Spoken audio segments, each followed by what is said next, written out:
They were once the famous gay couple in the business school, promising to never part ways. However, they broke up at the end of their senior year, leaving everyone guessing the reason, which only they knew. 5 years after breaking up, they met again.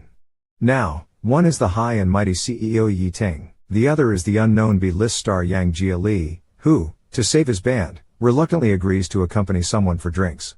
He closes his eyes, thinking he might lose himself tonight. At this moment, a man walks in with shiny shoes and an imposing aura, catching his eye. He drunkenly looks up and freezes. The man before him, even if turned to ash and put in an urn, he could recognize by the scent. It's Yi Ting. Yi Ting extends a hand, his voice cold, long time no see. Yang Jia, head slightly bowed, heart trembling, wipes his hand vigorously on his clothes. Just as they are about to shake hands, Yi Ting unhesitatingly withdraws his hand, saying, "How have you become so vulgar?" and turns to leave. Yang Jia stands there awkwardly, mocking himself with a smile. Back then, he held hands with him boldly despite the world's scrutiny. Now, for some resources and money, he's willing to be humiliated to this extent. No wonder he said those words. At the dinner table, the contrast between Yi Lian's guests and the elegant atmosphere is stark. The small boss beside him angrily said to Yang Jia, "Why don't you come over and toast Mr. Yi?" Hearing this, Yang Jia quickly picked up his wine glass and walked to Yi Ting's side. "Mr. Yi, I'll drink first, you do as you please," he said and downed his drink in one go. But he choked, his face turning red. Yi Ting, standing beside him, raised his eyebrow slightly. As the gathering came to an end, everyone bid farewell, leaving only the drunken and unconscious Yang Jia and Yi Ting in the room. Yi Ting looked at Yang Jia lying on the table and mocked coldly. "Clearly, you can't hold your liquor, yet you come to accompany at these gatherings. You brought this upon yourself." Yang Jiali's eyes were as red as a rabbit's. He weakly lifted his head and snorted, "Life is bitter, and I have to make a living. Mr. Yi, I need to eat too." Yi Ting coldly snorted, reached out, and pulled Yang Jia up, heading towards the hotel exit. He hailed a taxi and stuffed Yang Jia inside. Closing the door and turning to leave, he was suddenly called back by Yang Jia. Yi Ting frowned, wanting to say something like, "Thank you for helping me." Yang Jia, even more dizzy from the alcohol, started speaking without thinking. He asked Yi Ting, "How have you been these years?" Yi Ting replied coldly, "Very good." Yang Jia made a gesture, "That's right, looking at you, even your hair exudes the aura of a successful person. That's good, quite human-like." His Adam's apple rolled, and he couldn't help but ask again, but before he could finish, Yi Ting interrupted, "None of your business." Yang Jia lowered his eyelids, "Got it." The scene was awkward when they heard a boy getting out of the luxury car parked nearby. "Ting Ji, why so long?" Yi Ting turned around and replied gently, "Sorry, Xiao Xia, for keeping you waiting. Let's go now. Are you cold? How about I take off my jacket for you?" The boy, full of youthful vigor, shook his head, "No need." Yi Ting gently pushed his head back into the car, "Be good, don't stick your head out, be careful not to bump it." "Xiao Xia, I have something to do, wait for me a bit longer." Yi Ting turned his head back, and asked Yang Jia impatiently, "Do you still have something to say?" Yang Jia looked at everything in front of him, showing a bitter smile, murmuring softly, "Not anymore." Yang Jia dragged his tired body back home, and due to drinking too much, he leaned over the toilet and started to vomit. "It's great, everyone is moving forward, no one is waiting for anyone," Yang Jia said with a bitter smile. Suddenly, a hand touched Yang Jia's face, and Yi Ting was pressed closely in front of him. Yang Jia teased, "Awesome. Pretending to be serious on the podium during the day, secretly taking me to the hotel at night." Ting is awesome. Ting didn't answer, chose to be a man of action, and dominantly kissed him. Two young men ignited by love, tirelessly went at it until 4:30 in the morning. Yi Ting carried Yang Jia to the bathroom to shower. Yang Jia dramatically said, "I am no longer the pure boy I was at 20. My 20-year virgin barrier is broken today. Yi Ting, I feel so dirty." Yi Ting gently cupped Yang Jia's face, "I will always protect you." They were gazing deeply into each other's eyes when the phone started buzzing. It was a dream. Yang Jia opened his drowsy eyes and answered the phone, half awake. A voice came through, "Brother Yang, the boss gave the final notice. If we can't get resources, we'll be disbanded." Another voice chimed in, "If it doesn't work, try the foot massage business next door." Li Da and Li Gong kept talking one after the other. Yang Jia, hearing this news, was shocked awake, thought for a long time, and slapped his thigh, "I'll go find the boss." He went to the company, and the boss, with a cigarette in his mouth, firmly said, "I still say the same thing. If you can't get resources, there's no need for the company to continue the contract. Disband if you must. Don't be an eyesore." Yang Jiali, unwilling, can you really not give us another chance? Then I'll beg the president. Will that work? The boss clicked the mouse and brought up a web page. He's so young yet already the president. Yang Jiali looked up, and with just one glance, he was stunned as if struck by lightning. That face was too familiar. He recognized it instantly. Yi Ting. Yang Jiali massaged his temples and walked out with a gloomy face, thinking to himself, how the hell could it be Yi Ting? It could be Wang Ting, Li Ting, Pig Ting, Dog Ting, but it just can't be Yi Ting. Li Da and Li Er are still out there making fools of themselves like a couple of rotten stumps. Seeing Yang Jiali, the two of them hurriedly came up to greet him. He cleared his throat and pretended to be nonchalant as he said, I have a friend who's encountered a problem. Only his ex-boyfriend can help him with his problem, but they parted on bad terms. Do you think he should swallow his pride and seek out his ex-boyfriend? Li Da and Li Er exchanged glances. This friend you're talking about, is it really you? He glared, his eyes metaphorically tearing Li Er's mouth apart as he said, frustrated and embarrassed, forget it. I can't be bothered to explain it to you.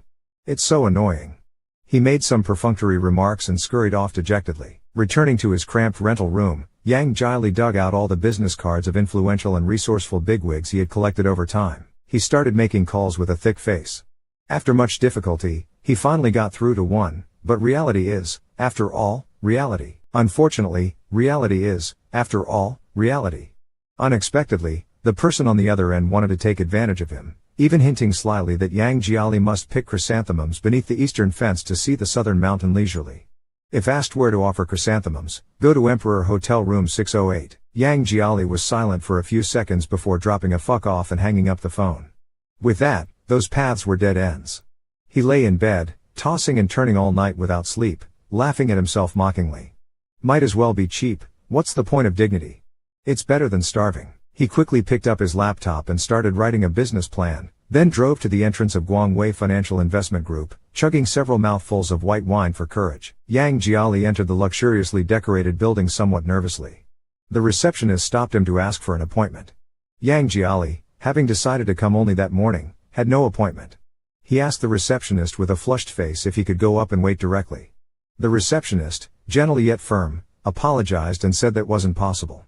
President Yi was very busy and did not accept visitors without an appointment. Suddenly, a ding sounded from the nearby private elevator, which opened. Polished black leather shoes stepped out. Yi Ting, dressed in a high-end custom shirt and trousers, walked out of the elevator expressionlessly, followed closely by a pretty handsome boy who seemed to be the one he had seen at the entrance of Wen Nan Mansion before. Yi Ting walked steadily towards them. Seeing Yang Jiali, his eyes narrowed displeasingly. Yang Jiali's hands were a sweaty mess from nervousness.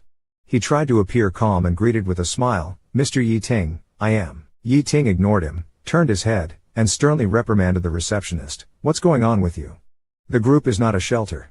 Don't let any Tom, Dick, or Harry in. Do your job properly. Upon hearing this, Yang Jiali's face suddenly burned hot, as if slapped out of thin air, utterly humiliated. Yi Ting withdrew his gaze, turning somewhat tenderly to the handsome boy beside him, instructing, all right, I'll drop you off here. I've asked the driver to wait outside for you. Go to school and don't make your supervisor angry again. Listen to him. The boy, with his backpack on, acknowledged, got it, Brother Ting. I'm off then. Yi Ting smiled at him, go ahead, call me if you need anything. Yi Ting watched his back disappear before finally turning around slowly.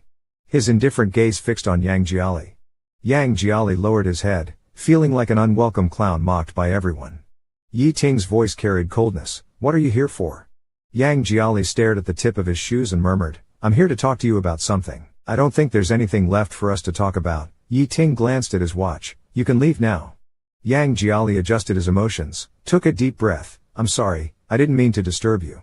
He looked up at Yi Ting and cautiously added, just half an hour of your time. Yang Jiali gritted his teeth, 10 minutes. I'll only take 10 minutes. Once I'm done, I'll leave immediately and won't bother you. Yi Ting stared at Yang Jiali without speaking. Yang Jiali nervously sweated. Yi Ting's eyes were deep. After a while, he silently walked to the exclusive elevator and went upstairs. Yang Jiali breathed a sigh of relief and quickly jogged to Yi Ting's side. Yi Ting frowned, looking at the illuminated floor numbers. This is the high-level exclusive elevator. Yang Jiali froze, his mouth twitching unnaturally. He smiled and said, oh, my brain is muddled again. This exclusive elevator is for President Yi and his sweetheart. What am I doing here? All right, I'll take the stairs. A true man can bend and stretch. Suffer for 10 minutes, and enjoy a lifetime of happiness. Who's afraid of you? Yang Jiali mumbled to himself as he climbed the stairs, panting. Yang Jiali entered Yi Ting's office. Yi Ting was already sitting behind his desk, buried in paperwork.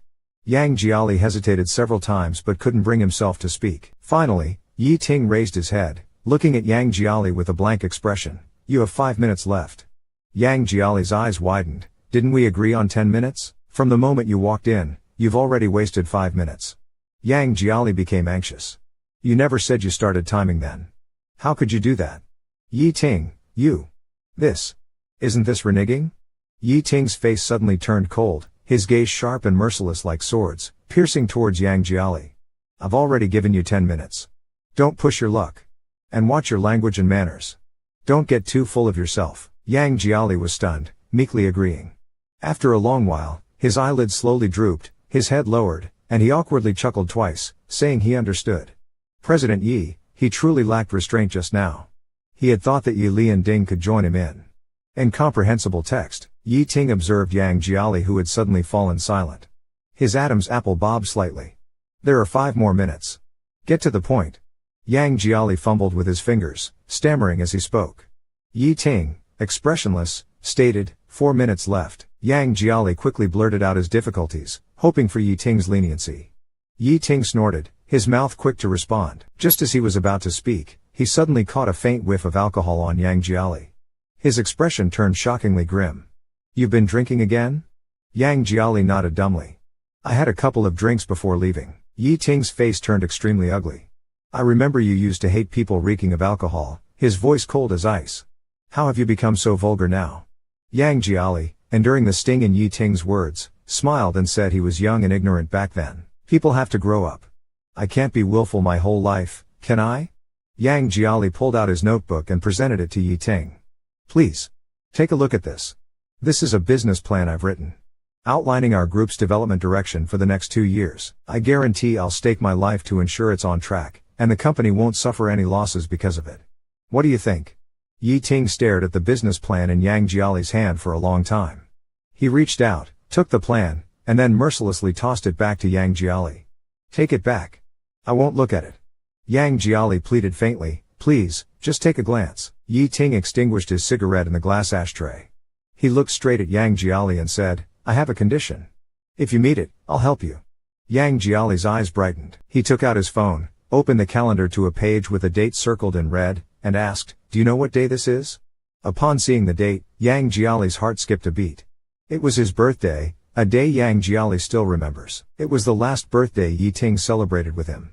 On the eve of his birthday, they waited for the sunrise together at the top of Fengshan Mountain. On the eve of his birthday, they waited together on the summit of Fengshan for the sunrise. The sun slowly rose from beneath the horizon, its brilliant rays instantly illuminating the heavens and the earth. Yi Ting kissed Yang Jia's bright red ears and said earnestly, Happy birthday, baby, I love you. He snapped out of his memories, glanced at the date on the calendar, and mumbled awkwardly, this isn't mine. Right, Yi Ting suddenly laughed, his smile softening. This is the day of Xiao Xia's graduation ceremony. Yang Jia's heart tightened. Ah, Xiao Xia is the boy you just saw in the hall, Yi Ting said with a smile. It's his graduation ceremony. He's a senior and will be graduating soon. The ceremony is on this day. What should I give him? Yang Jia's expression slowly stiffened. Well, he muttered after a long pause. Yi Ting sighed with a hint of helplessness. Xiao Xia has a particularly lively personality and is a bit childish. He really cares about this graduation ceremony. If I don't give him something he likes, he'll probably be upset with me again. Yang Jia stiffened. He hadn't expected Yi Ting to make such a request. He had prepared himself for humiliation, to be beaten or scolded. He was ready to endure anything for just 10 minutes. Be a dog if I must be a dog. A real man is like his own manhood, capable of both grandeur and humility. That's the true nature of a man. But he had really not anticipated that Yi Ting, this heartless bastard, would force him, his ex-boyfriend, to shamelessly pick out a gift for his new lover to win his favor. Absolutely fucking unbelievable. Yang Jia, with a dazed spirit, turned his face away. I don't know how to pick gifts. You do, Yi Ting firmly said, still with a hint of a smile. Xiao Xia's personality is very much like you used to be. A rambunctious kid with a childish heart, thinking he can touch the sky because he has someone backing him. He's bound to like what you like. I trust your choice of gift. It won't disappoint me, right? Yang Jia was furious. He really wanted to tell Yi Ting that after being battered by society for so long, his personality had changed drastically. He no longer dared to cause too much trouble. Xia can now rely on having Yi Ting behind her. But as soon as he turns around, there's no one there. Who will help him? Yang Jiali, with his head down, thinks how good it is to be cared for. Not only does he not have to worry about food, but he also receives a bunch of carefully prepared gifts. He can be an ignorant fool without a care in the world. Yi Ting takes out a card from the drawer and slides it across to Yang Jiali. This is the fund for buying the gifts. Take it. Yang Jiali looks at the card without taking it. Yi Ting taps on the table twice, seemingly displeased. I'm asking you one last time. Are you taking it or not? Yang Jiali stares at the card, his fingers almost tearing the hem of his trousers. Seeing no reaction from him, Yi Ting nods. If you're unwilling, then forget it. I'm not forcing you. Go out. I'm very busy here. Yang Jiali clenches his fist, takes a deep breath after a long while, and fiercely grabs the card into his palm. He pretends as if nothing matters, forcing a smile. All right, since it's an order from President Yi, I'll do it. Rest assured, I will choose the gifts carefully. What's my face worth anyway? I can't let President Yi's beloved be unhappy, right? Yi Ting's gaze is profound and inscrutable. You'd better do so. Turning around, Yang Jiali retreats from Yi Ting's office in a somewhat sly manner. Yi Ting watches his back for a long time before withdrawing his gaze to look at the calendar on his phone. His finger repeatedly rubs over the circled date, his eyes suddenly becoming as deep as a lake. Yang Jiali leaves the corporate building. He checks the amount in the card at the bank and is almost shocked out of his wits. There's a full 2 million in the card. Yang Jiali, in silence, puts the card back into his pocket and sits at the entrance of the bank for a while. He should have realized it long ago. But that's just the kind of person Yi Ting is. When it comes to his beloved, he can casually throw out millions just to please them for a moment. Excessive indulgence. When dealing with insignificant things, like him now, he wouldn't get such good treatment. He thought that even if he knelt and begged Yi Ting for mercy, asking for a way out or even a bite to eat, Yi Ting wouldn't bother to take a second look. Yang Jiali felt a surge of bitterness in his heart, took out his phone, and called Li Da and Li Er. The lamb hot pot on the table was still sizzling with red oil, and a case of beer was placed next to it, with several bottles already empty. Li Da was scared. Yang Ji, what are you doing? Yang Jiali chewed on some lamb and then gulped down a large mouthful of beer, eating and drinking excessively. Don't drink anymore, Li Da quickly pulled him back. If you keep drinking like this, you'll throw up. Li Er also nodded, worried. Yang Ji, take it easy. Yang Jiali didn't react much, kept drinking till his ears turned red. I'm not unhappy, I'm very happy right now. Yang Jiali's eyes reddened from drinking. He chuckled, I just need to make President Yi's little lover happy, and we'll have a way out. Isn't that a deal worth celebrating? Come, drink. Since Li Da and Li Er exchanged glances. Yang Ji, Li Da forced a smile, stop drinking like this, it's too intense. Yang Jiali opened a bottle with his teeth, scoffing, if we're seeking intensity, let's see it through. Less talk, more drinking. Li Da and Li Er had no choice but to drink along. The three idiots inexplicably finished a case of beer. When they left the food stall, all three were dizzy and couldn't walk straight. Staggering, Li Da had to carry him. Yang Jiali wrapped his arms around Li Da's neck, still restless and mumbling, why do I have to make him happy? You're doing it on purpose, definitely on purpose. Li Da stopped, what did you say? Yang Jiali mumbled, Yi Ting. He slightly opened his eyes, drunk and red, with a childlike grievance, sniffing and said in a small voice, that day was my birthday, you knew it. Li Da sighed and bumped into someone. He looked up, coughed, bro, you're blocking my way. The man standing in front of him was tall and sturdy, dressed impressively, but with a cold and tough expression, looking hard to deal with. He pointed at Yang Jiali, give him to me. Li Da frowned, sorry, we don't engage in human trafficking. Yi Ting's eyes grew stern, I told you, give the person to me. Li Da looked up warily, who exactly are you? Yi Ting took out a business card and slipped it into Li Da's coat pocket. Without saying another word, he directly took Yang Jiali from Li Da's back.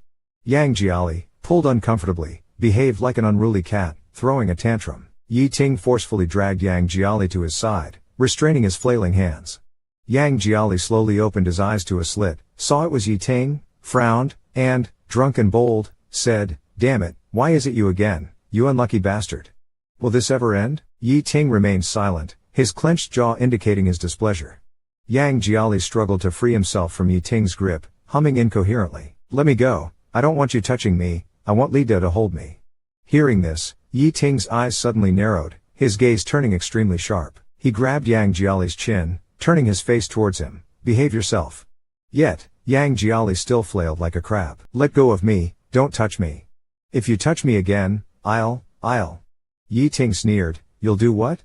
Before Yang Jiali could finish, his stomach churned, and he vomited all over Yi Ting. The moment it happened, Yi Ting's face turned utterly dark.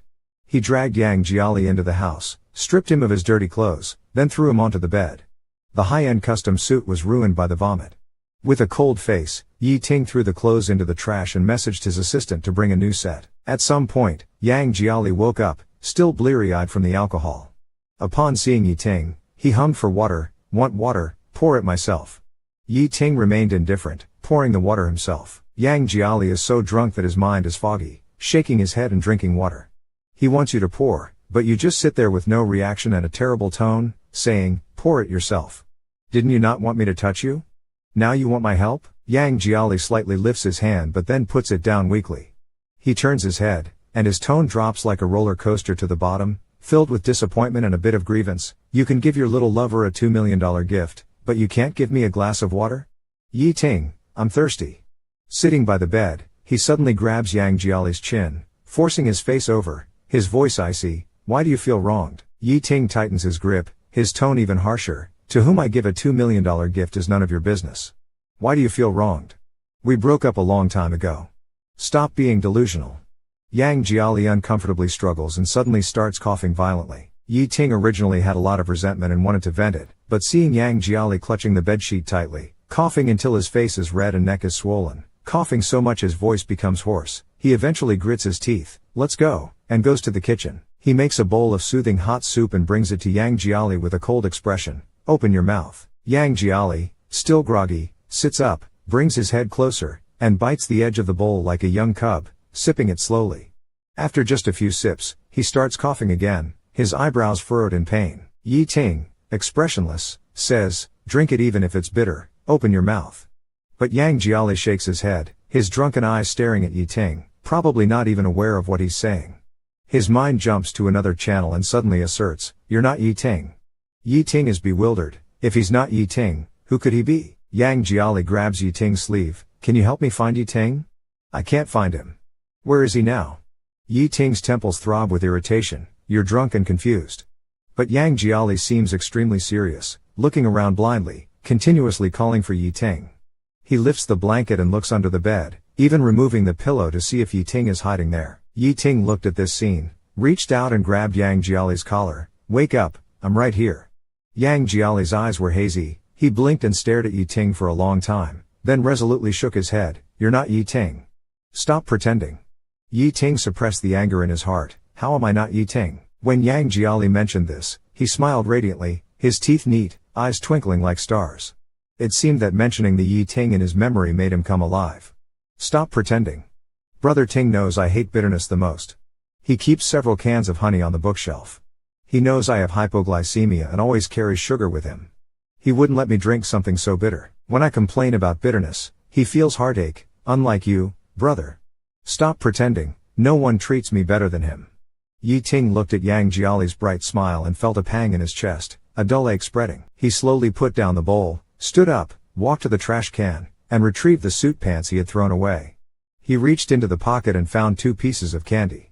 Yi Ting looked at the candy in his palm and let out a sarcastic laugh. He unwrapped the candy, opened Yang Jiali's mouth, and mechanically shoved the candy in, then poured the remaining soup into his mouth. The bitter soup slightly dispelled the alcohol's effect. Yang Jiali, groggy, opened his bloodshot eyes again. Yi Ting concealed the storm in his heart, his face calm. Are you sober now? Yang Jiali rubbed his eyes, seeming to struggle to recognize him for a while before waking up as if from a dream. He sat up unsteadily. My brain is all muddled from drinking. I thought you were still the you from university. Being drunk makes me act crazy. Just ignore what I said. What did I say? Don't take it seriously. Have I changed a lot compared to back then? Yi Ting's eyes flashed coldly, and he asked with a half-bitter laugh, do you think I've changed a lot compared to when we were in university? Yang Jiali laughed twice. Not much, Mr. Yi, you're still so handsome, still excellent in every way. Of course, You're still so considerate to your lover. Yang Jiali hiccuped, then, with a smile that looked like crying, whispered, the only thing that's changed is that you don't love me anymore. Yi Ting suddenly clenched his fist, his nails digging into his palm, causing a slight pain.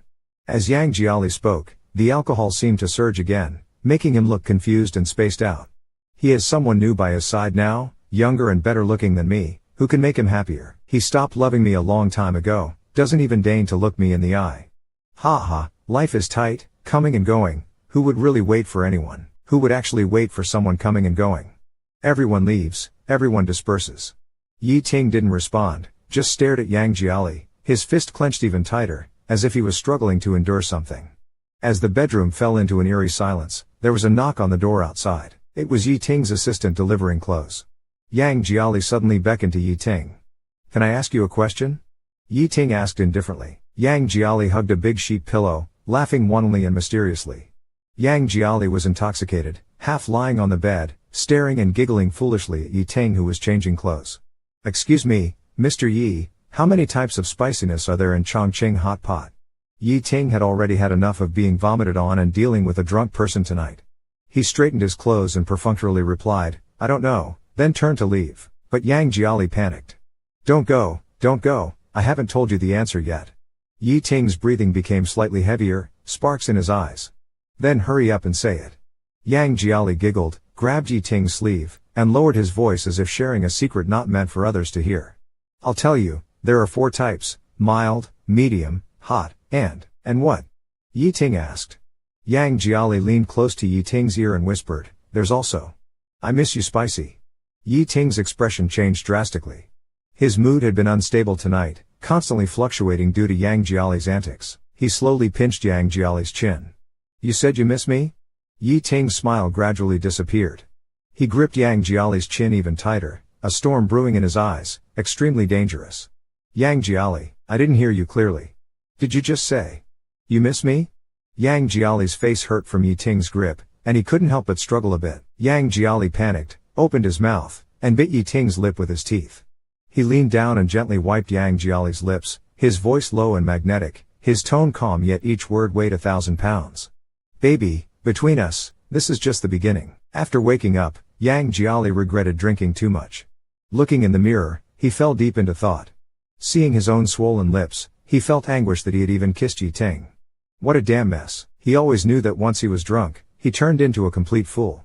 Like that year in his junior year, after getting drunk with his buddies, he returned to the dorm and mistook the gray-haired dog downstairs for Yi Ting. Without a second thought, he grabbed the dog and bumped heads with it, insisting they swear as husband and wife. Yi Ting, who rarely showed any warmth to Yang Jiali, gave him the cold shoulder for 2 whole days and ignored him. Yang Jiali wiped his mouth with a wet tissue, feeling a bit bitter inside. Struggling to gather his emotions, Yang Jiali left his house to pick out a gift. Yi Ting was reviewing documents in the office and without a glance at Yang Jiali, said coldly, sit down. Yang Jiali said, maybe I'll just leave the gift here. I've got other things to attend to, so I'll. Yi Ting finally lifted his head, his eyes dark and deep as a lake. Sit down and wait a while. Little Xia is coming soon. I want him to see it personally. Soon the secretary came in to report, President Yi, young Master Xia is here. Yi Ting immediately put down his pen, his eyes lighting up with a smile, his voice much softer. Let him in quickly. The secretary nodded, turned to invite the person in, but Yi Ting abruptly called out to her again, instructing, go get 2 cups of milk sago with extra honey. Yang Jiali, who had been left hanging on the side, felt his heart skip a beat upon hearing that. His favorite dessert in college had been milk sago, and having a sweet tooth, he often raided Yi Ting's cupboard to steal his honey, mixing it into a rich, fragrant cup. He would then sit on the back of Yi Ting's bicycle, with Yi Ting cycling leisurely along the school's tree-lined avenues. Yang Jiali snapped out of his memories and lifted his head again just as Yi Ting was quickly walking to the door, personally welcoming little Xia inside. Little Xia had fair skin, bright eyes, and was wearing a gray scarf. His entire attire was exceptionally luxurious and tasteful, as if enveloped in a sheen, clearly showing that he belonged to the pampered and favored side who had been urgently sought after. Yang Jiali glanced at his own faded jeans and discreetly covered them with his hand without making a sound. Yi Ting took 2 cups of sago from the secretary, placed one in front of himself, and handed the other to Xiao Xia. Your favorite. Xiao Xia's expression changed briefly but then quickly recovered with a smile. It smells good. The secretary glanced at Yang Jiali across the table and offered, "Shall I pour you a cup of coffee or something?" Just as Yang Jiali opened his mouth, Yi Ting coldly dismissed without even looking at him, "No need for him." Yang Jiali froze, awkwardly rubbed his knees with both hands, and forced a smile. "It's okay, I'm not thirsty, thank you." After Xiao Xia slowly finished his sago, Yi Ting finally spoke to him. "I asked you here for a surprise." "A surprise?" Yi Ting turned his head, his face still gentle. But as soon as he looked at Yang Jiali, his expression turned cold and distant. "Take it out." Yang Jiali grabbed his old backpack and took out a beautifully wrapped gift bag. He was about to open it when Yi Ting impatiently said, "Did I tell you to open it?" Yang Jiali paused, touched his nose, and chuckled dryly, "Right, it's not for me anyway."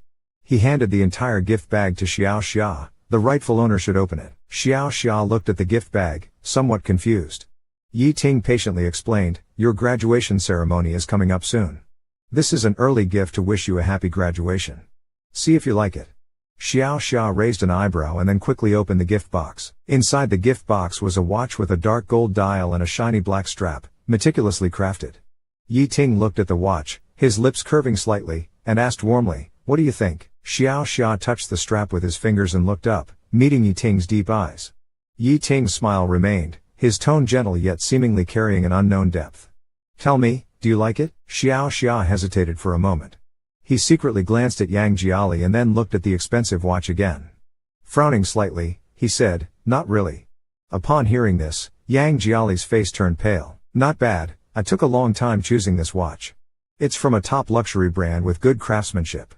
Moreover, he hadn't finished his sentence when Xia Xia shrugged and interrupted him. "I don't like this style despite your hard work." Xia Xia carelessly tossed the watch on the coffee table, picking up something else while still seeming a bit upset. He picks up his scarf, still seemingly annoyed. "I don't want this watch. I'm going downstairs to eat." Yang Jiali watches him leave, his face a mix of confusion and dismay. He really put a lot of effort into choosing this gift, taking 3 whole days to pick it out, only for it to be discarded without a second glance. Not even Empress Dowager Qixi was this hard to serve. After Xia leaves, Yi Ting leans back on the sofa, legs crossed, smirking. "Yang Jiali, this is the good job you've done?"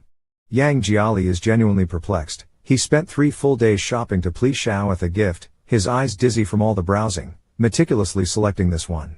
Yang Jiali's cheeks involuntarily twitch as he tentatively asks, "Shall I choose another one?" Yi Ting's gaze is sharp as ice, piercing through Yang Jiali. His fingers tap lightly on the table. "You can choose another gift, but my intentions and Xiao happiness, how will you compensate for those? Who do you think you are?" Yang Jiali suddenly falls silent as his phone in his pocket vibrates abruptly. Yang Jiali takes out his phone, glances to the side and sees it's from Li Da. He sneaks a peek at Yi Ting and doesn't take the call. Instead, he texts Li Da to call back later. "Who's calling?" Yi Ting watches Yang Jiali closely. "Who's calling?" He sees him put the phone back in his pocket. "Who's calling?" Suddenly, he changes the subject. "Who's calling you?" He inquires with indifferent curiosity. "Who's calling you?" Yang Jiali snorts, "None of your business." Yi Ting narrows his eyes. His eyes darken slightly. "It's not your boyfriend, is it?" "No, I remember you're currently single." At these words, Yang Jiali's fists clench instantly. Reuniting with Yi Ting, this phrase sounds to Yang Jiali like a taunt that he's unwanted.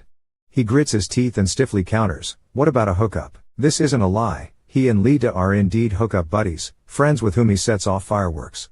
Last New Year's, he even blew a hole in Li Da's pants with a firecracker, exposing his indigo underwear. What's wrong with calling it a hookup? Yi Ting heard this? His entire aura became even more dangerous. He coldly asked again, "Oh, so you've been to bed?" Yang Jiali laughed and answered straightforwardly, "Of course, not going to bed is impossible. This person doesn't sleep, it's unbearable. As for the other kind of going to bed, that indeed hasn't happened." Yi Ting stared at Yang Jiali with even deeper eyes, like a bottomless black well, inexplicably making people scared. Yang Jiali didn't know why, but he always felt that this Yi Ting made him think of a beast hiding in the dark, baring its teeth, watching intently. He shivered and hastily pulled the topic back. "Yi, whether I've been to bed or not has nothing to do with you. The problem now is, I've chosen a gift, Xiao Xia isn't satisfied, and you won't give me a chance to reselect. What exactly do you want me to do?" Yi Ting's frosty face didn't change at all, still staring straight at Yang Jiali. His shoulders slumped in despair. He smiled bitterly, "Honestly, did you never intend to let me go?" Yi Ting slowly lowered his head, A pen between his fingers, nails tapping. What do you think? Hearing his tone, Yang Jiali pretty much understood. Yi Ting never intended to help him. From start to finish, he was just toying with him. Yang Jiali nodded. All right, I got it. He sniffed, turned around, and walked towards the office door.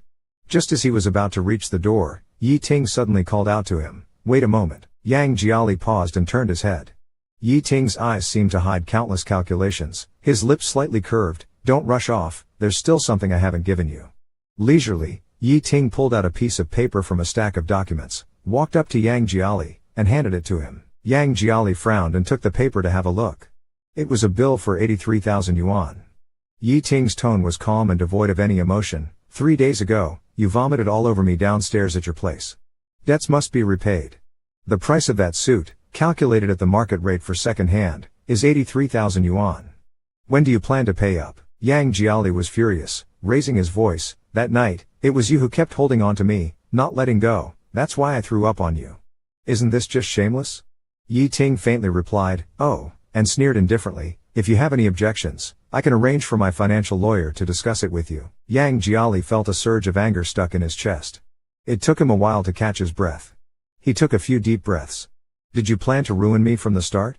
Yang Jiali laughed a few times, nodded, and suddenly his eyes filled with blood.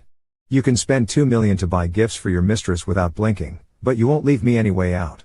You are ruthless, Yi Ting. You can spend 2 million, your heart is truly cruel. Yi Ting neither confirmed nor denied, his expression unchanged, his aura still intimidating. What makes you think I would go easy on you? Yi Ting asked indifferently. Yang Jiali was stunned for a few seconds, then suddenly laughed and gave Yi Ting a thumbs up. You're right, absolutely right, and nodded vigorously. He roughly stuffed the bill into his pocket, wiped his eyes forcefully, and said with a smile, we are long done. I'm no longer someone worth your pity. Even if you forced me to death, you wouldn't even blink. I understand now. Gathering his last bit of dignity, he said, since I ruined the clothes, I will definitely pay back the money. From now on, Yi Ting, I owe you nothing, not a penny. After saying that, he no longer looked at Yi Ting and turned to leave the office. Only then did Yang Jiali realize it was snowing, the first snow of winter. The cold wind, carrying tiny snowflakes, whipped around and immediately reddened Yang Jiali's face. He didn't have an umbrella, so he rubbed his hands together, braced himself against the falling snow, and walked into the snowstorm. He didn't know how far he had walked when he stopped, stood silently for a while, and suddenly cursed, damn it. He kicked the snow on the ground, but the snow was too slippery, and he lost his balance and fell into the snow. He clutched his aching foot, suppressing a few groans of pain. Only then did he realize he had twisted his ankle again. Damn it, how unlucky can I get? Is God just messing with me, giving me a whole package of bad luck? Yang Jiali silently covered his eyes, like a cornered, whimpering little animal. Only now did he fully understand. But now he finally understood thoroughly. Yi Ting wanted to force him to death. Jia Li just sat on the ground until it got dark and his body was covered with snow. Then he laughed at himself twice, stood up, and went home. After taking just one step, he felt something tugging at his pant leg. He looked down and to his surprise, it was a kitten biting his pant leg. Yang Jia Li squatted down and touched the shivering body of the little kitten. He then noticed a small cardboard box under the bench and instantly understood, this was an abandoned stray kitten. He put the kitten back into the box, patted off the snow on himself, and hurried back with the intent to go home. He hadn't walked far when suddenly behind him the faint meowing sounded again. Yang Jia Li turned his head and saw that the kitten had run out again. Braving the heavy snow, it followed him with hopeful eyes. Yang Jia Li frowned and couldn't help but say to it, don't follow me, I don't want you either. He continued to walk, but the meowing from behind didn't cease. In the end, Yang Jia Li couldn't resist running, trying to shake off the little kitten. After running a distance, he stopped and turned around to find the kitten stumbling into the snow several times but never giving up, struggling to run towards him. He ignored the kitten, ran back to his rented room through the heavy snow, and made a bowl of instant noodles in the lukewarm room. While eating the noodles, Yang Jia Li looked outside. The sky was getting darker, and the snow was getting heavier. It would surely freeze by midnight. The stray kitten in the dark cardboard box would most likely freeze to death. His movements eating the noodles suddenly halted, and he sat frozen as if he had been acupunctured, silent for a long time in the dim room. After who knows how long, he suddenly cursed, stood up, grabbed his keys, and ran outside. He ran back to that small park. Yang Jiali knelt in front of the bench, took the box from underneath, opened it, and saw the kitten shivering with cold. Yang Jiali looked into the kitten's moist eyes and felt it was crying. Yang Jiali stared at it for a while, finally sighed as if admitting defeat, and said, I have no money, I can't afford good cat food. With me, you will suffer. Do you understand? The kitten meowed softly. Yang Jiali reached out his trembling hand and opened it in front of the kitten. Even so, do you still want to follow me? He asked. The kitten's tiny paw landed in Yang Jiali's palm before the snowflakes did. As he looked at the small paw in his palm, his heart suddenly trembled.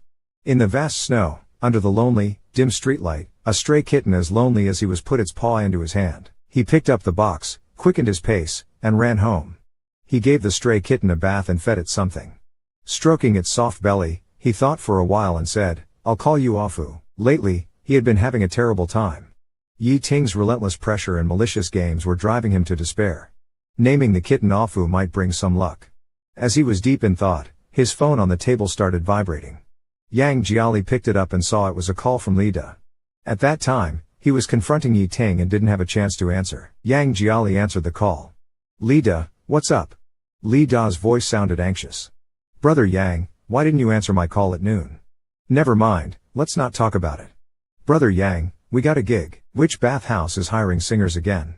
Li Da, I've told you, we can't go to those shady places. It's not a bathhouse, Li Da hurriedly explained. The company told me this morning that a director took a liking to one of our original songs. The event team is inviting us to perform. Hearing this, Yang Jiali couldn't believe it at first and confirmed several times with Li Da. After hanging up, he was dazed for a long time until Afu meowed a few times, snapping him back to reality. They landed a big gig. Yang Jiali's smile grew wider and wider. Finally, he yelled Yahoo! And rolled on the floor with the toy lambs, laughing like a fool. This big gig would earn them a good sum of money, meet the boss's requirements, and might even save the group. The current predicament suddenly seemed to dissolve. Yang Jiali sat up, I must take good care of you. He placed Afu on the coffee table like a revered ancestor and bowed to it. Brother Fu, you brought me good luck as soon as you came. Awesome, truly awesome. I used to be blind to your talent. From now on, I'll take good care of you. Fish snacks and cat food will be in abundance. Yang Jiali was still not done rambling happily when his phone rang again. He glanced at it and saw it was Yi Ting this time. His smile froze, and after a few seconds of hesitation, he still answered the call, trying to stay calm. President Yi, do you need something? Yi Ting's voice was as indifferent as ever. Yang Jiali, I want to ask you when you can repay the debt you owe me. Clenching his fist tightly, Yang Jiali said, I won't owe you a penny, rest assured. Yi Ting chuckled, his voice implying something deeper. If you're really out of money, I actually have a suggestion. Do you want to hear it? Yi Ting's tone was so certain, as if he foresaw Yang Jiali would be forced to play into his hands. Holding the phone, Yang Jiali snorted coldly, thanks, but I don't want to hear it. Yi Ting was taken aback. What? I said I don't want to hear it, Yang Jiali said arrogantly, his toes tapping, take your suggestion and roll back to your little xia. Stop chirping in my ear, or I'll slap you both. Yi Ting's voice suddenly darkened. Yang Jiali, from now on my surname is Dad, and my given name is Dad. You can call me Daddy. Yi Ting fell silent for a long while then said, what's wrong with you? Yang Jiali emphasized, I've just realized that without you I can still walk out of adversity on my own. We've broken up. My status is not worthy of being compared with little xia. You are absolutely right, so from now on, I'll stay far away from you. A hint of chilling danger emerged in Yi Ting's voice. Is that so? Dare to say that again? Yang Jiali held his head high, full of life. President Yi, I wish you and little xia grow old together. I will live my own life, and we'll have nothing to do with each other anymore. I'll definitely repay the money, and don't call me again. From now on, we are strangers. If you keep harassing me, watch if I don't stab you then. If you keep messing with me with malicious intent, I'll smash your head, crush sunflower seeds on you until you have a pig's head and a dog's face. Never see your freaking face again. Say goodbye to your mom for me, he said without waiting for Yi Ting to respond, poking the screen to hang up. Venting his frustration, Yang Jiali threw his phone and with a loud cheer as if downing a big drink, felt an unprecedented sense of relief and satisfaction. After being mocked by Yi Ting for so many days, not dying from it. Finally, he scored a point. Yang Jiali stuffed Afu into his pocket and declared, Afu, you owe your good fortune today to the luck you brought. No more words, Daddy's going to buy you fish treats right now. As Yang Jiali took Afu to buy fish treats, little did he know that Yi Ting, after being hung up on, was confused for quite a while, frowning as if trying to figure out what was going on with Yang Jiali. After a long thought, His frown gradually relaxed, and a slow smile crept across his face, as if he had figured it out. He picked up his phone, thought for a few seconds, and unlocked a password-protected private album. He casually opened a photo. In the photo, Yang Jiali was hugging a big sheep plushie and making a funny face, lively and unrestrained. Yi Ting gazed at the photo for a long time, shook his head, and said with a deep chuckle, still as childish as ever. In the next scene, Yang Jiali, Big Z, and Z entered the rehearsal room together, igniting a passion that had been missing for a long time. They rehearsed intensely for 4 or 5 hours. By the end, Yang Jiali's voice was hoarse, but he didn't feel uncomfortable at all. He felt a surge of enthusiasm throughout his body, and all he could see was hope. Anxiously waiting for almost a week, he still had not received a response from the committee. Finally, Yang Jiali couldn't bear it anymore and mustered the courage to call the person in charge of the committee's review. The call connected quickly, and Yang Jiali politely stated his purpose, asking how the review was going and if there was anything that needed to be modified. The person on the other end hesitated. Well, how to say? Your performance. Yang Jiali's heart skipped a beat, and his palms began to sweat immediately. The person on the other end of the phone got more and more tangled and vague. It's not that I don't want to let you pass, but the higher-ups. Yang Jiali got anxious and kept asking what was going on. Just say it straight.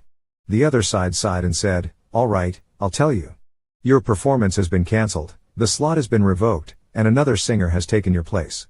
We don't need your final video anymore and won't watch it. The person in charge coughed a few times, hearing Yang Jiali getting almost to the point of tears. In the end, they couldn't bear it and lowered their voice, saying, all right, I'll give you a heads up, but don't spread it around. You were replaced because the major investor of the show pressured not to let you perform. Which investor?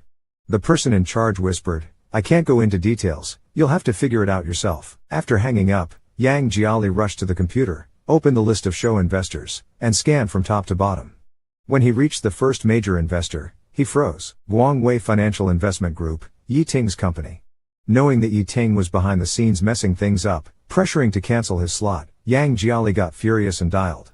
He called Yi Ting several times in a row, but Yi Ting didn't answer. Unwilling to give up, he also sent messages to Yi Ting, but Yi Ting didn't reply to any of them, playing dead. Yang Jiali sat in the room in silence for a long time, looking at the still unreplied messages, grabbed his coat, and went out. He arrived at Yi Ting's company, entered the lobby, and was stopped by the receptionist with a faint smile. Sir, do you have an appointment? Yang Jiali scratched his head and said softly, I'm looking for your president Yi. I've been to his office before.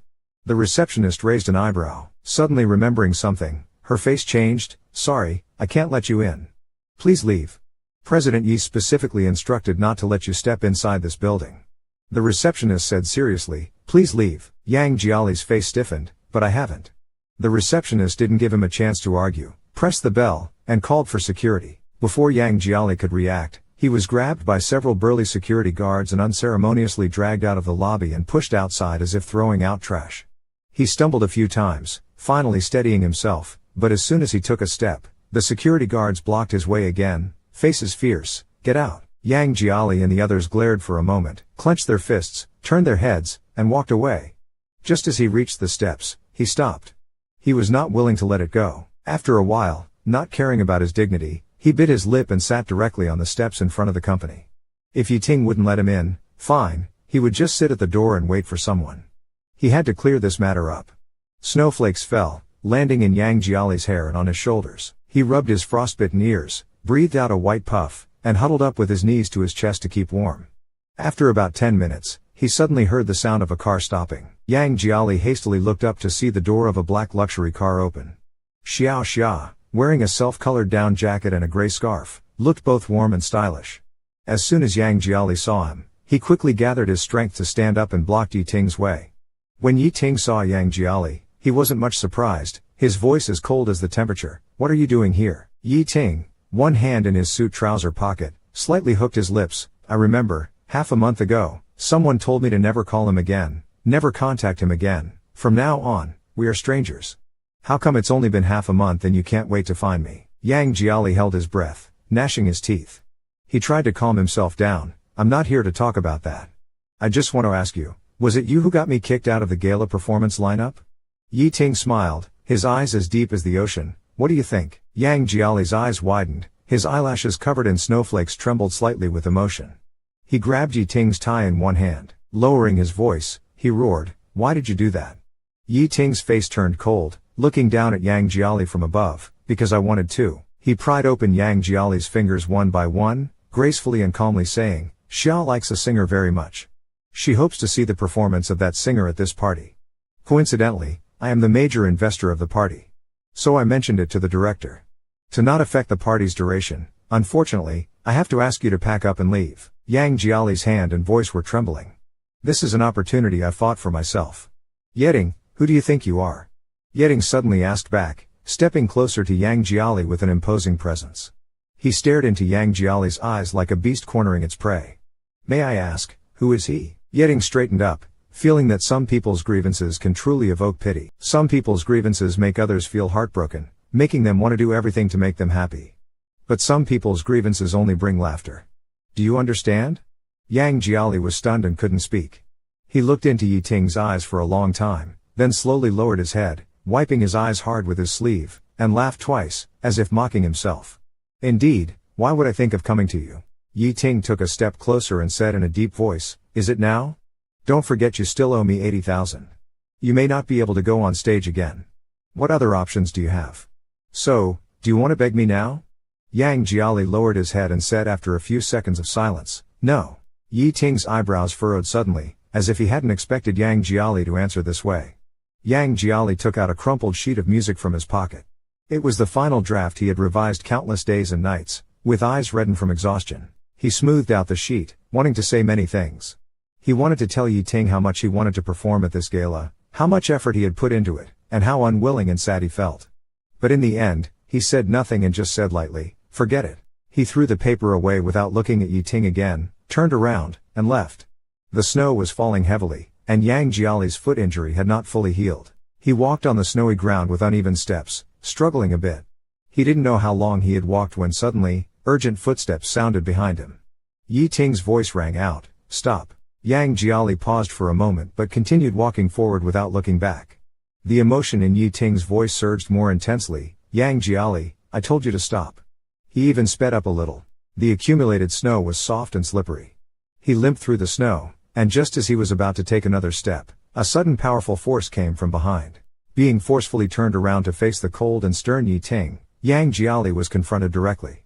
Dressed in a black suit, Yi Ting's appearance was refined and gentlemanly, exuding an air of calm authority and professionalism unique to high-ranking corporate executives, embodying a demeanor often seen among elite professionals. He tightly held onto Yang Jiali's arm, his gaze dark. "You've hurt your foot," he stated. Yang Jiali struggled to free his hand, retorting, "Leave me alone." Determinedly, he turned away, escaping Yi Ting's grasp, and continued to walk with difficulty on the snowy ground. Yi Ting approached again, forcefully stopping Yang Jiali, his eyes cold. "Let's talk. There's nothing to discuss. You just want to drive me to death, to block every path I could take," Yang Jiali said, resigned to his fate. Watching his slender figure, Yi Ting felt an unexplainable pang of harshness in his heart. Just as he was about to turn the corner, the next second, he felt lighter on his feet and was suddenly carried sideways by Yi Ting. Yang Jiali was immediately infuriated, struggling angrily like a small animal trapped, growling, "What are you doing?" With a tense face, Yi Ting remained silent, carrying him towards the company. Yang Jiali grabbed his tie, his voice filled with rage, "I won't talk to you. Put me down. Don't carry me into your company. Weren't you the one who said I couldn't step foot in it? Let me go. Help. There's a villain abducting a man in broad daylight." Yi Ting glanced at him emotionlessly, showing no intention of putting him down, instead quickening his pace. Seeing that Yi Ting wouldn't let go, Yang Jiali attempted to kick him, but as soon as he exerted force, his foot throbbed painfully, causing him to cry out. The pain made Yang Jiali scream, his face contorting with agony. Yi Ting, carrying an uncooperative Yang Jiali, entered the company, went upstairs, and walked into his spacious and comfortable office.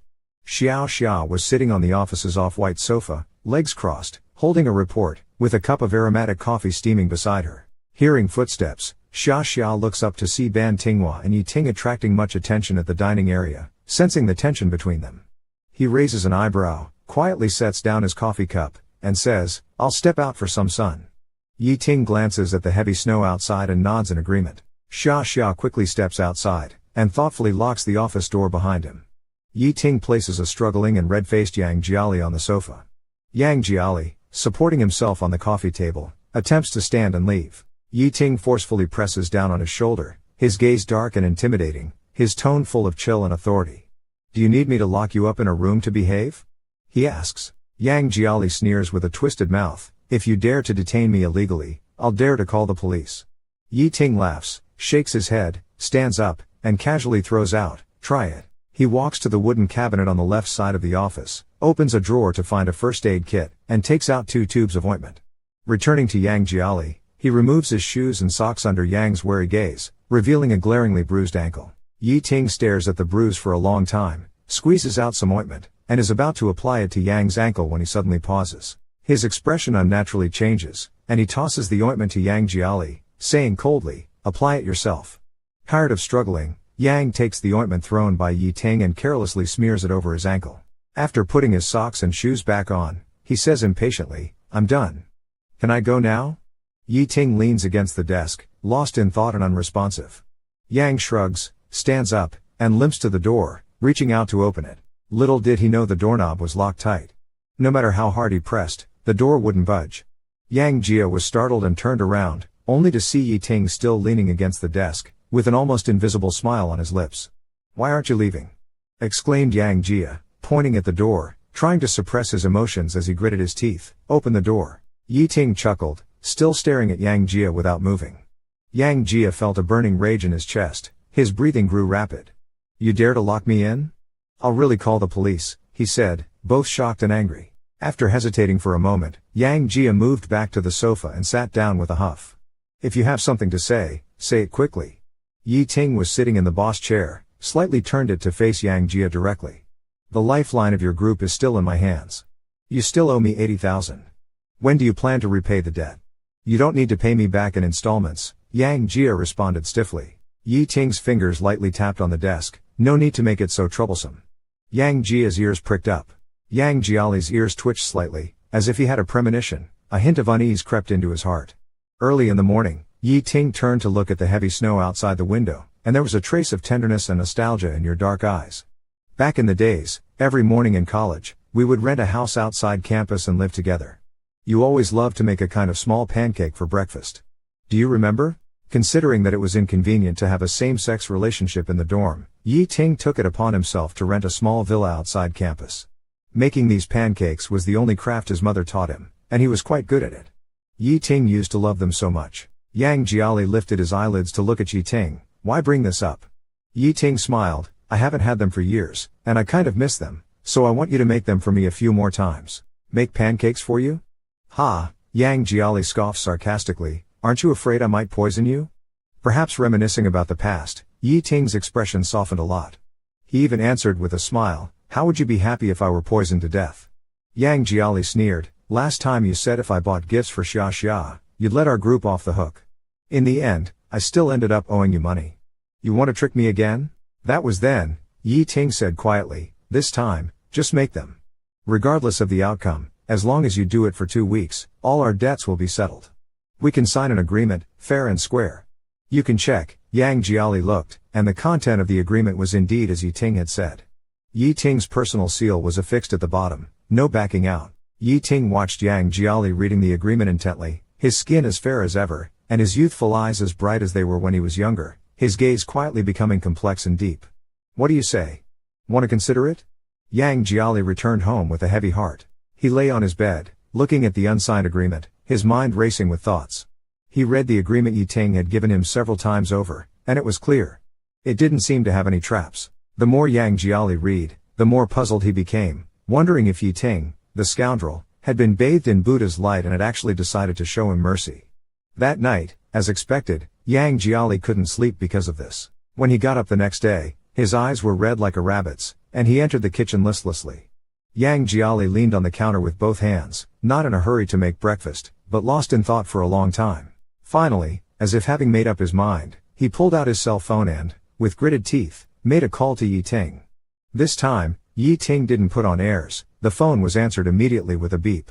Yang Jiali couldn't be bothered with small talk and got straight to the point. "I'll make breakfast for you at your place for 2 weeks. No matter the quality, after those 2 weeks, everything will be settled." "That's what you mean, right?" Yi Ting replied indifferently, "Correct. Everything as per the agreement." You can't go back on your word or trick me. Yang Jiali took a deep breath and after a long while, said firmly, fine, I'll make your meals, just for 2 weeks. You also have to keep the promise. If you dare to break it, I'll damn well. Yi Ting, listening to Yang Jiali's threat, wasn't angry at all, even seemed somewhat intrigued as he countered, do what to me? Yang Jiali's eyes rolled as he put down the phone with the receiver facing the chopping board. He took out a small dried fish for Afu, his cat, and grabbed a gleaming kitchen knife, raising it high. With a fierce glare and a gesture as if he was cleaving mountains and parting rivers, he chopped down hard. The cutting board trembled with a thud, and with a snap, the dried fish split in two and shot out. Afu reflexively jumped, darting into a corner in terror, almost standing on 2 legs, trembling in fear. Yang Jiali dropped the knife, picked up the phone, and sneered, that's what will happen. Got it, you little bastard? He hung up the phone with a thud, and Yang Jiali let out a long sigh. He turned to look at the scared Afu in the corner, softened his demeanor, and with a smile and a wink, said, Afu, don't be afraid of daddy. He's only a little bit, just a little bit cruel. He reached out to pet Afu. Afu cried out as if his heart was tearing apart and darted out of the kitchen like a rocket. The person responsible for picking him up arrived in the evening. Urging Yang Jia to pack up, he opened the cabinet, silently folded a few sets of clothes, and threw them into the suitcase. When his gaze fell on a small drawer at the back of the cabinet, he suddenly paused, quietly opened the drawer, and took out several small white bottles. The packaging was already torn off, and it was unclear what it was. Only by unscrewing the cap could one see that it contained a few remaining small white round pills, emitting a sour and bitter smell. He stared at these pills for a long time, as if lost in thought. Someone outside urged loudly, are you done yet? Closing up, Yang Jia loudly responded, closing up, right away. He capped all the bottles and looked up. Looking at himself in the mirror, he forcefully smiled a couple of times. Then, he secretly threw these small pill bottles into the trash can, pushing them to the very bottom. Yang Jia was tricked by Yi Ting into moving into his villa, but leaving it turned out not to be so easy. Yi Ting's villa was in the suburban area. When Yang Jia arrived at the villa in the driver's car, it was already completely dark. The night sky, black as ink, was sparsely dotted with a few bright and cold stars. The night wind carried the chill of accumulated snow, penetrating to the bone. Yang Jia wrapped his clothes tighter and stood at the brightly lit entrance of the villa. He hesitated for quite a while before he made up his mind, opened the door, and walked in. The moment he stepped into the villa, he had the illusion that he was Mai Shiranui's reckless brother, like a sheep that's blissfully ignorant, stepping into the den of a wolf, targeted by a ferocious beast with bared fangs, yet utterly unaware. He gulped, thinking to himself that entering a haunted house wouldn't be as unsettling as entering Yi Ting's villa. Damn, he thought, I look calm, but I'm really not, as he walked into the villa's living room. Yang Jia Li, carrying his little bit of luggage, looked around. The place was brightly lit but no one was to be seen. Just as he was puzzled, suddenly, there came the sound of footsteps from the spiral staircase. Yi Ting appeared as if he had just taken a shower, his handsome face and slightly damp black hair enhancing his looks. He was wearing a loose bathrobe, with his strong chest partially visible beneath. He sized up Yang Jia Li's clothing and asked why he was dressed like that, with his pants both ripped and faded. Yang Jia Li covered himself awkwardly and snorted, this is fashion. You wouldn't understand, it's not like it's your money. Yi Ting's lips curved into a slight smirk. Without a word, he went downstairs and passed by Yang Jiali, who looked on guard. He walked to the villa's door and slammed it shut. The sound of the door closing made Yang Jiali shudder involuntarily. In such a big suburban villa, with the door closed, it was just him and Yi Ting left. Only. Yang Jiali sneaked a glance at Yi Ting, who was leisurely sipping red wine.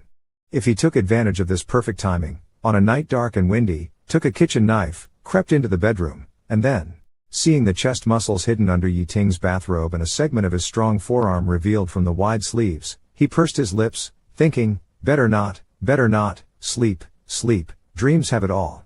Yang Jiali took his luggage into the room and quietly began to organize his things. Yi Ting finished replying to the last pending email of the day. He put down his tablet and quietly walked to the door of Yang Jiali's room. Only a small lamp was on in the room, warm yet somewhat dim. Yang Jiali had already finished packing his meager luggage and was sitting on the bed with his back to Yi Ting. Yang Jiali just sat there silently, not knowing what he was thinking. The light shone on his profile, motionless like a statue, lacking vitality. Through the doorframe, Yi Ting didn't disturb him and just watched from a distance. He looked for a long time, somehow feeling that the Yang Jiali who was alone now seemed, in some indescribable way, slightly different from the one he remembered. Yi Ting turned around, left quietly, went upstairs, and entered his own room to rest. He had a dream. It was dim, and within the haze, he saw Yang Jiali standing not far in front of him, with his back turned, walking step by step further away. Yi Ting wanted to catch up to him, but his feet felt as if they were filled with lead and couldn't move. He could only call out to the retreating figure of Yang Jiali, "Yang Jiali, I'm telling you to stop, don't go any further." Yang Jiali turned his head to look at Yi Ting, and a tear suddenly fell from his eyes reddened with blood vessels. His lips moved slightly, wanting to say something but ultimately not saying it. His steps had already entered the cemetery. His whole body was swallowed by the darkness. Yi Ting was startled awake by this nightmare. He has always had good sleep quality and regular habits, rarely having such nightmares. He was panting in the dark and, touching his forehead, found his hand covered in cold sweat. Yi Ting took a long while to regain his usual calmness. He lifted the blanket and went downstairs, walking quietly to the door of Yang Jiali's room. Yi Ting took out the spare key to the room and quietly opened the door. Yi Ting carefully walked in and sat by his bed, looking at his peaceful sleeping face. His heartbeat gradually calmed down. After a while, he walked to the cabinet, took out a tube of ointment, squeezed out a bit, and gently lifted a corner of the blanket. He applied a thin layer on Yang Jiali's ankle, put the ointment back in place, and sat back by the bed. He looked at Yang Jiali's drooping eyelashes and said with a chuckle, "Just like before, once you're asleep, you don't sleep comfortably. No matter how I call, you're not willing to wake up." He slowly lowered his head, getting closer to look at Yang Jiali's eyebrows and eyes. "It's been 5 years. Since we broke up before the graduation ceremony to you moving back into my house now, it's been 5 years. Yi Ting gently touched Yang Jiali's lips, his smile gradually fading, his eyes becoming deep and cold. "Baby, you knew how much I loved you back then. Why were you so quick to say the words break up?" He remembered the time they lived together off campus during university. After finishing classes at school, he would bring Yang Jiali back to their place. He would be busy with studying and handling business matters while Yang Jiali played around like a lively treasure. Every time night fell, with the millions of lights outside shining brightly, they would nestle in their private space undisturbed. Yi Ting stroked the short hair by Yang Jiali's ear, lowered his head, and asked, "But why were you so quick to say the words break up?" At this point, Yi Ting's gaze suddenly turned somber. He leaned in closer, a smirk on his lips but his eyes were cold and detached. "Baby, you've really made me angry now." Yi Ting slowly straightened up and took a deep breath, speaking in a low tone. "Now that you've moved into my place, locking you up might be a good idea. You won't be able to run away. You forced my hand with these methods, so don't blame me for what's happened before and what's going to happen. This is the punishment you deserve." Yi Ting tucked Yang Jiali in properly, bending down to kiss his lips a few times before standing up and leaving the room. When Yang Jiali woke up, it was 7:30 a.m. He hurried out of bed, washed up, and as per their agreement, went to the kitchen to make pancakes. It had been many years since he last made pancakes, and his skills were inevitably rusty. He flipped them a bit too late and they got burnt. Frowning, he tossed the charred pancake into the trash can. Yang Jiali thought for a moment and decided to find something like a wooden spatula to help. After searching the entire kitchen and finding nothing, he turned to the living room and opened a storage cabinet to search. When he pulled open a small drawer inside the cabinet, his gaze suddenly froze. There were several boxes still wrapped in plastic, several bottles, and a pair that looked like hand restraints. Yang Jiali picked up the restraints and looked at their shiny surface, his mouth twitching uncontrollably. "Yi Ting, that scoundrel," he thought. "The games we play in bed are getting wilder and wilder," he thought, with a mixture of feelings about their increasingly adventurous intimacies. Yang Jiali kept stealing glances at Yi Ting. He observed Yi Ting's professional appearance in a white suit and black tie and couldn't help but internally mock him, thinking about the games they played. "Xia xia, oh xia xia, you're in for a tough time with such a wolf in sheep's clothing," he sighed to himself. He was just about to look away when Yi Ting, who had been earnestly replying to subordinate emails, suddenly looked up and caught Yang Jiali's sneaky gaze.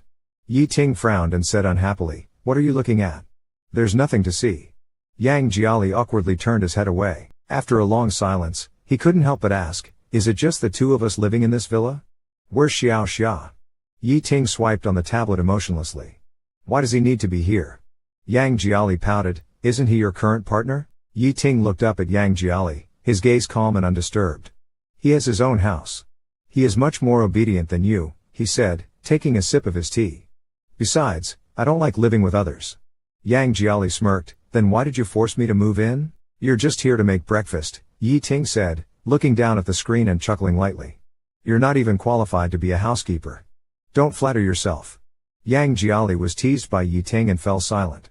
But when he bit into the biscuit, he did so with unusual ferocity, as if he wasn't just eating the biscuit, but Yi Ting's flesh. As soon as Yang Jiali's ringtone went off, it was Lida calling. Before he could even speak, he heard Lida excitedly telling him that the committee had reinstated their slot, agreed to let them perform, and asked them to come for a rehearsal tomorrow evening. Hearing the news, Yang Jiali was ecstatic. He couldn't believe that right after he agreed to Yi Ting's conditions, Yi Ting had sorted everything out. At least he kept his word. He quickly restored the copy of the music score and arrived at the performance center the next afternoon, finally finding Lida and Lear in front of a dressing room. Lida and Lear were standing in the middle of a crowd.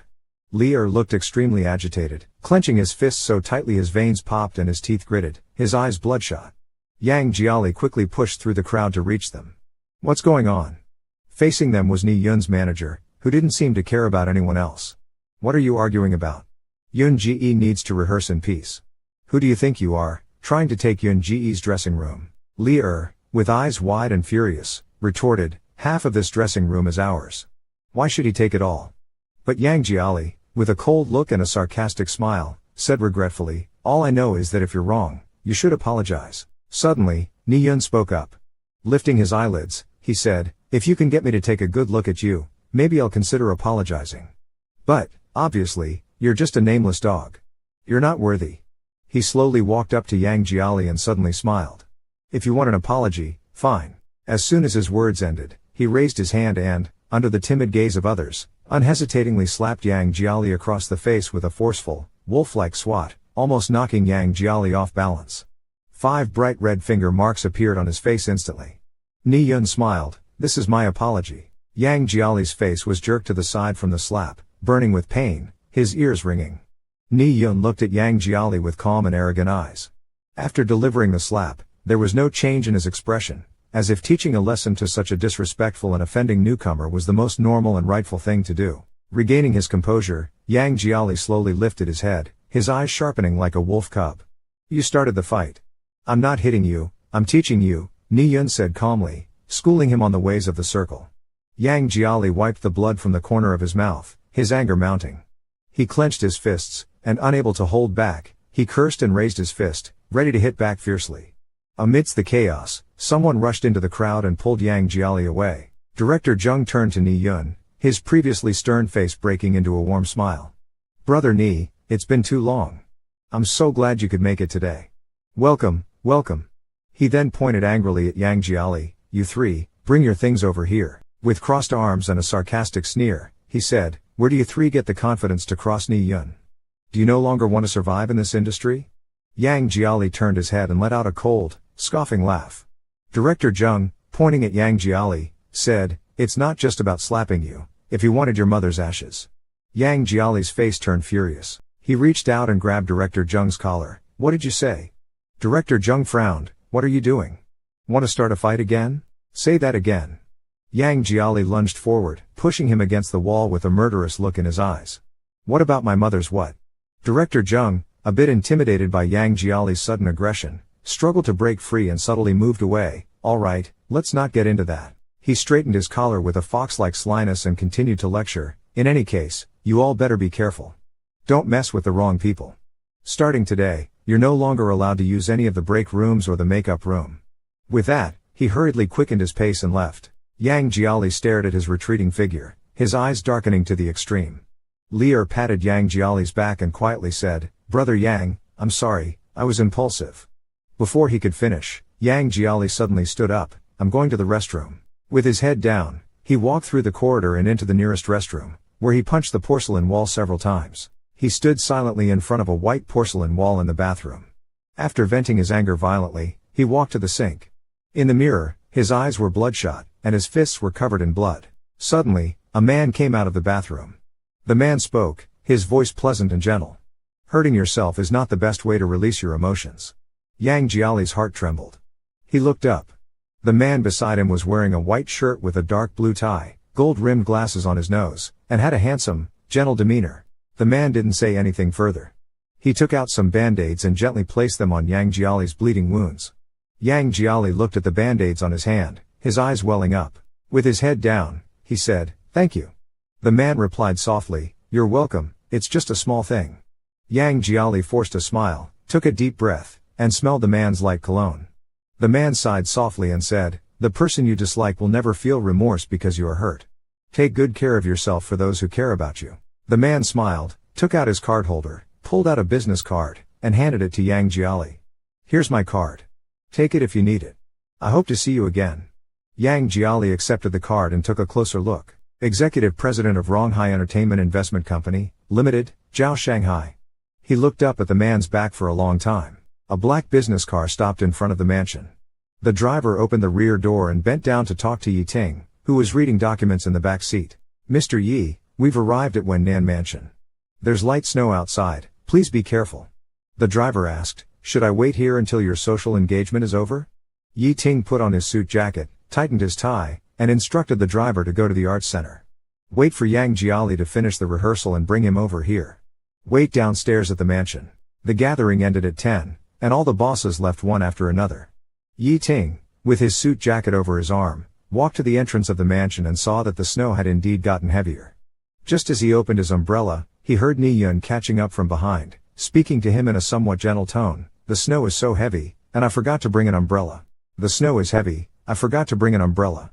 Director Yi, could you give me a lift? My car is over there." Yi Ting remains expressionless, nods his head. Ni Yun moves closer to Yi Ting, quietly grabs his sleeve and squeezes under the same umbrella with him. Yang Jia silently sits in the car. Perhaps sensing something, he looks out the window.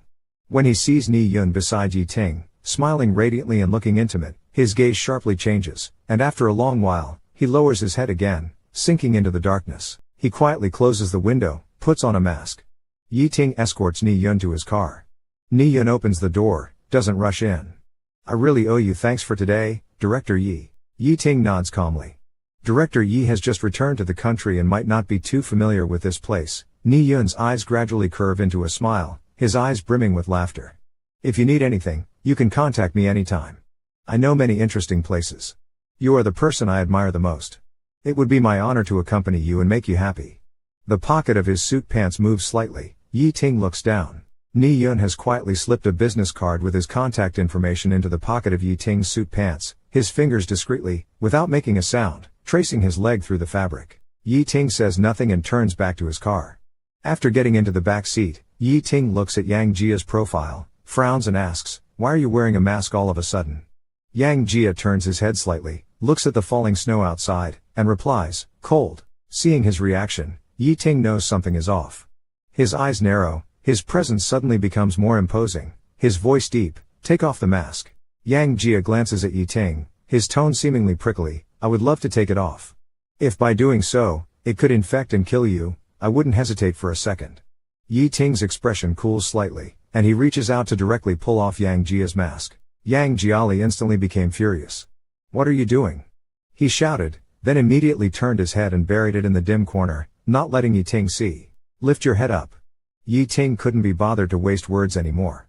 With a cold face, he directly reached out and grabbed Yang Jiali's chin, forcing his whole face towards him. The light in the back seat was very dim, making it hard to see details, but even in the faint light, Yi Ting could see it clearly. There was an unusual red mark on Yang Jiali's originally clean cheek, with a scratch that looked like it was made by a nail, particularly glaring. Yi Ting stared at the scratch on Yang Jiali's face and asked coldly, "What happened to your face?" He pinched Yang Jiali's face so hard that Yang Jiali hissed in pain and forcefully removed Yi Ting's hand from his face. "What are you doing getting physical?" Yang Jiali slapped Yi Ting's hand away, turned his head to the side, gritted his teeth, and still kept his head down, not intending to respond. The curve of Yi Ting's mouth slowly fell, and his face darkened. "I'm asking you, who hit you?" Yang Jiali was getting impatient with Yi Ting's relentless questioning and raised his voice. Ask, aren't you annoyed? What does it have to do with you?" "The person who hit me is the same knee guy you were just walking in the snow with, all cozy under an umbrella." Yi Ting withdrew his hand. "Why did he hit you?" "Because he thinks I overstepped my bounds, that I'm not worthy to share the same rest room with him, and for daring to contradict him in public. So he slapped me in front of everyone, said it was a lesson." Yi Ting listened to the anger and faint resentment in Yang Jiali's tone, and slightly curled the corner of his mouth. "Your tone is so confrontational, do you feel wronged?" Yi Ting looked at him and suddenly laughed. "What do you have to feel wronged about?" His tone carried a hint of coldness, as if mocking him. "This is a dog-eat-dog world with clear rules. You don't understand your own identity, status, and power. You blindly charge forward with a foolish impulse. Who do you think you are? As these words came out, Yang Jiali's face stiffened for a moment. It took a while for his expression to recover, and he snorted as if he didn't care. I never felt anyone would have my back anyway, he said, twisting his body, his head turned towards Yi Ting, falling into a long silence. When the car reached the front of the villa and stopped, Yang Jia immediately got out of the car, disregarding the heavy snow outside. Listening to Tingen's movements aside, when Jiali sends a different time, the child's hand slightly trembles as he looks inside the bag. It wasn't until Yang Jia had slammed the door of the villa shut that he withdrew his gaze. He took out the small business card Ni Yun had secretly slipped into his suit pocket, looking at the vigorous and powerful name Ni Yun written on it. He suddenly smiled, but the smile did not melt the iciness in his eyes. He crumpled the card in his palm, his fist tightening more and more until the veins on the back of his hand bulged out terrifyingly, throbbing visibly. Only then did Yi Ting take a deep breath, nodding his head calmly as he took out his cell phone from his pocket and made a call.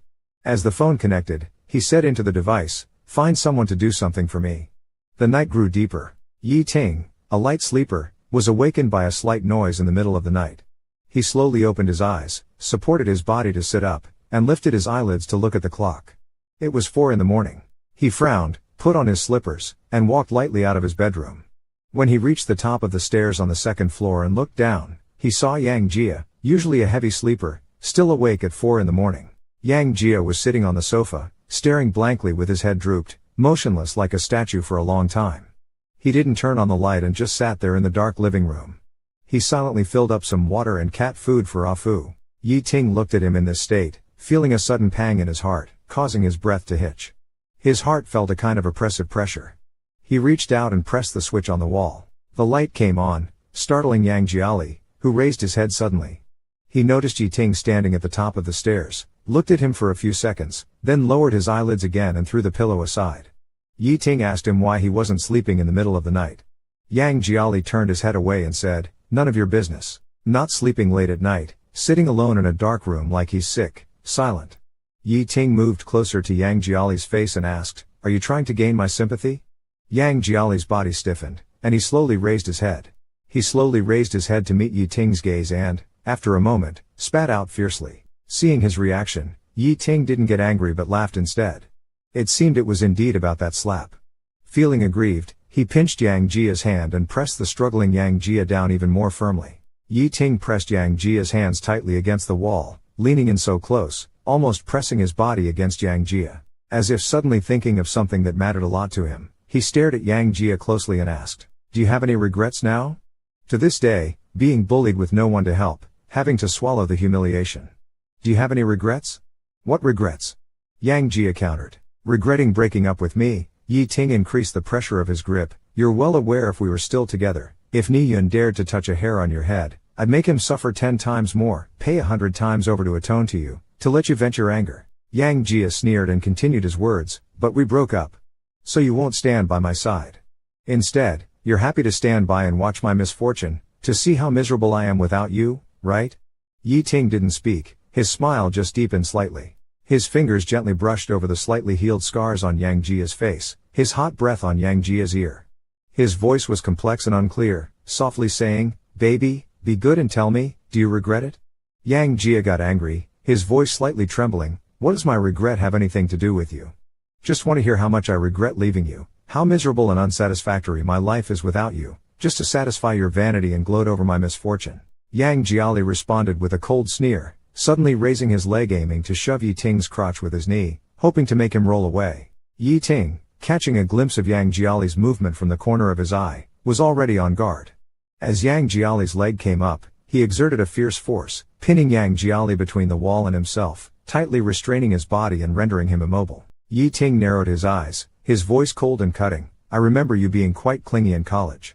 Why are you now so reluctant to be in my company?" Yang Jiali replied, "But the past is the past.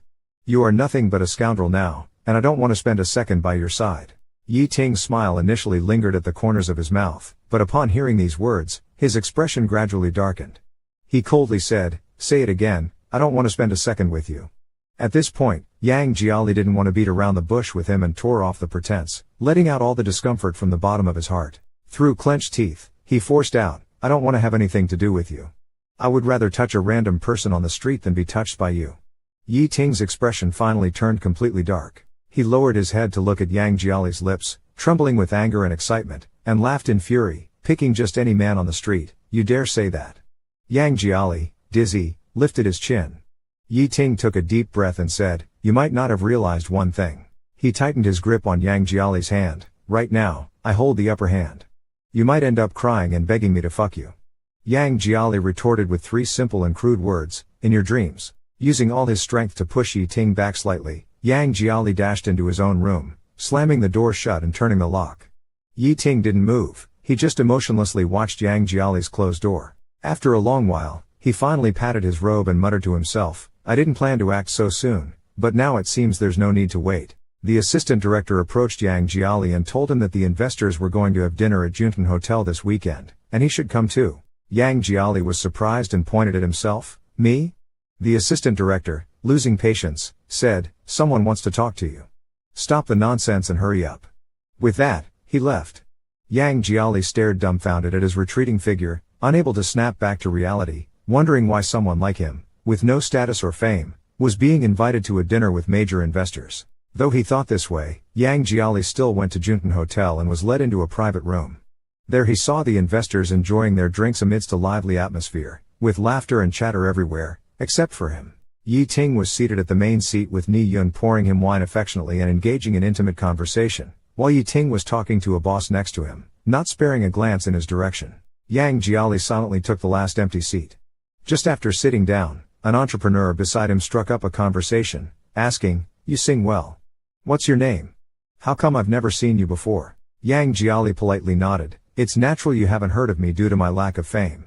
The man nodded, smiled, and said, young man, let's drink. Yang Jiali had attended similar gatherings before and knew that competing in drinking was normal in such settings, so he didn't refuse much. As he drank, the chubby boss smiled even wider, bringing a few other small bosses around him to continuously fill Yang Jiali's cup.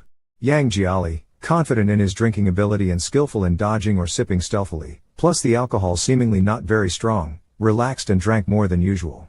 With his face turning a bit red, Yang Jiali shook his head and heard someone toasting Yi Ting, thanking him for hosting such an event and treating them to such expensive wine, saying Yi was very generous. Someone nearby joked and flattered Yi, mentioning that Yi had officially taken over the group, basking in endless glory. Look, the wine served is all collectible, each bottle starting from tens of thousands, with a rich taste and strong after effects, all treasures. Yet, Yi Ting sneered, drink up, drink more. At this point, Yang Jiali was already feeling dizzy and staggered up, making an excuse to go to the restroom to escape the drinking. The alcohol hit him in waves, each more intense than the last. Leaning on the wall, he entered the restroom and stood at the sink, leaning against the wall, his body going limp as he held onto his last bit of consciousness, took out his phone from his pocket, shakily found Li Da's number, and called. The call connected quickly, and without caring if Li Da understood, he mumbled, Li Da, it's me. I can barely walk. Come pick me up, will you? I'm at Junting. But just as he was halfway there, tripping over something, his legs gave way, and he was about to fall uncontrollably when suddenly someone caught him in their arms. Suddenly, someone hugged him, supporting him to prevent him from falling. A man's voice sounded above his head, look at how drunk you've become. Yang Jia managed to open his eyelids and saw it was the fat boss who had been urging him to drink at the table. Yang Jia couldn't care less, grabbed the fat boss's sleeve, and slurred, I want to go home.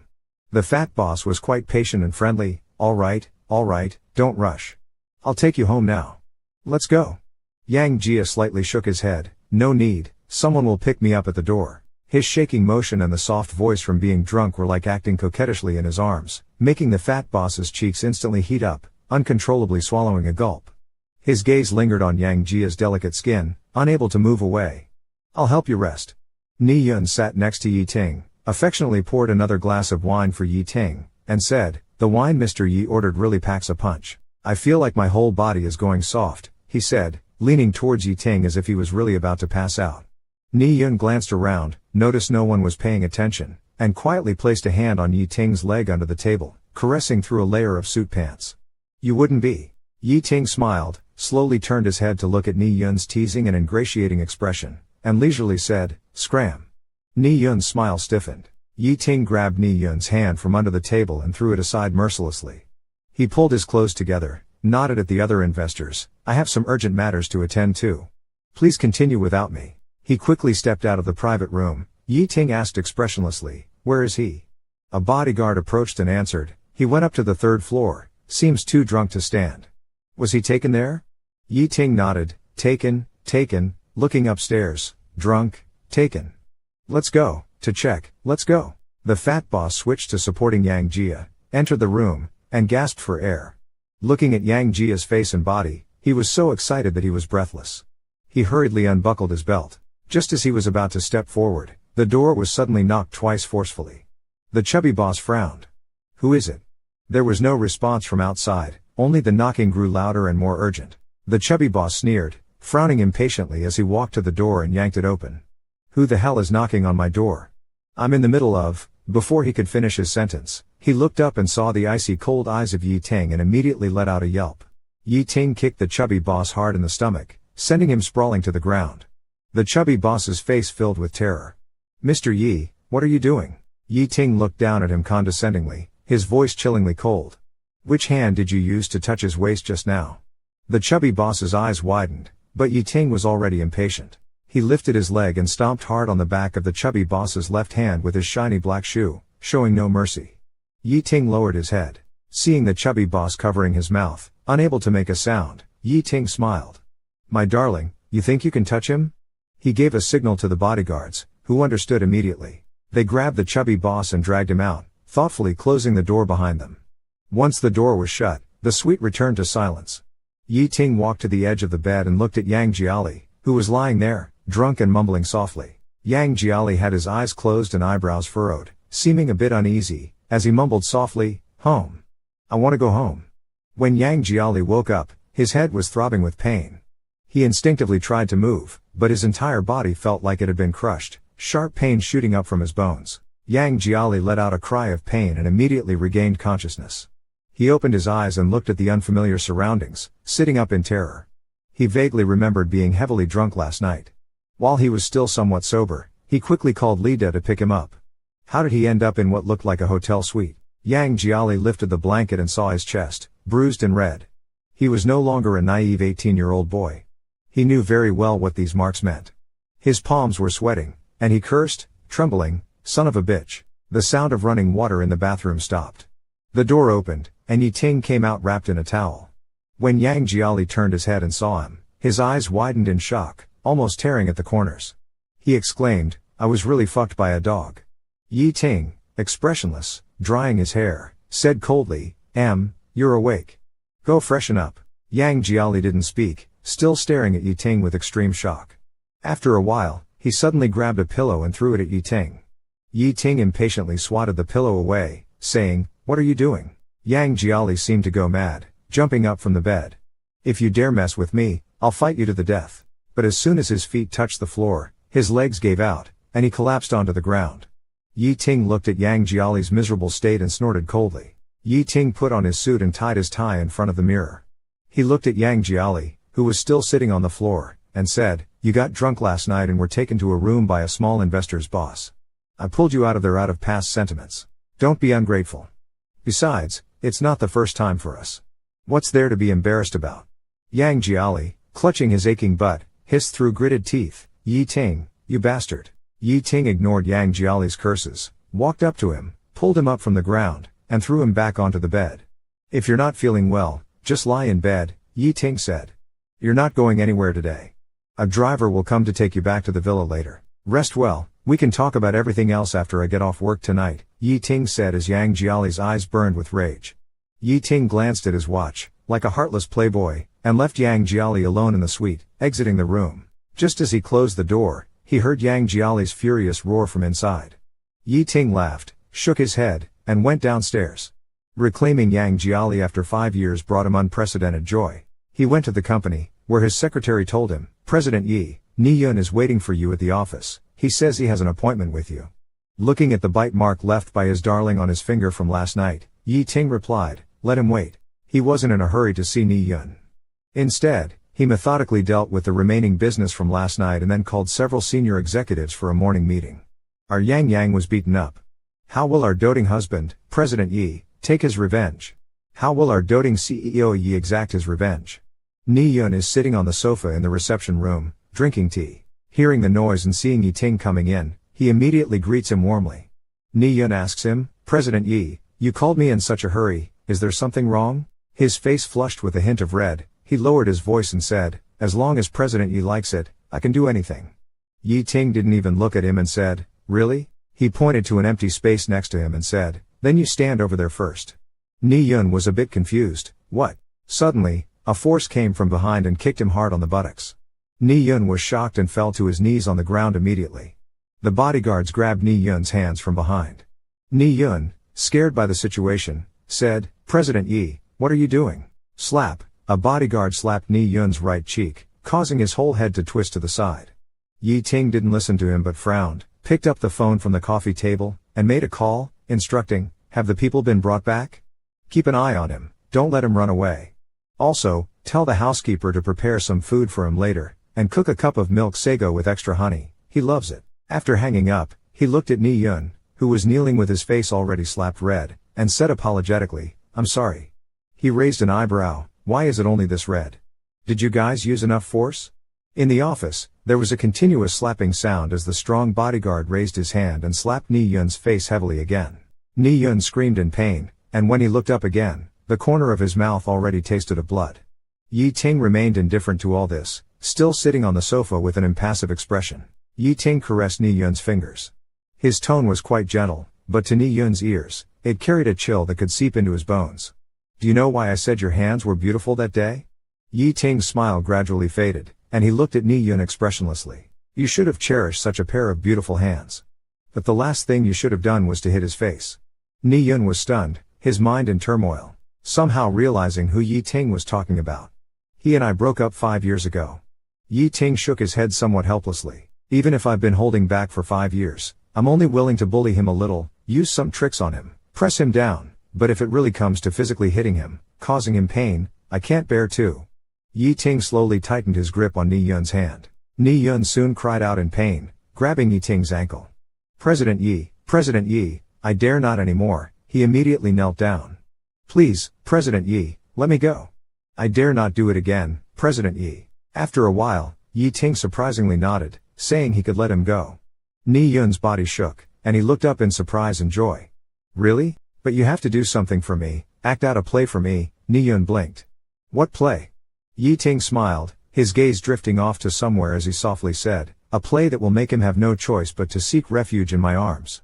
Yi Ting opened the hidden album on his phone, looking at one of the photos where Yang Jiali took the initiative to kiss him, and thought back to the satisfaction of possessing Yang Jiali again last night, feeling content and in high spirits. He was about to close the album when a call came in.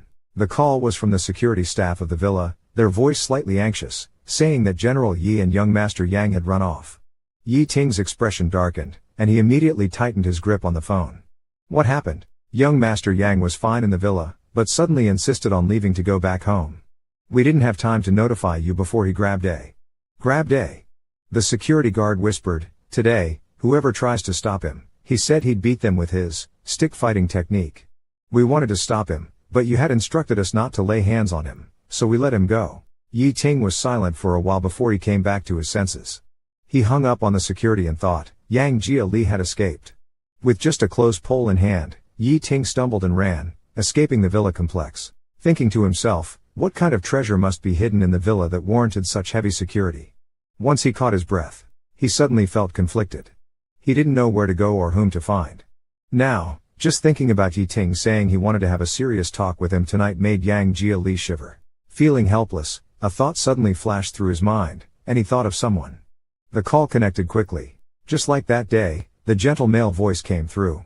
Hearing this, Yang Jiali stuttered for a long while, barely making sense. Hello, I am. Zhao Xianghai, however, was very patient, chuckling softly, don't rush, take your time, it's okay. Yang Jiali's ears turned red. He took a deep breath, steadied his emotions, and finally managed to explain his situation. After hearing him out, Zhao Xianghai fell silent for a moment. So, you're saying you've run into some trouble and need a place to lay low for a while, is that right? Yang Jiali nodded. Is 6 o'clock okay? Zhao Shanghai suddenly interrupted him and asked. Yang Jiali was startled for a moment, not reacting. I have a meeting today, I probably won't be free until 6, Zhao Shanghai said. You tell me a place, and I'll drive there at 6. Let's talk first. Do you think that's okay? Upon hearing this, Yang Jiali hurriedly nodded, speaking with a trembling voice from excitement. That's fine, thank you. After hanging up, Yang Jiali wiped his eyes and looked up at the gloomy sky, his nose suddenly sour. With a bittersweet and helpless chuckle, Yang Jiali left. He put on the mask he had just bought and sneaked back to his rented room. He had arranged to meet CEO Zhao at 6 o'clock at a nearby intersection. Before that, he wanted to go back and pack some things. Fumbling for the light switch, he turned on the room's light, and the sight in front of him left him astonished. Yi Ting was seated steadily on a chair not far away, legs crossed, holding an English report, with thin-rimmed metal glasses perched on his nose, expressionlessly watching him. Meeting Yang Jiali's gaze, Yi Ting slowly broke into a smile and said, "Still have the energy to plan an escape? Seems like I wasn't harsh enough last night." Yang Jiali's body shook, and without a word, he turned to run. He had barely reached the foyer, his hand not yet touching the doorknob, when someone slammed the door shut from the outside. Yang Jiali panicked, pulled the doorknob hopelessly, banging and shaking it fiercely. "Open the door. Who's out there? Open it." He yanked at the doorknob with all his might. He pulled the door handle with all his might, but unfortunately, it seemed as if someone outside was holding the door tightly shut. No matter how hard he tried, the door didn't budge, not even a crack. It was tightly closed, determined to trap him inside. Yang Jiali's heart skipped a beat. When he turned around, he saw that Yi Ting had already put down the report and stood up. "Why panic?" Yi Ting said, "Am I going to eat you or something?" Yang Jiali leaned against the door, thinking, "You bastard, aren't you just trying to eat me up, leaving nothing behind?" Yi Ting walked step by step towards Yang Jiali, raising his hand without saying a word, reaching for Yang Jiali. Yang Jiali's face changed, instinctively dodging. Yi Ting took off Yang Jiali's mask and calmly asked, "Why don't you listen?" Yang Jiali frowned, not understanding what he meant. Yi Ting continued to ask, "Why did you try to run away?" Yang Jiali glanced to the side, let out a cold laugh, and replied, "You already dragged me to bed to play. Should I wait to be forced to death by you in a few days if I don't escape? If it wasn't for me last night, you would have been taken by a stranger. I was helping you." Yang Jiali spat and said fiercely, "Helping my ass, that's called drugging." Yi Ting let out a light sound, not refuting. He stared at Yang Jiali for a while, then grabbed his arm, trying to drag him to the other side. Calmly, he took out a wallet and pulled out a card. "This card has 100,000, Yi Ting said indifferently. "Last night indeed happened when you were drunk. So, take this 100,000 as compensation." Yang Jiali squinted his eyes, not having time to get angry. Yi Ting pulled out another card and pushed it in front of Yang Jiali. "This card has 5 million, Yi Ting said with a slight smile at the corner of his lips. "Last night felt pretty good. Although I've had you before, I haven't gotten tired of it after 5 years. The taste still makes me nostalgic. So this 5 million is your fee. If you think it's too little, I can add more." Yang Jiali looked at the card, incredulously raising his head. "You? What do you mean?" Yi Ting smiled, not beating around the bush, and got straight to the point. "Simply put, I want to keep you." Yang Jiali suddenly stood up and slapped him. "Keep your sister." His face turned red with anger, his eyes filled with the rage of being humiliated. "Who are you insulting?" Yi Ting didn't mind and leisurely responded with a "hmm." He looked at Yang Jiali's indignant expression and chuckled. "You've already been with me, so what's there to be embarrassed about? This is a realistic society. I give you what you need, and you give yourself to me. It's a fair trade." Yang Jiali sneered twice. "Keep him a fair trade?" Yi Ting could say such shameless words. Damn, his face is thicker than Jupiter. He roared, "Yi Ting, what the hell do you really want?" Yi Ting held the bank card between his fingers and waved it. "I'll give you another chance. Take the card and be obedient." Yang Jiali directly slapped the card away. Yi Ting raised an eyebrow, not annoyed by Yang Jiali's resistance. He just shook his head helplessly and sighed lightly. "Yang Jiali, it's been 5 years since our breakup." Shaking his head, he said, "The only thing that hasn't changed about you is that you're still as childish as before, unable to understand the situation." Yi Ting slowly stood up, patted his slightly wrinkled collar, and calmly said, "You know my character. I always get what I want. As long as I still find it fresh, I have to play with it until I get tired of it. And you, I know all your weaknesses, friends, career, dreams. Everything you care about, I can control in my hands. Do you understand?" Yang Jiali gritted his teeth, glaring at Yi Ting, and after a while, coldly squeezed out a sentence, "You are a dog." Yi Ting chuckled softly. It seems you're too emotional right now. How about this? I'll give you 3 more days to think it over. I'll come and ask you again in 3 days. After kissing him enough, he released the struggling wolf cub in his arms, smiling, you only have 3 days. Don't act impulsively. Think it over. Good night. After Yi Ting left, Yang Jiali lay down on the ground, feeling completely powerless. The gloomy emotions in his chest were like ink dripping into clear water, gradually spreading and diffusing. He sat alone in the dim room until nearly 6 o'clock. Yang Jiali got up and went downstairs first. He had an appointment with Zhao Shanghai at 6 o'clock nearby. He went to a small coffee shop nearby. Zhao Shanghai took a sip of coffee, looked at Yang Jiali, who had his head down, and asked, "What's going on? Can you tell me in detail?" Yang Jiali glanced at him, wanting to speak but hesitating. If they had met before he was caught by Yi Ting, he would have told the whole story clearly. But after being threatened by Yi Ting just now, he suddenly became worried. He wasn't worried about himself, on the contrary, if it was only him going against Yi Ting, he had nothing to fear, for his life was worthless anyway. Zhao Shanghai's eyes were gentle, and his tone was patient. Don't be afraid. Just tell me what's going on, and we'll figure out a way to solve the problem together, okay?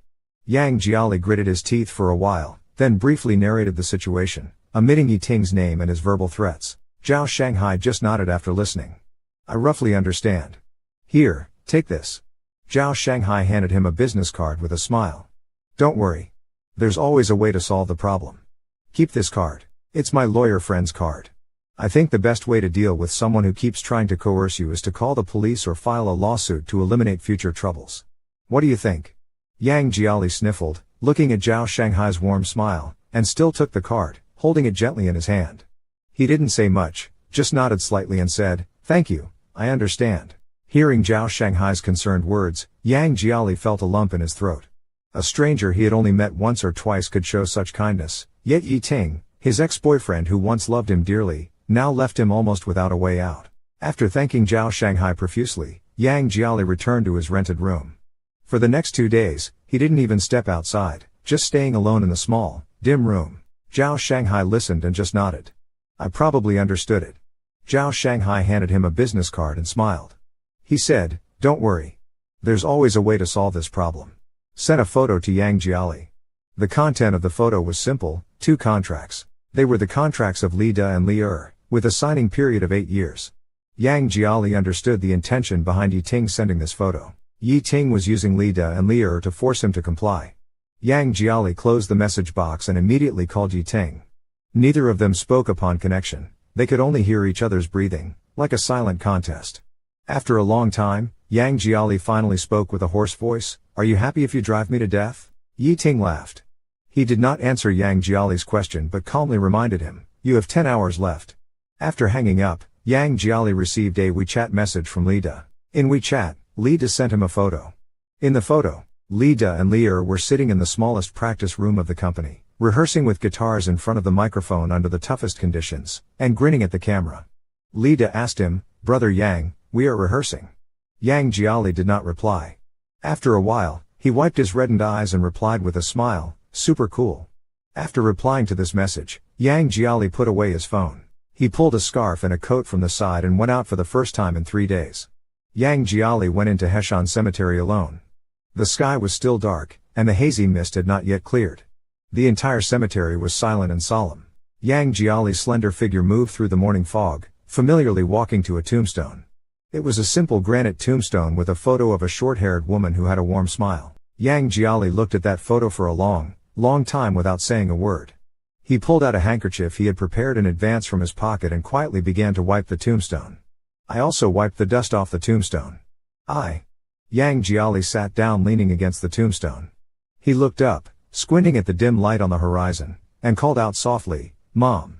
Yang Jiali gently pressed his head against the tombstone, speaking in a voice so faint it was as if he were sharing an intimate secret with someone.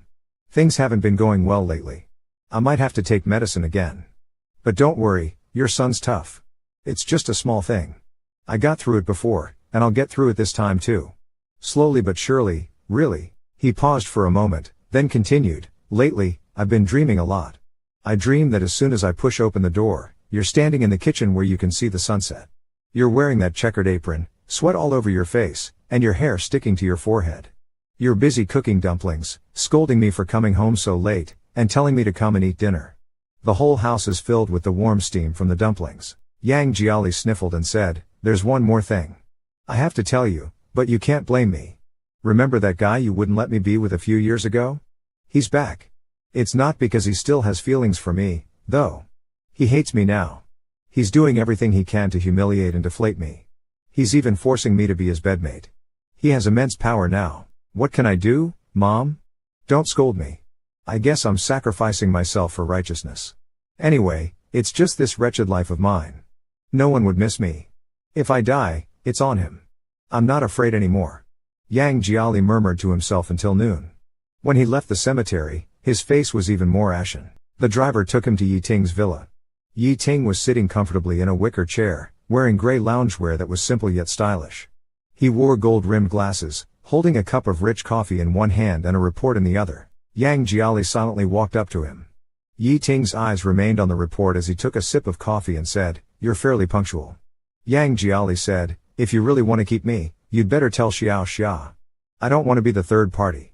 Don't worry, Yi Ting chuckled, you definitely won't be the third party. Yang Jiali said nothing more and headed toward the room. He had only taken a few steps when Yi Ting turned his chair and called out to him, stop right there. Yang Jiali halted his steps. Yi Ting looked at his lean figure from behind. Previously, you were cooking, so I let you live downstairs. Now that you are my bed partner, you know the duties you need to fulfill without me having to remind you, right? Yang Jiali turned his head and glanced at Yi Ting, his eyes like two clumps of dead ashes. He silently changed direction and went upstairs to Yi Ting's bedroom. Watching Yang Jiali go upstairs, Yi Ting didn't say a word but murmured, interesting. Now he's using silence to show resistance? Yang Jiali went straight back to the room without paying any attention to Yi Ting. He adjusted his glasses, stood up without saying anything, and slowly made his way upstairs, gently pushing open the door. Looking at Yang Jiali's lifeless demeanor, Yi Ting's tone suddenly turned cold. What's this now, showing me attitude to let me know how reluctant you are? Yang Jiali replied dryly, no. Then don't put on this pitiful act, Yi Ting said. Things are different now. I'm not as easily softened as before. Yang Jiali responded indifferently, understood.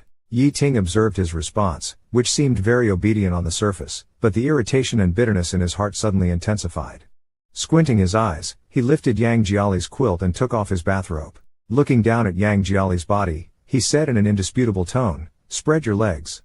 Hearing Yi Ting's command, Yang Jiali paused for a moment. He looked at Yi Ting standing not far away, his hands unconsciously gripping the sheets tighter, the knuckles straining against the skin, his nails digging in. Yi Ting stared at Yang Jiali's reaction. Seeing Yang Jiali's obvious resistance and unease, it provoked him to continue issuing the command. I'll say it one last time. Spread your legs. Yang Jiali's teeth chattered softly. He looked at the ceiling, taking deep breaths in and out. After a moment, he closed his eyes and slowly spread his legs. Yi Ting untied the towel around his waist and turned off the light. In the dim room, only the sound of accelerated heartbeats and muffled groans were left. After it ended, Yi Ting carried Yang Jiali to the bathroom to bathe. Lying in the bathtub, hot water poured down from his head, but Yang Jiali remained lifeless with no reaction at all. Only when foam got into his eyes did he reach out to wipe it away. Yi Ting held him tightly and whispered in his ear, I told you before, I can make you willingly spread your legs and beg me. See, I did it. Yang Jiali hung his head in silence. Yi Ting narrowed his eyes and said nothing. Yang Jiali didn't speak and left the bathroom directly. Yi Ting watched his back, feeling as if a cat was clawing at his chest. Following his pace and plan, using some means to bring Yang Jiali back and keep him by his side, he considered it a major part of his success. He's already more than halfway to success. What remains is to push Yang Jiali to open up, to make him belong to him both physically and mentally. But now, although he has tied him down under the pretext of a kept relationship, he is not at ease. Yi Ting always feels that the current Yang Jiali seems to be slowly turning into a young poplar tree immersed in winter cold, shedding all its vibrant leaves, leaving only gray branches standing silently in the wind, decayed and silent. Around 2 a.m., Yi Ting was woken up by a dense and tight rustling sound beside him. He opened his eyes and glanced sideways.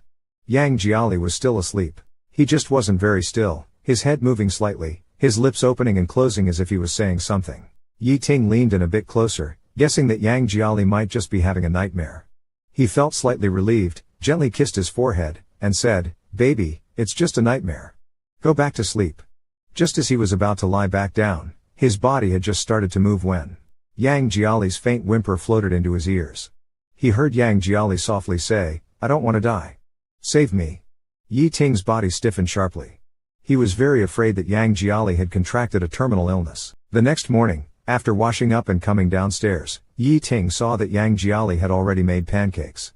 Yi Ting sat at the dining table, watching Yang Jiali bring the pancakes out on a plate and place them in front of him. His eyes narrowed slightly, and after a while, he casually said, "Why does your face look so lifeless? Are you feeling unwell somewhere?" Yang Jiali's motion of eating the pancake paused for a second. He said, "No." The two of them ate breakfast each with their own thoughts. Watching Yang Jiali's back, Yi Ting still felt a bit uneasy. Yi Ting took out his phone and called his personal assistant. On the other end, he calmly instructed, "Find a reliable hospital for me and arrange for a full medical checkup." The assistant briskly replied, "Yes, Mr. Yi." After hanging up the phone, Yi Ting half lay in his seat. It felt like something was gripping his heart tightly. During work, he kept thinking about Yang Jiali's state. This feeling of irritation affected Yi Ting's work efficiency all day. Yi Ting was leaning back in his boss chair, resting when the phone on his desk vibrated. He picked it up and saw it was Ni Yun.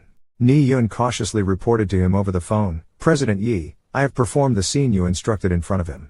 Yi Ting looked at the distant cityscape through the floor-to-ceiling window and tapped his fingers on the wooden desk. What was his reaction? Ni Yun paused and quietly answered, "No reaction." He just sat there. Yi Ting's fingers paused, and his gaze suddenly turned dark. He hung up the phone, his brow still furrowed. He had a gut feeling that Yang Jiali was hiding something from him. In the evening after work, Yi Ting canceled all his engagements and drove straight home. Opening the door, he didn't see Yang Jiali's figure in the living room. Yi Ting squinted slightly, feeling a bit displeased. He hurried upstairs, opening every door and searching each room carefully, but still couldn't find Yang Jiali. A bad premonition suddenly rose in Yi Ting's heart, his chest tightened slightly, and an overwhelming sense of agitation surged from his chest. He hurriedly took out his phone from his pocket, about to instruct his subordinates to immediately track Yang Jiali's whereabouts and bring him back. At that moment, he caught sight of a figure quietly sitting on the second-floor balcony out of the corner of his eye.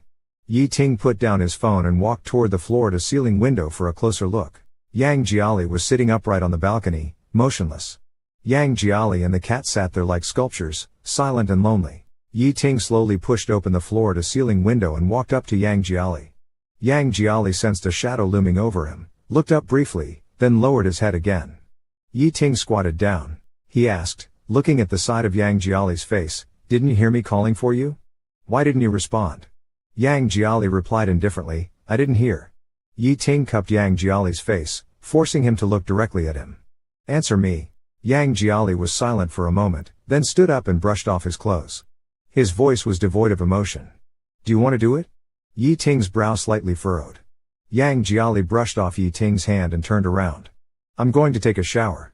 He walked gloomily towards the floor-to-ceiling window and was about to go inside when Yi Ting quickly caught up to him, turned him around, and pressed him forcefully against the wall. Yi Ting looked into Yang Jiali's dull eyes, emotion swirling inside him. "What do you mean?" Yang Jiali calmly replied, "Didn't you come looking for me to do it? I'll comply." Seeing him like this, Yi Ting felt irritated and conflicted, suddenly unable to go through with it. The next morning, the car drove straight to the hospital entrance. Seeing the hospital, Yang Jiali's expression finally showed some panic. "Why are we at the hospital?" Yi Ting didn't look at him, his voice heavy. "A checkup." Yang Jiali stiffened. "I'm fine, I don't need a checkup. I want to go back." Yi Ting held him down with one hand and said with an unyielding tone, "It's not up to you." Yang Jiali's complexion changed, and he instinctively tried to open the car door to escape. Yi Ting trapped him in his arms, suppressed Yang Jiali's struggles and resistance, and coldly took him into the hospital. At the private hospital, Yi Ting's assistant had already made arrangements in advance, so a nurse dedicated to guiding them through the medical examination process greeted them with a smile, all the way to the last procedure which required drawing blood. Upon seeing the needle for blood drawing, Yang Jiali's face turned pale instantly. The nurse patiently persuaded him, "Mr. Yang, it's the last step. Once the blood is drawn, the physical examination will be complete." Fear was evident in Yang Jiali's eyes, and his voice trembled, "No drawing." Suddenly, Yang Jiali dashed towards the hospital's main entrance, but Yi Ting quickly caught up and grabbed Yang Jiali's arm. Yang Jiali struggled fiercely, his complexion growing even more determined as he resisted, shouting, "No drawing, no drawing."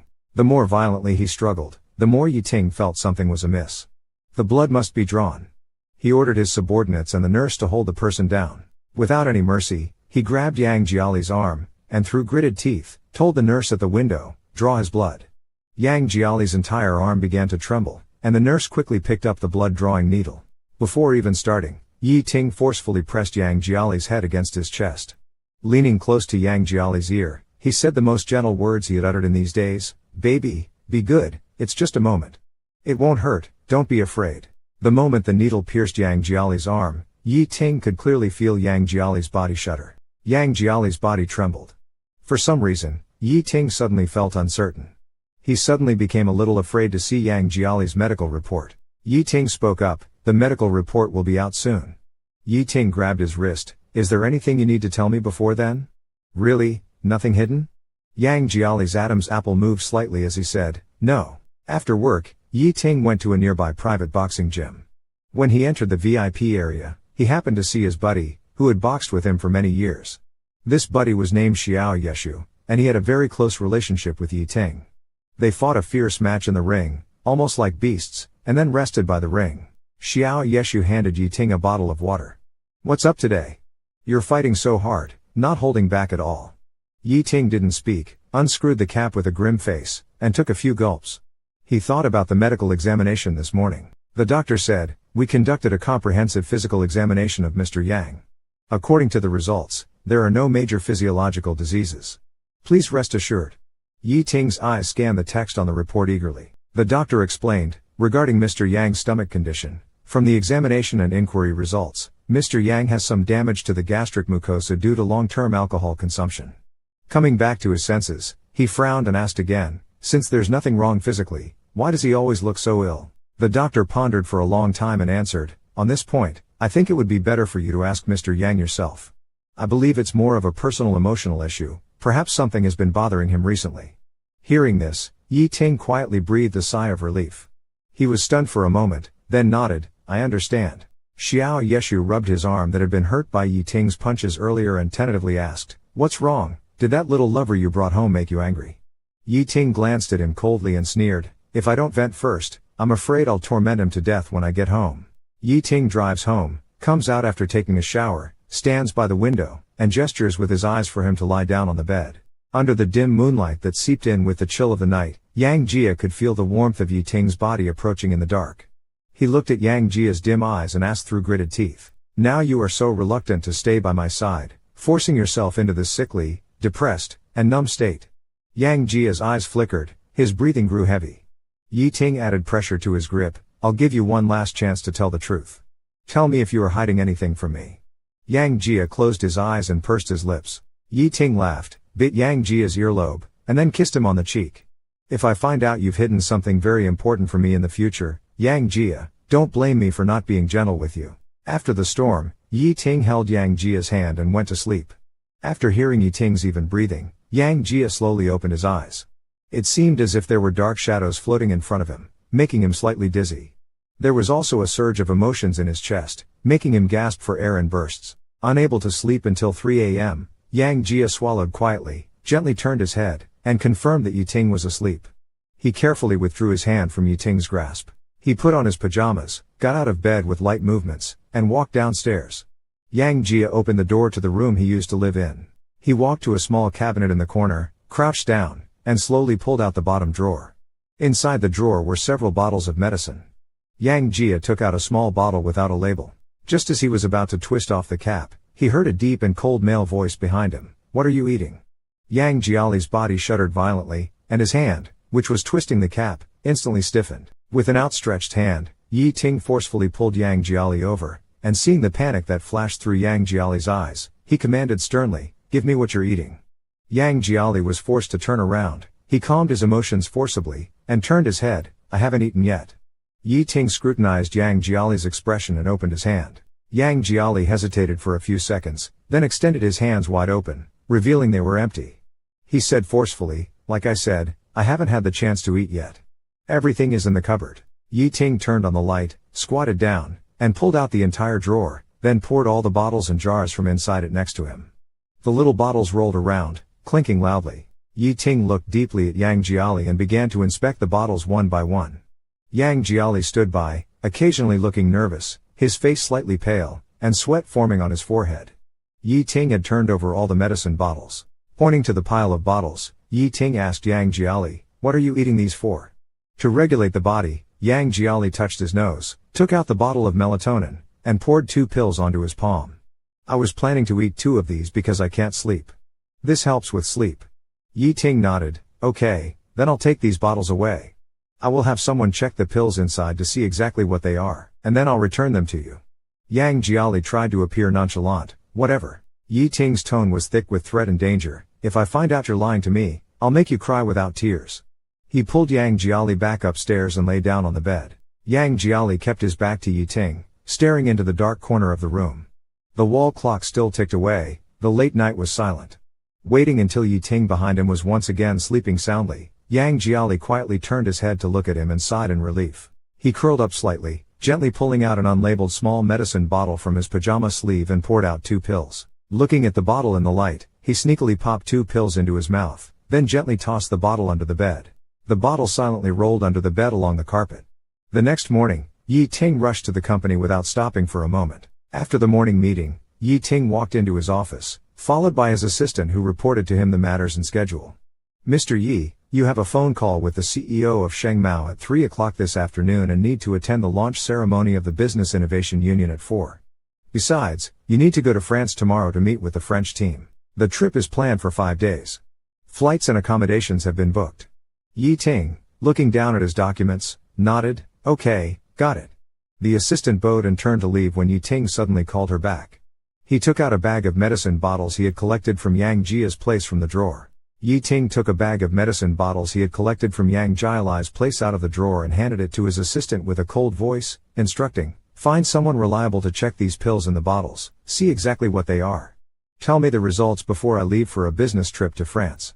By the way, I asked about this villa I'm currently living in." The assistant stroked his chin, thinking for a moment and replied, "It shouldn't have any. Since you've just been reassigned back to the country, this villa hasn't been renovated before your return. It's been completely vacant, so there's no security surveillance installed."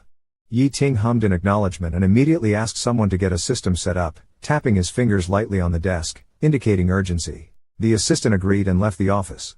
Yi Ting sat silently in the spacious office, looking at his mobile phone. He has always been suspicious by nature. Yang Jiali's reactions these days have been too off, and he always felt there was a problem. He furrowed his brows. He dialed Yang Jiali's number. The call connected quickly, but it wasn't Yang Jiali who answered. It seemed to be his friend called Li De. "Brother Yang is out with us right now. He's drunk and shouting wildly. Hey, Brother Yang, don't bite, I can't breathe." In a cool voice, Yi Ting said, "Send me the address, I'll come to pick him up." After receiving the location from Li De, Yi Ting personally drove to the place. Before even reaching the corner, Yi Ting saw from afar that Yang Jiali was clinging tightly to Li De, refusing to let go. Yi Ting's expression turned even colder. He stopped the car and opened the door. Li De seemed not to expect that the person coming to pick up Yang Jiali would be such a formidable and imposing man. He was stunned for several seconds before coming to his senses. To Yang Jiali, who was lying on him, Li De said, "Brother Yang, wake up, your friend has come to pick you up." Yang Jiali struggled to open his eyes, murmuring incoherently, refusing to leave. "Hand him over to me." Yi Ting's face was tense. "Hand over the man to me."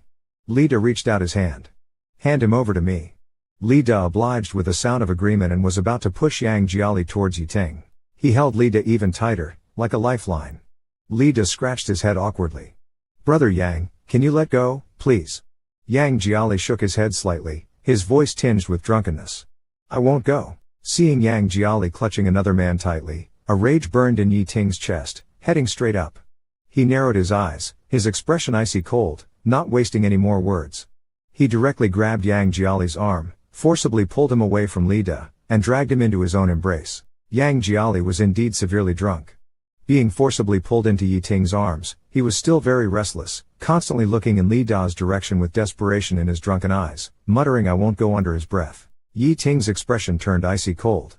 He held Yang Jiali's wrist, preventing him from getting any closer to Li De.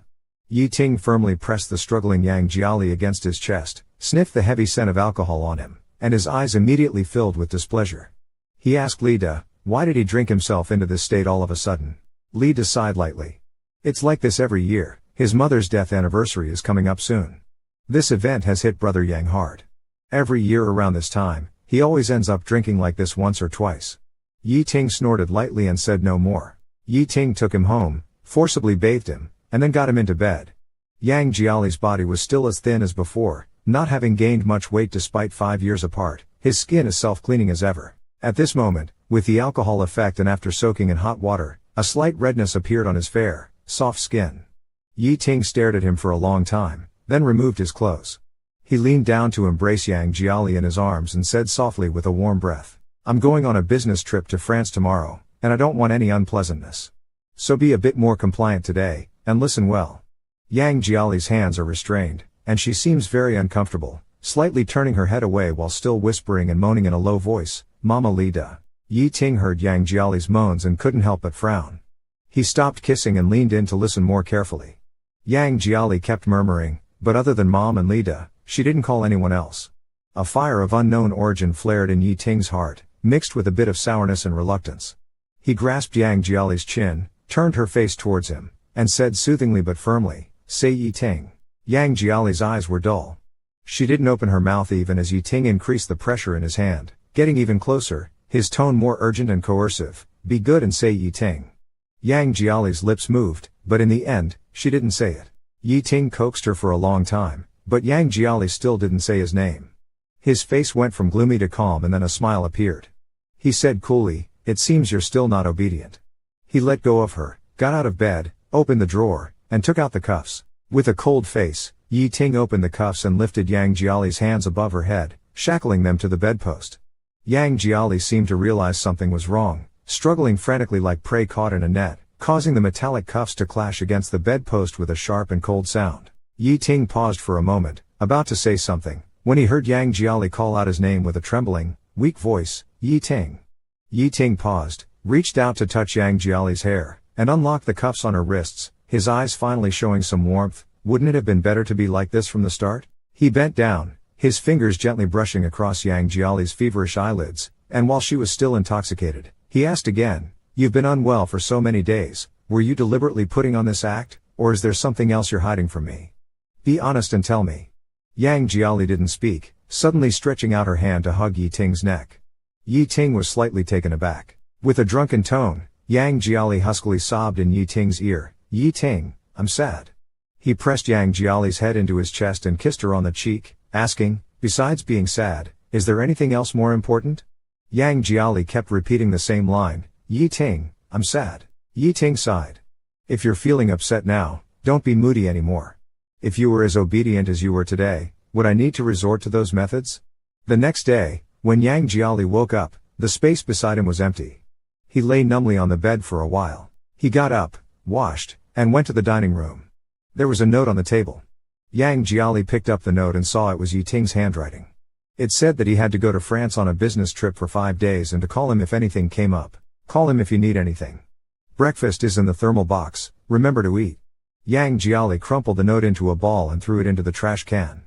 After making sure that Yi Ting had really gone on a business trip, he silently breathed a sigh of relief, squatted down, and with great effort, pulled out the tiny bottle of medicine from under the bed. Yang Jiali blew the dust off the bottle, unscrewed the cap, and poured out a pill. He swallowed it in one gulp.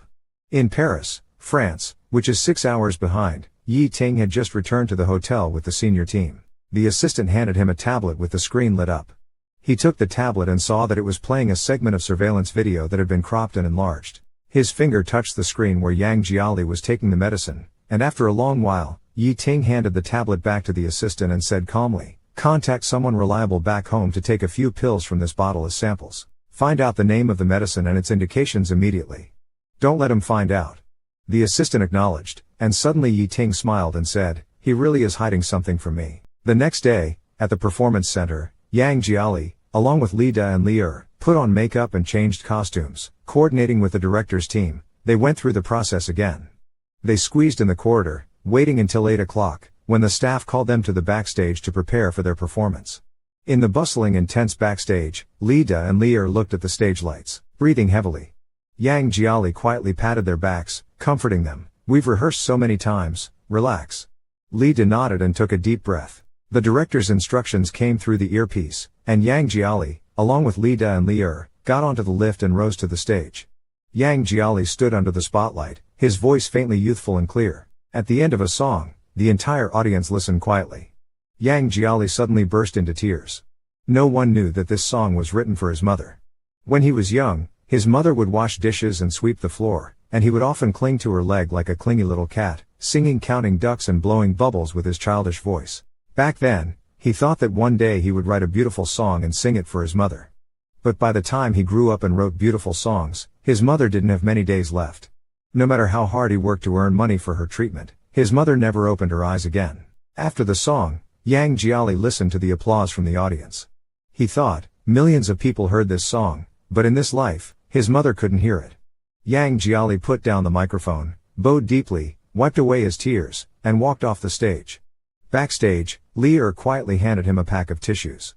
Yang Jiali took the tissues and was about to thank him when a sarcastic remark sounded again. Pretty good acting, tears on command. Such low-level hype, Wang Yang sneered at Yang Jiali, looking disdainful. Pretend all you want, crying like your mother died. Yang Jiali stopped abruptly. He slowly turned his head, his originally tense face now looked deeply hurt.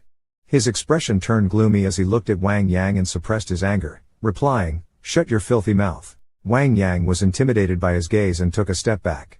Wang Yang muttered quietly, "A bastard with no one to raise him." Yang Jiali's eyes suddenly flashed with fierceness, like a wolf ready to strike. He said coldly, "Say that again if you dare."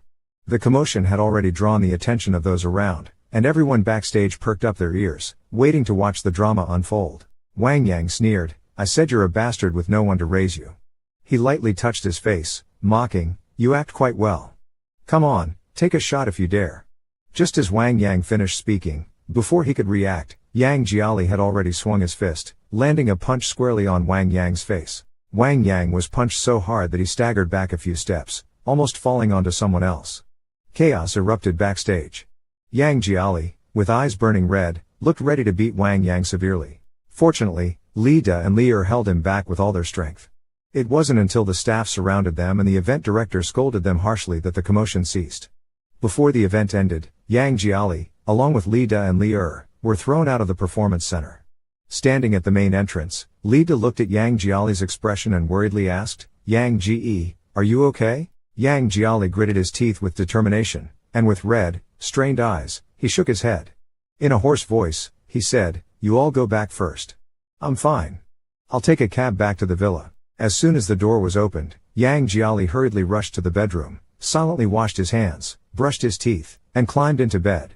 He fished out a bottle of medicine from under the bed, stuffed a pill into his mouth, and gulped down water. When he finally calmed down, he opened his hand and realized it was still trembling. Unbeknownst to him, his fingernail had cut his palm, and there was a patch of fresh blood. He slept extremely unrestfully, tossing and turning several times before falling asleep. Yang Jiali was woken up by the continuous ringing of his cell phone. In a daze, he answered the call and put it to his ear. Li Da's exceedingly anxious voice came through, "Brother Yang, where are you?" Yang Jiali opened his eyes, "I'm in the room." Li Da's voice was trembling, "Forget it, I won't ask you about that now. Just check to see if there's any media waiting outside to ambush you.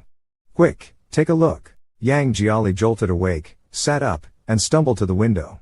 He cautiously pulled the curtain open a crack. The usually quiet villa entrance was today surprisingly crowded with various people, those with cameras, holding microphones, broadcasting live on the internet. Some were blocking the entrance, in a waiting posture. Li Da seemed to have guessed the situation and tried to stay calm. "Brother Yang, listen to me.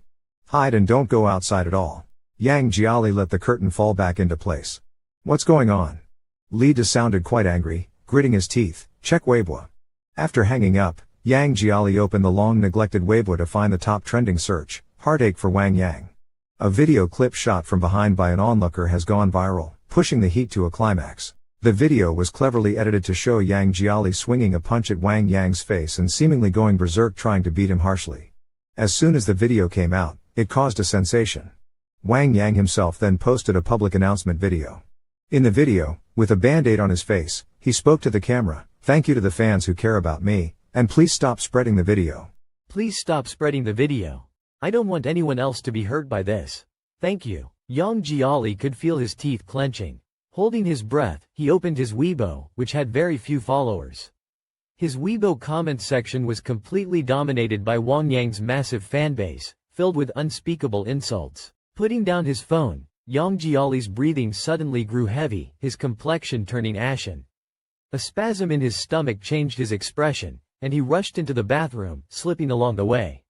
He vomited violently into the toilet, then huddled next to the chilly porcelain wall, closed his eyes, and the buzzing in his ears began, as if he could hear the mocking laughter and insults from all around. In the dim light, Yang Jiali took deep breaths, visibly agitated in an abnormal way. It felt like a dark emotion was stuck in his chest, rising to his throat, about to overwhelm him.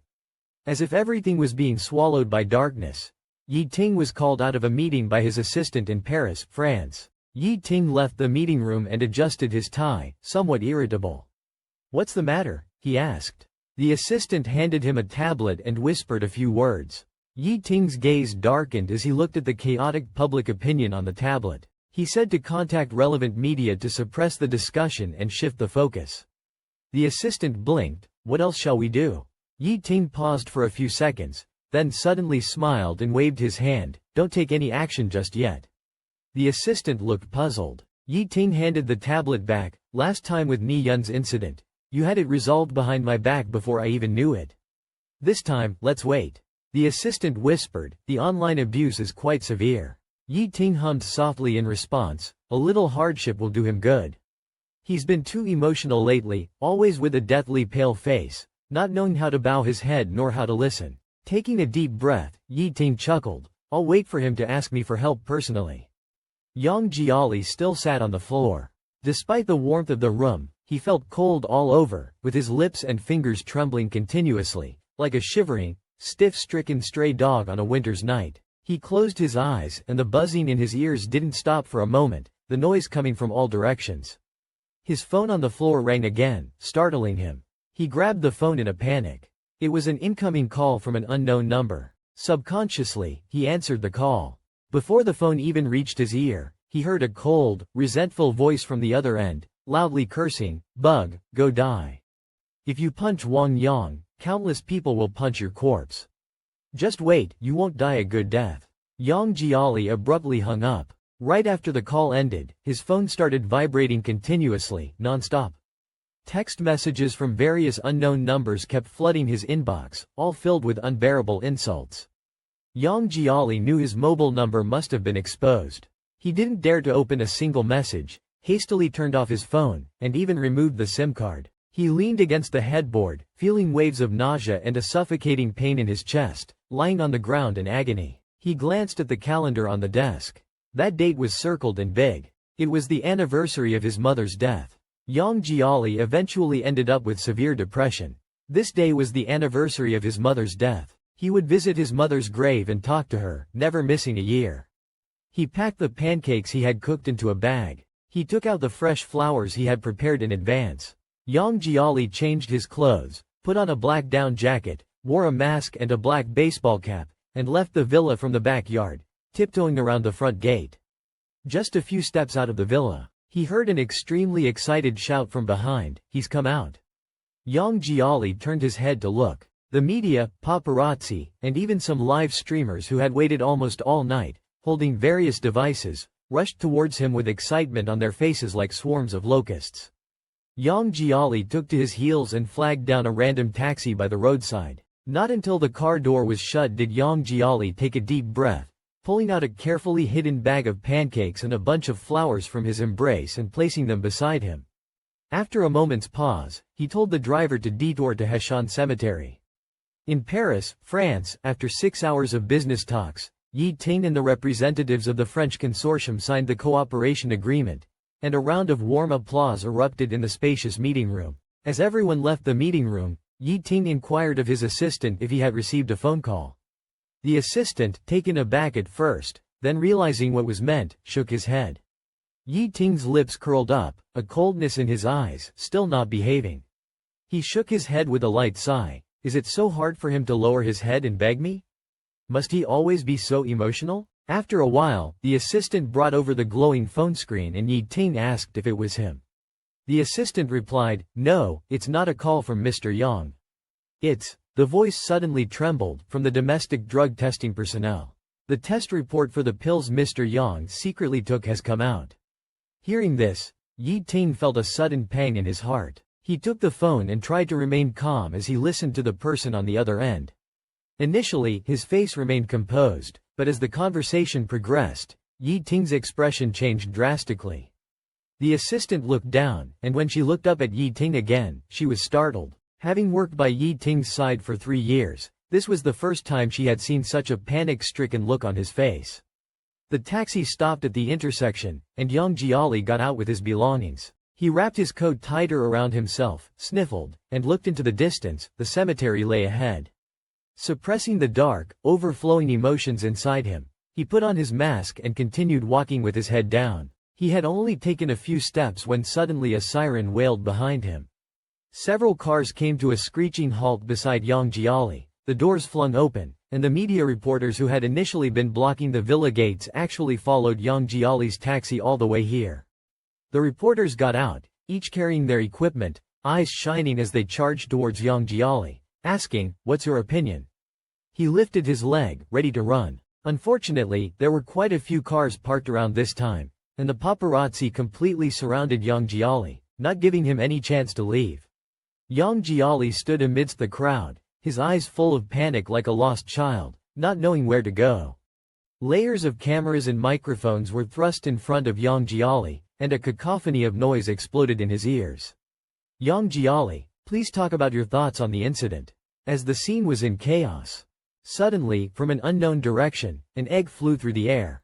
An egg suddenly flew over and hit Yang Jiali squarely on the head with a smack. The eggshell cracked and the sticky liquid flowed down. Yang Jiali was stunned. He touched the sticky egg on his face and looked up to see that, unbeknownst to him, a crowd had gathered, all with masks covering their faces and eyes full of anger aimed directly at him, as if he were their enemy. One of them shouted, "Avenge Yang Bao! Smash him!" Suddenly, several more eggs and tomatoes were hurled fiercely at him. Yang Jiali could hardly breathe. He gasped for air, his face turning pale as he tried to push through the crowd, only to find the paparazzi standing firm like a wall, trapping him inside. In the chaos, someone's hand reached out and forcibly pulled off Yang Jiali's mask, forcing his whole face to be exposed to the crowd and the camera lenses. As soon as his face was revealed, the reporters went crazy, the flash bulbs flickering non-stop. As the media pressed closer, Yang Jiali raised his head, his eyes bloodshot, and seemingly losing control. He reached out and forcefully knocked away several cameras that were in his face. Gritting his teeth, he shouted angrily and pushed through the crowd, attempting to leave forcefully. Someone grabbed his clothes from behind, and with a flip, he tumbled to the ground, the contents he was carrying spilling out. Yang Jiali panicked. He saw the flatbread and bouquet rolling into the crowd and shouted anxiously, "Don't step on it, don't step on my things. Get out of the way." No one heard his cries. Everyone was too busy snapping photos for a scoop and chasing the next big story. When Yang Jiali finally managed to push the people away, he saw the flowers scattered on the ground, next to the crushed flatbread. He walked over step by step, crouched down, and picked up the broken pieces of flatbread, placing them in the palm of his hand. He looked up at the countless cold cameras and said blankly, "This is for my mom." After a moment, large tears fell from his eyes. Yang Jiali cried in front of all the cameras, in front of countless viewers mocking him in the live stream, sobbing loudly, "This is for my mom. Look, he's crying now, and for some reason, it feels refreshing." Crying now? What's the use of crying? When you were beating Wang Yang, you were so fierce. Look, he's crying, should cover his head with a pot lid. He's crying, but actually, I feel like it's a bit too much. But at this moment, amidst the surrounding chaos, not a single person reached out to tell him, "Don't cry, I'll take you home."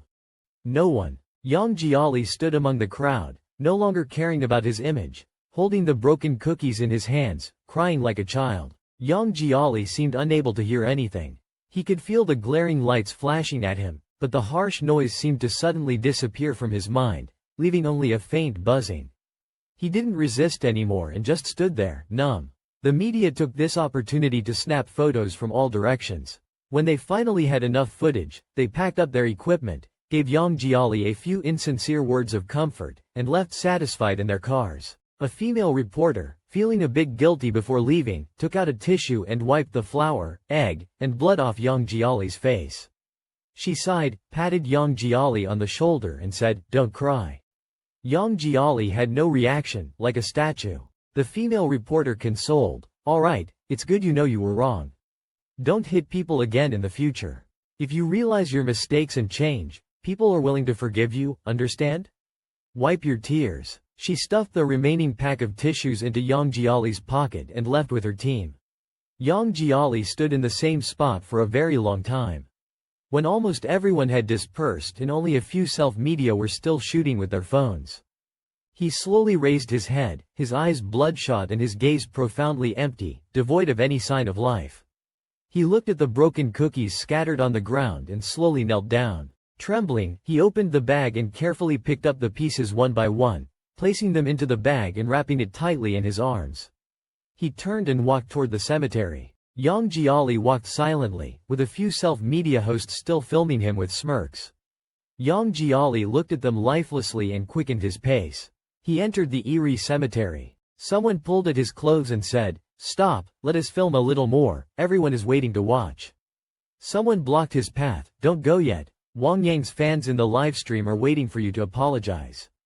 Look at the camera, apologize sincerely, and I'll stream it for you." "What are you doing? Hurry up. Those self-media people who keep taking pictures still want to follow us in." A sweep of the broom and a few words to brush them off. "What are you up to?" The old man glanced at their cameras and cursed, "It's a cemetery in here. What's with the cameras? Is your mother buried here or what? Get out." Those people were not convinced and still tried to sneak in. The old man raised his feather duster and yelled, "Get out, get out." Finally, he chased off the last few people taking random shots. He spat out a curse and turned back to the cemetery. He lifted his eyelids and saw Yang Jiali's thin figure gradually walking away. Yang Jiali walked step by step into the cemetery. Halfway through, he suddenly stopped. It seemed like he heard someone calling him. The voice was urgent, making him stop in his tracks. He slowly turned his head and looked at the dim darkness behind him. A tear suddenly fell from his bloodshot eyes. His lips moved slightly, wanting to say something but eventually not saying it. He lowered his head, his eyes numb, and slowly walked into the dark, unlit depths of the cemetery. Finally, his entire figure was swallowed by the complete darkness. When Yi Ting walked out of the airport, his legs gave way and he stumbled hard. Fortunately, his assistant was next to him and caught him. His face was pale, and his eyes were filled with an almost unprecedented panic. Yi Ting staggered into the car. As the car started, his mind was in chaos. The words of the person who tested the medication seemed to linger in his ears. "Mr. Yi, according to our tests, it is generally used for depression or for treating panic and anxiety." He thought the tester must be lying, that there must be a mistake. His Yang had always been carefree, with eyes sparkling whenever something happened, always smiling and full of energy. He could be emotional, sometimes unhappy, but how could he ever be? Suddenly, he thought of Yang Jiali's recent gloomy appearance and those fiery eyes. Suddenly recalling Yang Jiali's recent despondent and gloomy demeanor, and those dull eyes, Yi Ting froze, overwhelmed by a surge of intense emotion that fermented and exploded within him, nearly leaving him breathless. The assistant sat next to Yi Ting, finishing a phone call. "President Yi, I found out that Mr. Yang has gone to Heshan Cemetery." Yi Ting's fingers trembled, his voice quivering, "Hurry, hurry." In the dimly lit car, the assistant gently handed the phone to Yi Ting, whispering, "President Yi, take a look at this." Yi Ting watched the glowing screen, his breath shaky as he reached out to take the phone. He opened the video, listening to the noisy voices in it, watching the shaky footage, his gaze tightly focused on the person at the center of the frame. Yang Jiali's crying voice came through the phone, and as Yi Ting listened, his face turned white. It was as if a severe pain at his heart spread a piercing sensation throughout his body. Yang is crying. My Yang is crying. It's not just a tantrum, it's depression, it's an illness. Yi Ting braced himself against the seat, his breathing heavy and labored. The car raced to Heshan Cemetery at top speed. Yi Ting got out of the car, his steps disordered and hurried as he reached the cemetery entrance. He asked the old man if he had seen the person from the phone.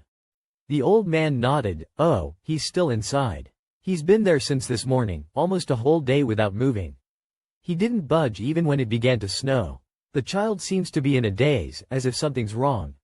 I didn't dare to talk to him. You go and see for yourself. Yi Ting barged into the cemetery. The pitch-black graveyard was silent. Deep inside, Yang Jiali sat in front of a tombstone lifelessly, a thin layer of snow already accumulated on him. Without a word, without moving, Yang, his hands clutched a few crumbled pancakes close to his chest. Only when Yi Ting got closer did he see Yang Jiali's head bowed, tears dripping from his face. Yi Ting's chest felt tight, his voice hoarse with anguish. Yang, it's me, I'm back. Yang Jiali didn't lift his head, his fingers didn't move an inch, as if dead in this dark snowy night. Yi Ting, panicked, tremblingly supported Yang Jiali's arm. Yang. Still, Yang Jiali remained motionless, numb and stiff. Don't scare me. Panic spreads across my chest. Yi Ting extends his hand to pick up Yang Jia. Yang, let's go. I'll take you back. Stand up. Suddenly, Yang Jia shows a reaction. He slowly raises his head, his eyes empty and unfocused, looking at Yi Ting. Yi Ting looks into his eyes, and suddenly, a sharp pain takes his breath away. Yang Jia stares blankly for a while, then slowly lowers his head, leaning against the cold tombstone. When Yi Ting tries to touch him again, he hears Yang Jia say in a very weak voice, "It started when Xiao Huang died."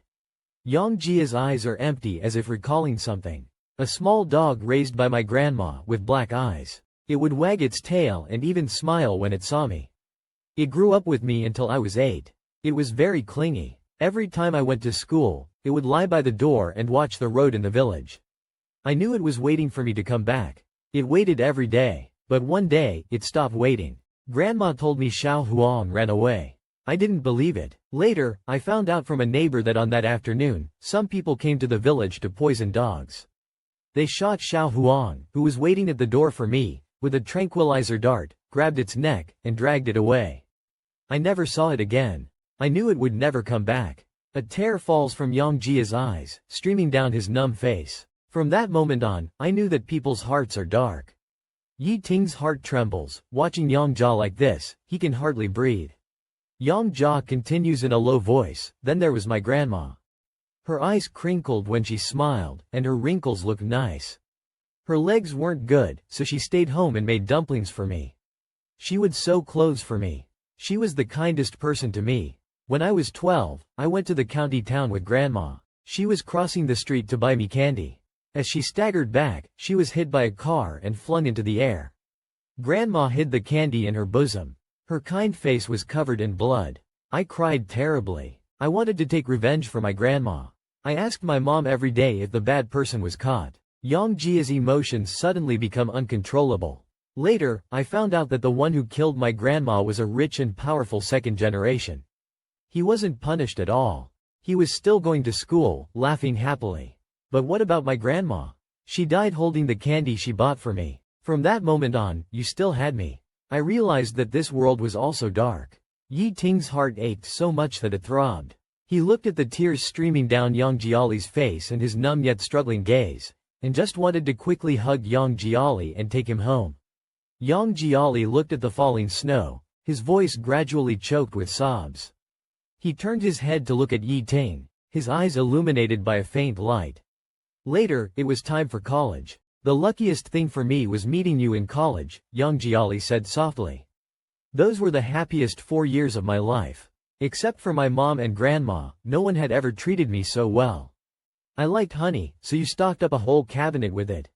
I liked milk tapioca pudding, and you brought it to me every day. I will always remember how peaceful I felt sitting on the backseat of your bicycle, leaning against your back on snowy days.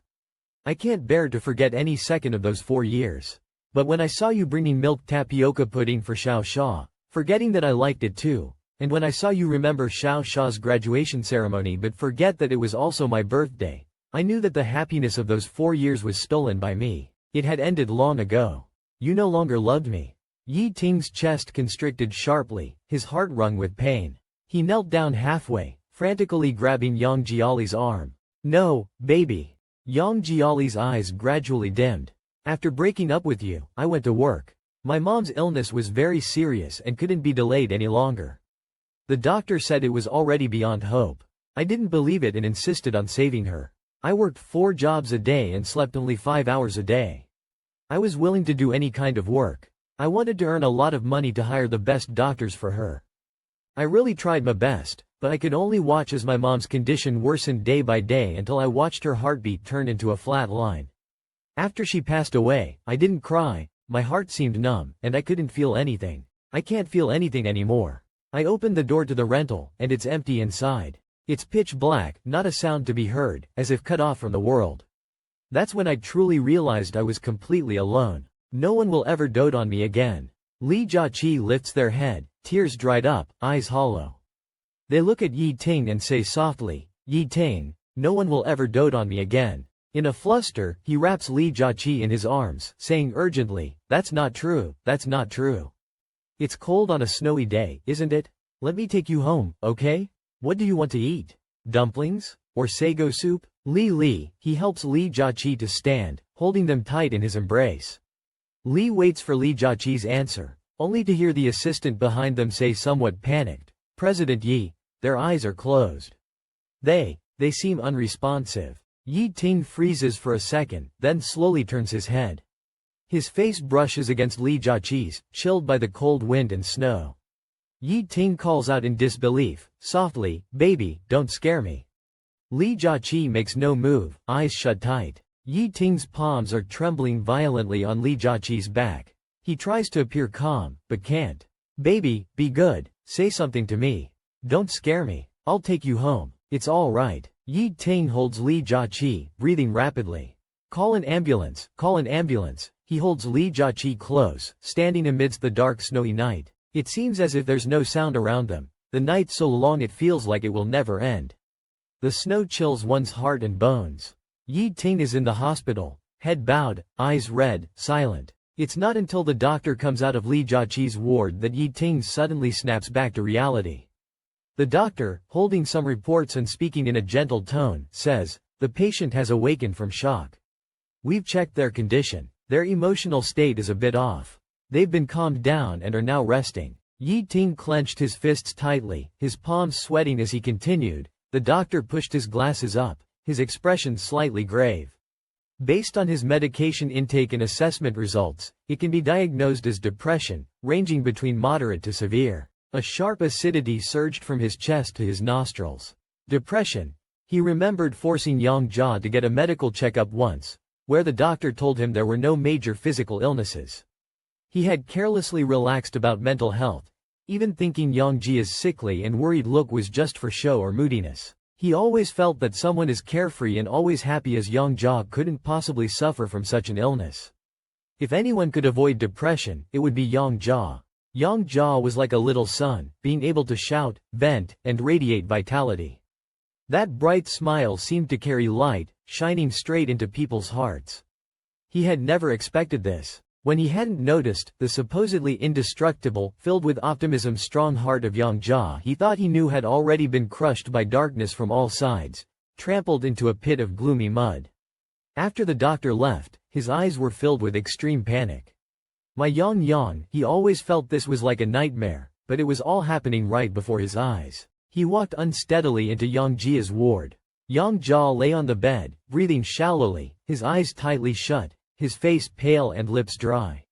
The corners of his mouth drooped, seemingly having lost his smile long ago. Seeing Yang Jia like this, Yi Ting knew for the first time what it felt like to have his heart wrenched. Yang Jia was not sleeping peacefully, moving his head slightly in his sleep and murmuring, "This is for my mom, please don't step on it, I beg you, I won't dare anymore." Yi Ting's nose suddenly felt sore, and tears fell.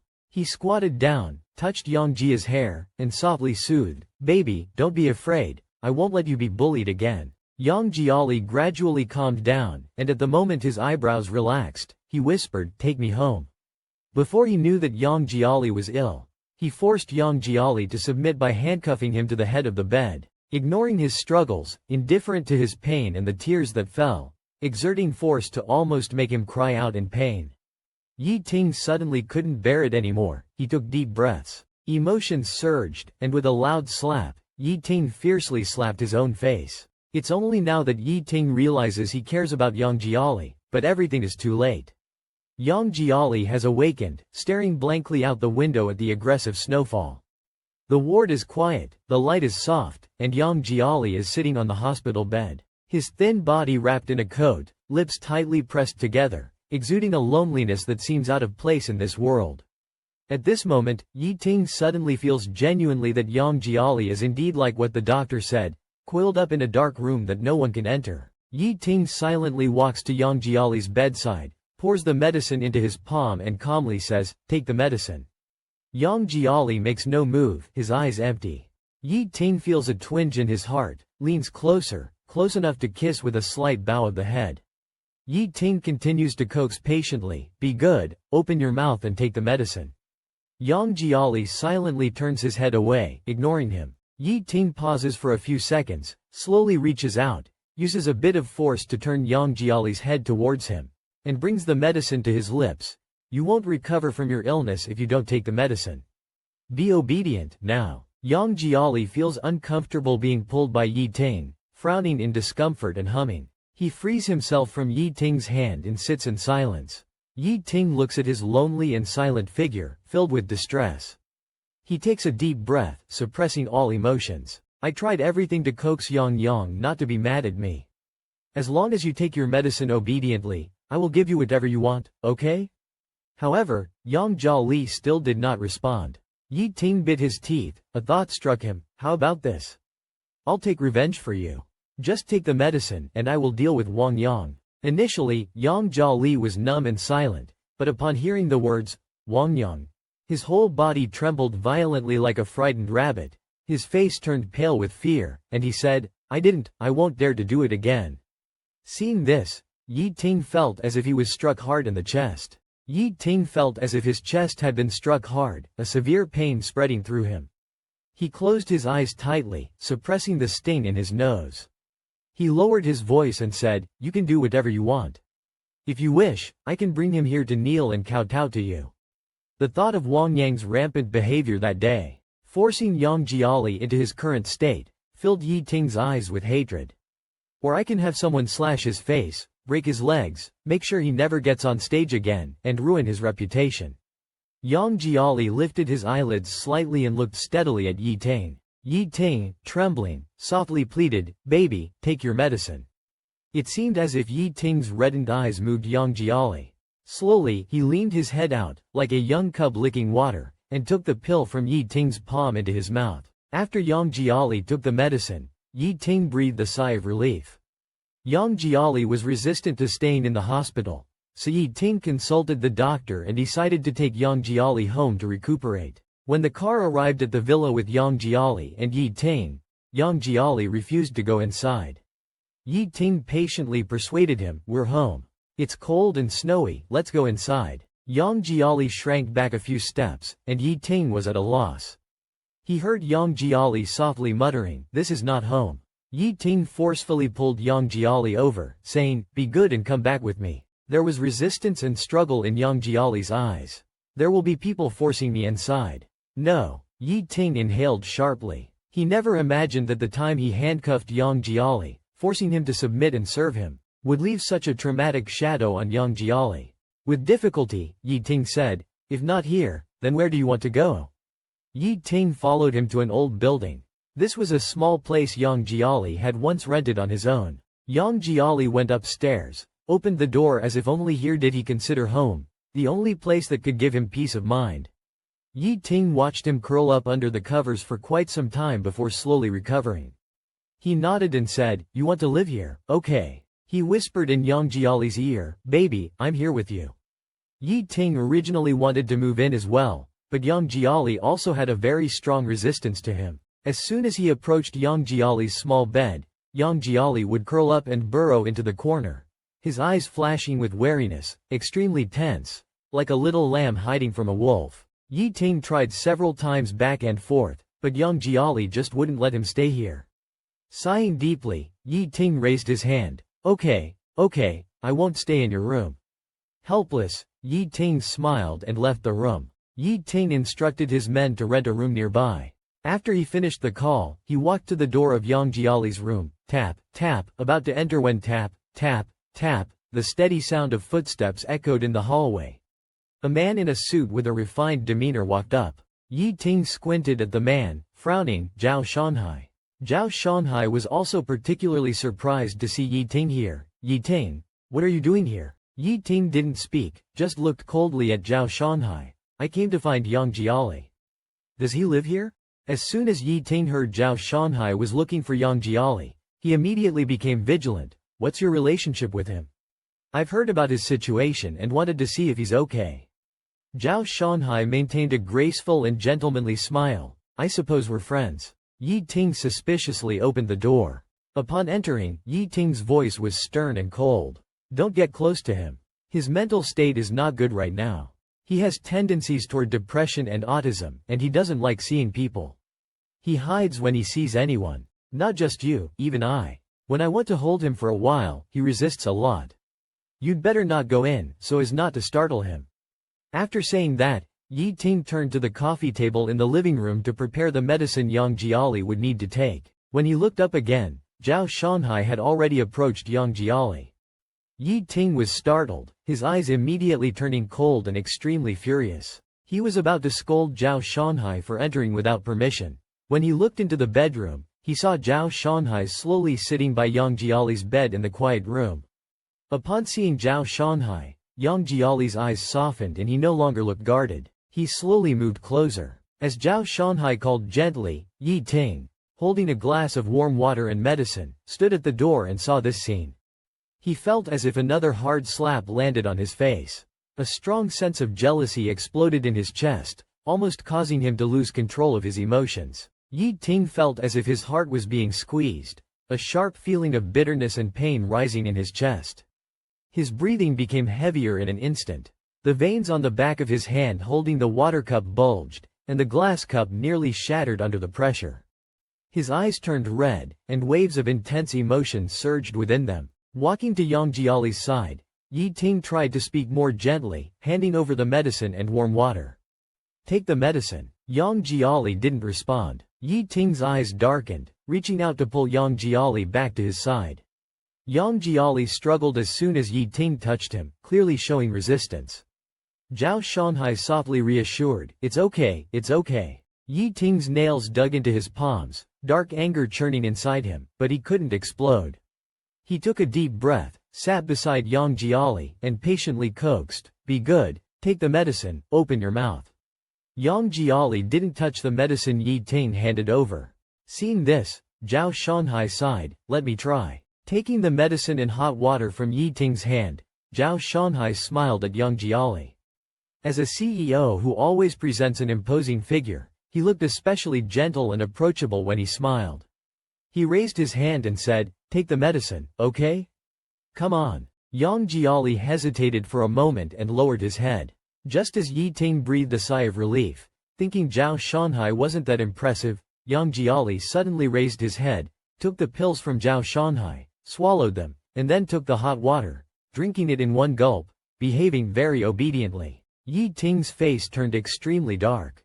Zhao Shanhai patted Yang Jiali's back, saying, slow down, slow down. He spoke to Yang Jiali for a while, but Yang Jiali didn't respond, maintaining his silent, withdrawn demeanor. Zhao Shanhai could only sigh and say, I'll come to see you next time. Zhao Shanhai turned and left. Yi Ting followed him to the door. With his hand on the doorknob, Zhao Shanhai looked at Yi Ting, whose face was cold, and said in a low voice, Yang Jiali has roughly told me about his situation before. Yang Jiali had briefly talked to me about his affairs before. Yi Ting's heart skipped a beat, and Zhao Shanhai let out a laugh, his voice turning cold. If he was referring to you at that time, and you were the one who did those things to him, then his current resistance and wariness towards you are all justified. Watching Zhao Shanhai leave the place, Yi Ting closed the door heavily. Zhao Shanhai exited the rental room and hurriedly descended the stairs. Suddenly, he stretched out a finger and started writing on his hand. Just now, Yang Jiali had held his hand, and while he was still puzzled, he felt a series of touches on his palm. He then realized that Yang Jiali had been secretly writing on his palm. Probably because Yi Ting was present, he couldn't speak openly, so he had to converse with him in such a covert way. Zhao Shanhai retraced the words Yang Jiali wrote on his palm, rewriting them from memory, stroke by stroke. Yang Jiali had written 3 simple words on his palm. Take me away. After Zhao Shanghai left, Yang Jiali remained silent. Yi Ting watched the quiet figure, feeling as if a blunt object was pounding and thudding in his chest, causing a sour and stabbing pain, along with resentment. He approached 2 steps closer and reached out his hand, trying to speak in a calm tone. Yang, come here. In the darkness, a pair of wary eyes were fixed on Yi Ting, even shrinking back a bit. Yi Ting saw his retreating movement, his heart trembled, and his eyes instantly reddened. He knelt on one knee on the bed, reached out, and grabbed Yang Jiali's sleeve. Yang Jiali seemed panicked. His body tensed like a startled little animal. If he could climb walls, he probably would have already scurried up to the ceiling by now. Yi Jian was deeply affected by the scene of Yang Jiali not daring to approach him, which Wang Jinyu and Hai did not commit. He clenched his teeth, holding back the unwillingness in his heart, and still forcefully pulled Yang Jiali into his embrace. He whispered in Yang Jiali's ear, "What do I have to fear? I won't do anything to you." Yang Jiali trembled slightly in Yi Ting's arms. Yi Ting patted his back and extended his hand. "Hug me, be obedient." No matter how much Yi Ting coaxed, Yang Jiali just wouldn't extend his hands to hug Yi Ting, not even a little. But looking at Yang Jiali's current state, it seemed that he would not accept Yi Ting's approach under any circumstances. He gently turned Yang Jiali's face, half hopeful and half solemn, and asked, "Tell me, what am I to you?" Yang Jiali looked at Yi Ting for a while and said word by word, "You are a dog, you are a demon." Yi Ting slightly hooked his lips, pulled Yang Jiali back into his arms, and whispered in his ear, "Wrong answer, baby, remember, from now on, I am your man," Yi Ting said very seriously. He stole a kiss on Yang Jiali's cheek, pressed against Yang Jiali's warm ear, lowered his voice, magnetic and alluring, "You are sick now, I will take good care of you. Whatever you want, I will fulfill unconditionally. As long as you wish, I will give, but if you throw yourself into someone else's arms, I can't bear to do anything to you. But I can't guarantee about others." Yang Jiali seemed to understand, his breathing tightened. In the end, Yi Ting kissed Yang Jiali's forehead, sighed softly, "You are mine. You are not allowed to run away or make me suffer like that again, okay? Be good." The next day, Yi Ting entered the office, just sat down on the chair, and his assistant handed him a document. Opening the document, the first page, the first line read, "Wang Yang, male, 2 years old," with a photo of Wang Yang next to it, his eyes smiling, innocent and naive. The assistant said softly, "This is the information compiled after our people thoroughly investigated Wang Yang in the past few days. Please review it." Yi Ting hummed in response, slowly turned the page, his eyes cold. "Have you prepared everything I asked for?" The assistant turned to leave, but paused and asked tentatively, "President Yi, do we really have to do this? Isn't it a bit too radical?" Yi Ting lifted his eyelids to glance at the assistant. That glance alone frightened the assistant, breaking out in cold sweat. Remembering the state Yang Jiali was pushed into by Wang Yang, the assistant wiped his sweat, dared not say more, and quickly exited the office. Yi Ting quietly flipped through Wang Yang's information. After finishing, he leaned back in his chair, silent for a long time. He reached out, pulled out the page with Wang Yang's photo, put it into the shredder, and whispered with a smile, "Baby, shall we kill him? Is that okay?" When Wang Yang arrived at Wennan Mansion, it was already 6 o'clock. It was pitch dark, and snow was falling. His assistant gently reminded him, "Brother Yang, the company said that at the dinner later, you have to toast the bosses in order. Don't forget." Wang Yang frowned, his annoyance at the traffic jam suddenly surged. He turned around and slapped the young girl across the face with a smack, cursing. The girl was hit with a slap out of nowhere, tears instantly welling up in her eyes. She didn't dare to speak, quietly wiped away her tears, and shut her mouth. Wang Yang opened the car door, cursing again, "Didn't you see it's snowing outside? Hand me my coat and umbrella. You're as unresponsive as a dead pig. What are you even good for?" Wang Yang got out of the car with a sour face, entered the private room under the guidance of the mansion's head waiter. As soon as he pushed open the door, Wang Yang's expression changed. His lips curved into a smile, instantly changing his demeanor, revealing neat teeth, and his eyes became clean and clear, as innocent as a child. Wang Yang looked around. The place was filled except for an empty seat next to Yi Ting. He took the seat, his heart slightly pounding. Yi Ting was holding a glass of wine, and when Wang Yang came over, he glanced at him out of the corner of his eye without saying a word. Wang Yang, feeling bold, picked up a glass of wine and with a smile, said, "President Yi." Yi Ting turned his head, looked at him deeply, and after a long while, clinked glasses with him. This pleasantly surprised Wang Yang. He had always heard that Yi Ting, the newly appointed president of Guanhu Finance who was handsome and wealthy, was extremely cold and indifferent, someone who was naturally aloof and didn't care about anyone. Wang Yang held his breath, his ears flushing with honor. Throughout the dinner, Yi Ting maintained his reticent demeanor, but when Wang Yang toasted him, he didn't refuse. When Wang Yang occasionally struck up a conversation, he even responded gently.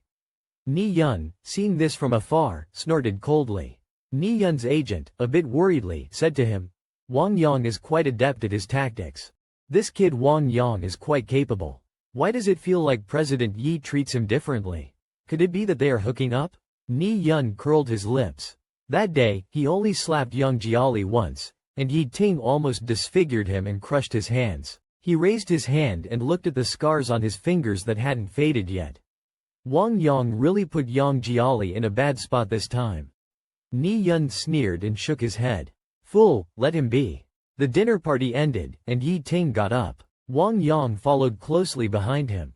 It was still snowing outside, and it was quite cold. Ting was wearing a black woolen coat, adjusting his collar. Wang Yang wanted to talk to him, but his phone rang again. He answered it. It turned out that the driver who was supposed to pick him up was still stuck in traffic, and asked him to wait a bit longer at the door. Yi Ting finished adjusting his collar, looked at Wang Yang who had just hung up the phone, and suddenly said, "I'll take you home." Wang Yang was taken aback. "It's really congested outside. You'll probably have to wait another 10 minutes. Yi Ting calmly said, "It's so cold. Get in my car first, I'll take you." At first, Wang Yang didn't react. When he did, his eyes widened. Sitting in Yi Ting's luxury car, Wang Yang felt a bit uneasy. He often heard people say that Yi Ting had no interest in the unspoken rules of the circle. Since his return to the country, he had never seen him bring any beautiful men or women back. To this day, no one had ever been in his car. Today, Yi Ting took the initiative to drive him. Could it be that Yi Ting had other intentions toward him? Wang Yang couldn't help but blush, discreetly observing Yi Ting the whole time. Trying to guess his intentions, Yi Ting didn't say a word the entire time and drove Wang Yang to his destination. After the car stopped, Wang Yang opened the door and was about to get out. Yi Ting suddenly called out to him, "Wait." Wang Yang's movements paused, and he looked at Yi Ting, holding his breath. Yi Ting slowly leaned over, smiled after a while, and gently wiped Wang Yang's cheek with his thumb, his voice low and magnetic, "Your face is dirty." It took him a long time to come back to his senses, and he called out in disbelief, "President Yi." Yi Ting smiled faintly, "What's wrong?" Wang Yang's ears turned red, and he lowered his head, took a deep breath, "Can I add you on WeChat?" Yi Ting didn't say anything, staring at Wang Yang's face. Wang Yang felt nervous. When afraid of displeasing Yi Ting suddenly nodded his head, making Wang Yang very happy. He took the initiative to scan Yi Ting's WeChat QR code. A friend request interface popped up on the screen. Yi Ting's avatar was a little sheep with its mouth open, as if it was calling out. His WeChat name was also very simple, just 2 characters, Home Sheep. Wang Yang asked him, "Home Sheep? Mr. Yi, what does your WeChat name mean?" Yi Ting's eyes deepened, a rare gentle warmth appeared in his eyes. "I'm born in the year of the sheep and I like sheep." Wang Yang let out a long, "Oh," somewhat embarrassedly scratching his head. He said softly, "My name has Yang in it." Mr. Yi, saying this makes people quite embarrassed. Yi Ting's eyebrows slightly furrowed, he laughed but said nothing, just steadily took back his phone. Wang Yang hesitated for a long time, thinking Yi Ting was about to leave, then waved his phone at him, "Let's keep in touch via WeChat." Yi Ting also smiled, WeChat contact. After Wang Yang left, Yi Ting didn't start the car but rolled down the window, watching the direction Wang Yang left in, his gaze cold to the bone. He chuckled, "What's the point of a fall from standing? You have to let people float up high from the ground first, let them inflate with arrogance, and then from thousands of feet high, harshly smash them down. That's what you call a complete and utter defeat, A pain so deep it breaks bones and tendons, from which there's no coming back. Yang Jia sat by the window, expressionless. A knock sounded from outside, and the caregiver in charge of watching Yang Jia opened the door. A man in a suit and leather shoes stood outside, saying, "I'm Assistant Wang, Mr. Zhao's assistant. Mr. Zhao has instructed me to deliver something. Is Mr. Yang inside?" Assistant Wang walked into the room, saw Yang Jia sitting by the window, and approached with a smile. "Mr. Yang, Mr. Zhao heard you were sick and asked me to bring you something to boost your health. Is it okay if I leave it here?" He placed a handful of items beside Yang Jia's legs. As he straightened up, he whispered into Yang Jia's ear, "Don't worry," Mr. Zhao said, to just wait a bit. "Once he's arranged everything, he'll find an opportunity to get you out to hide for a while, okay?" Yang Jia then nodded and indicated that the room was full of surveillance cameras and his phone was tapped. Taking a deep breath, Assistant Wang whispered, "Don't worry, there's always a way. Wait for my message, okay?" Yang Jia's Adam's apple moved, and his eyes sparkled with a glint of hopeful anticipation. Shortly after Assistant Wang left, Yi Ting came back. Yi Ting took off the black woolen coat covered with snowflakes. With an imposing air, he walked to Yang Jiali's side. When he saw the pile of supplements on the ground, he frowned. "Who sent these?" The nurse who was packing up to leave replied, "They were delivered by Assistant Zhao." Yi Ting's frown deepened. After a moment, he picked up the supplements and handed them to the nurse, saying coldly, "Throw them away." The nurse was stunned. Just as the nurse was about to dispose of them, Yang Jiali suddenly raised his head, his voice hoarse, "Don't throw them away." Yi Ting squatted down, touched his cold cheek, and coaxed him, "They're not good things. I'll buy you better ones. Be good." But Yang Jiali insisted, "Don't throw them away." Yi Ting paused, remained silent for a while, then said, "Fine, we won't throw them away." He opened his arms towards Yang Jiali, "Come over to me voluntarily." Yang Jiali stared at the buttons on Yi Ting's black shirt for a long moment before moving over sullenly, closing his eyes and hugging Yi Ting's waist. Yi Ting's heart instantly felt at ease. Then he turned around and left directly. After Yang Jiali got into bed, Yi Ting took out his phone. He made a call to Wang Yang. Wang Yang thought he had finally gotten close to the big boss Yi Ting and had eagerly changed into his pajamas early. Yi Ting instructed him to blindfold himself with the tie from the bedside, turn off the lights, and wait for a night of madness. He hurriedly took a bath in the luxurious suite, followed Yi Ting's instructions, turned off the lights, and blindfolded himself. Until Wang Yang fainted from exhaustion, he didn't know that the person who came wasn't Yi Ting. And the entire process of that night was completely recorded on camera. That night, Yi Ting was not in the suite but in the kitchen.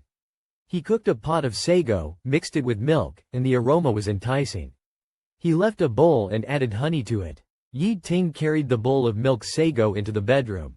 Yi Ting carried a bowl of milk sago into the bedroom, scooped up a spoonful, and brought it to Yang Jia's lips, letting the fragrance touch his nose, but he didn't give in. Yi Ting coaxed for a long time, but he remained unmoved. Finally, Yi Ting had an idea and said, "If you finish this bowl, one will take you to an event in a few days to watch a special play." Hearing this, Yang Jia finally reacted. He turned his head to look at Yi Ting, silently took the bowl, and gulped it down. After he finished, Yi Ting wiped the water from the corner of his lips. Full of anticipation, "If you're willing to get close to me, I will cook for you every day." Yang Jia turned over, leaving him with a silent and cold back. Yi Ting sighed, "Then tell me what I need to do for you to be willing to get close to me." Yang Jia lifted his eyelids, finally taking the initiative to speak. He said word by word, "Let me go." Yi Ting stiffened and curved his lips awkwardly. "Good, let's not think about this." Yang Jia closed his eyes in disappointment. "If anyone dares to take you away," Yi Ting's voice suddenly turned cold, "I would personally break that person's bones." Yang Jia shuddered and turned his head to glare at him fiercely. Looking around, Yang Jia saw Zhao Shanhai sitting in the guest seats with his legs crossed, laughing and talking with some CEO. Sensing someone's gaze, Zhao Shanhai turned his head, saw Yang Jia, raised his eyebrows, and Yi Ting took Yang Jia to sit down in the front row, telling him there were no media cameras here. "Don't be afraid." Zhao Shanhai walked up to Yang Jiali with a glass of wine and smiled. "How are you feeling, Xiao Yang? Are you feeling better?" Yi Ting saw Zhao Shanhai and was filled with displeasure, pulling Yang Jiali closer to himself and said, "You don't need to worry. Zhao Shanghai shrugged, not taking Yi Ting's words too seriously. He reached out to shake hands with Yang Jiali. Yi Ting squinted his eyes and said directly, "No need for a handshake. He's fine, and I'll take good care of him." Zhao Shanghai laughed. President Yi is really assertive. However, I think Xiao Yang should have his own opinion. As he said this, he looked at Yang Jiali. Without hesitation, Yang Jiali reached out and firmly grasped Zhao Shanghai's hand. The moment their hands clasped, Yang Jiali seemed to freeze for a second but quickly regained his composure. After Zhao Shanghai left, Yang Jiali said to Yi Ting that he needed to go to the restroom. This was the first time in many days that Yang Jiali had taken the initiative to speak to Yi Ting. Yi Ting was stunned for a few seconds, and his gaze softened. "I'll accompany you." While it was said to be accompaniment, it was actually an assertive surveillance and control. Yang Jiali did not expose this and entered the restroom expressionlessly. Locking the stall door, Yang Jiali opened his clenched fist, revealing a half-wet note, sweated on from the palm. It was secretly passed to him by Zhao Shanghai during their handshake. Yang Jiali anxiously unfolded the note and skimmed through it, his heart pounding hard a few times. He memorized the content written on it. Then Yang Jiali threw the note into the toilet and flushed it away. Yi Ting was leaning against the porcelain wall outside. Seeing Yang Jiali come out, he pulled him closer and smiled. "Why did you come out so quickly? What did you do in there? Did you go to the bathroom?" Yang Jiali's body jolted in shock, and he hurriedly quickened his pace. Yi Ting watched his figure from behind and stood up to follow him. Back in the venue, Yang Jiali sat in a corner specially arranged by Yi Ting, avoiding the media's cameras, feeling quite at ease. Yi Ting, with a faint smile, took out a mask from his suit pocket, and put it on Yang Jiali's face. Wang Yang wore a pink suit with his fringed bangs hanging over his forehead, making his face look even more innocent and boyish, like an adolescent who hasn't fully grown yet.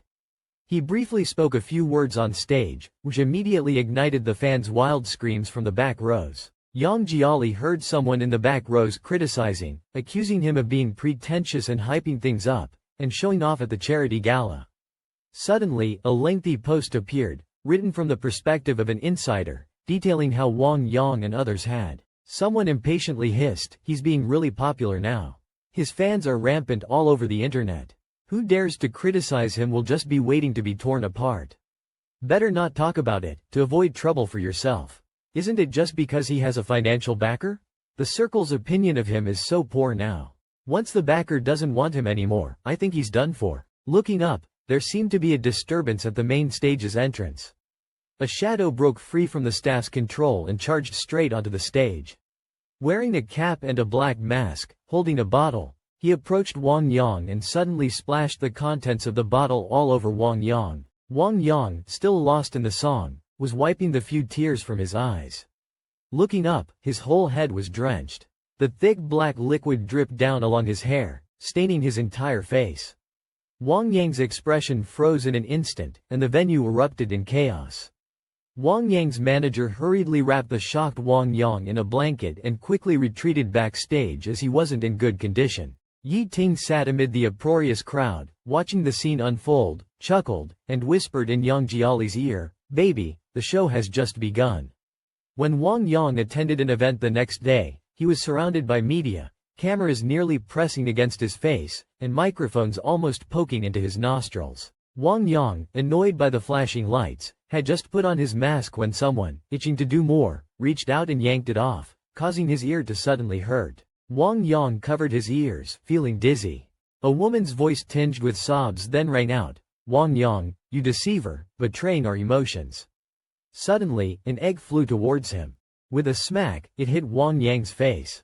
Stunned, after shaking his head for 2 seconds, he reached up to touch it, and the foul-smelling egg yolk rolled down. Wang Yang looked around in shock, his legs went weak. Amidst the chaos, someone stepped hard on the back of his hand a few times, causing him to immediately scream in pain. Yi Ting said with a smile, "Baby, is this scene good to watch?" Yang Jia stared intensely at the screen, clenching his fists tightly. While all the media were drawn to the company's foyer, Wang Yang slipped out the back door and took a car to Yi Ting's company. Even though he was fairly certain that the video was leaked from Yi Ting's side, he had no other choice. Whether it was crying, begging, or selling his body, Only Yi Ting could help him now. Upon entering Yi Ting's company, Yi Ting's assistant, as if expecting him, led him into a room. They brought him into a room where one wall was a huge custom-made glass wall, opaque from the other side. Wang Yang was touching the glass when suddenly the door was slammed open by several fierce-looking bodyguards. Wang Yang was startled and angry. "What are you doing? Get out!" Yi Ting held Yang Jiali as they sat behind the glass wall, witnessing the scene. Yi Ting turned to Yang Jiali and whispered, "Baby, do you feel better watching this?" Yang Jiali didn't respond. Yi Ting heard a bodyguard asking through his earpiece, "Should we continue?" Watching Yang Jiali clench his teeth in a mix of hate and sorrow, Yi Ting gently covered Yang Jiali's fists with his broad palms and instructed, "Continue." In another room, Yi Ting, holding Yang Jiali's hand, asked softly if he felt any better. Yang Jiali looked complicated and felt a chill all over. Glancing at the gently smiling Yi Ting, he suddenly shivered. Yi Ting, feeling Yang Jiali's slight trembling, paused his smile and sighed. He kissed Yang Jiali's ear like a dragonfly skimming water and said in a low voice, "Don't be afraid of me. You're mine, how could I bear it?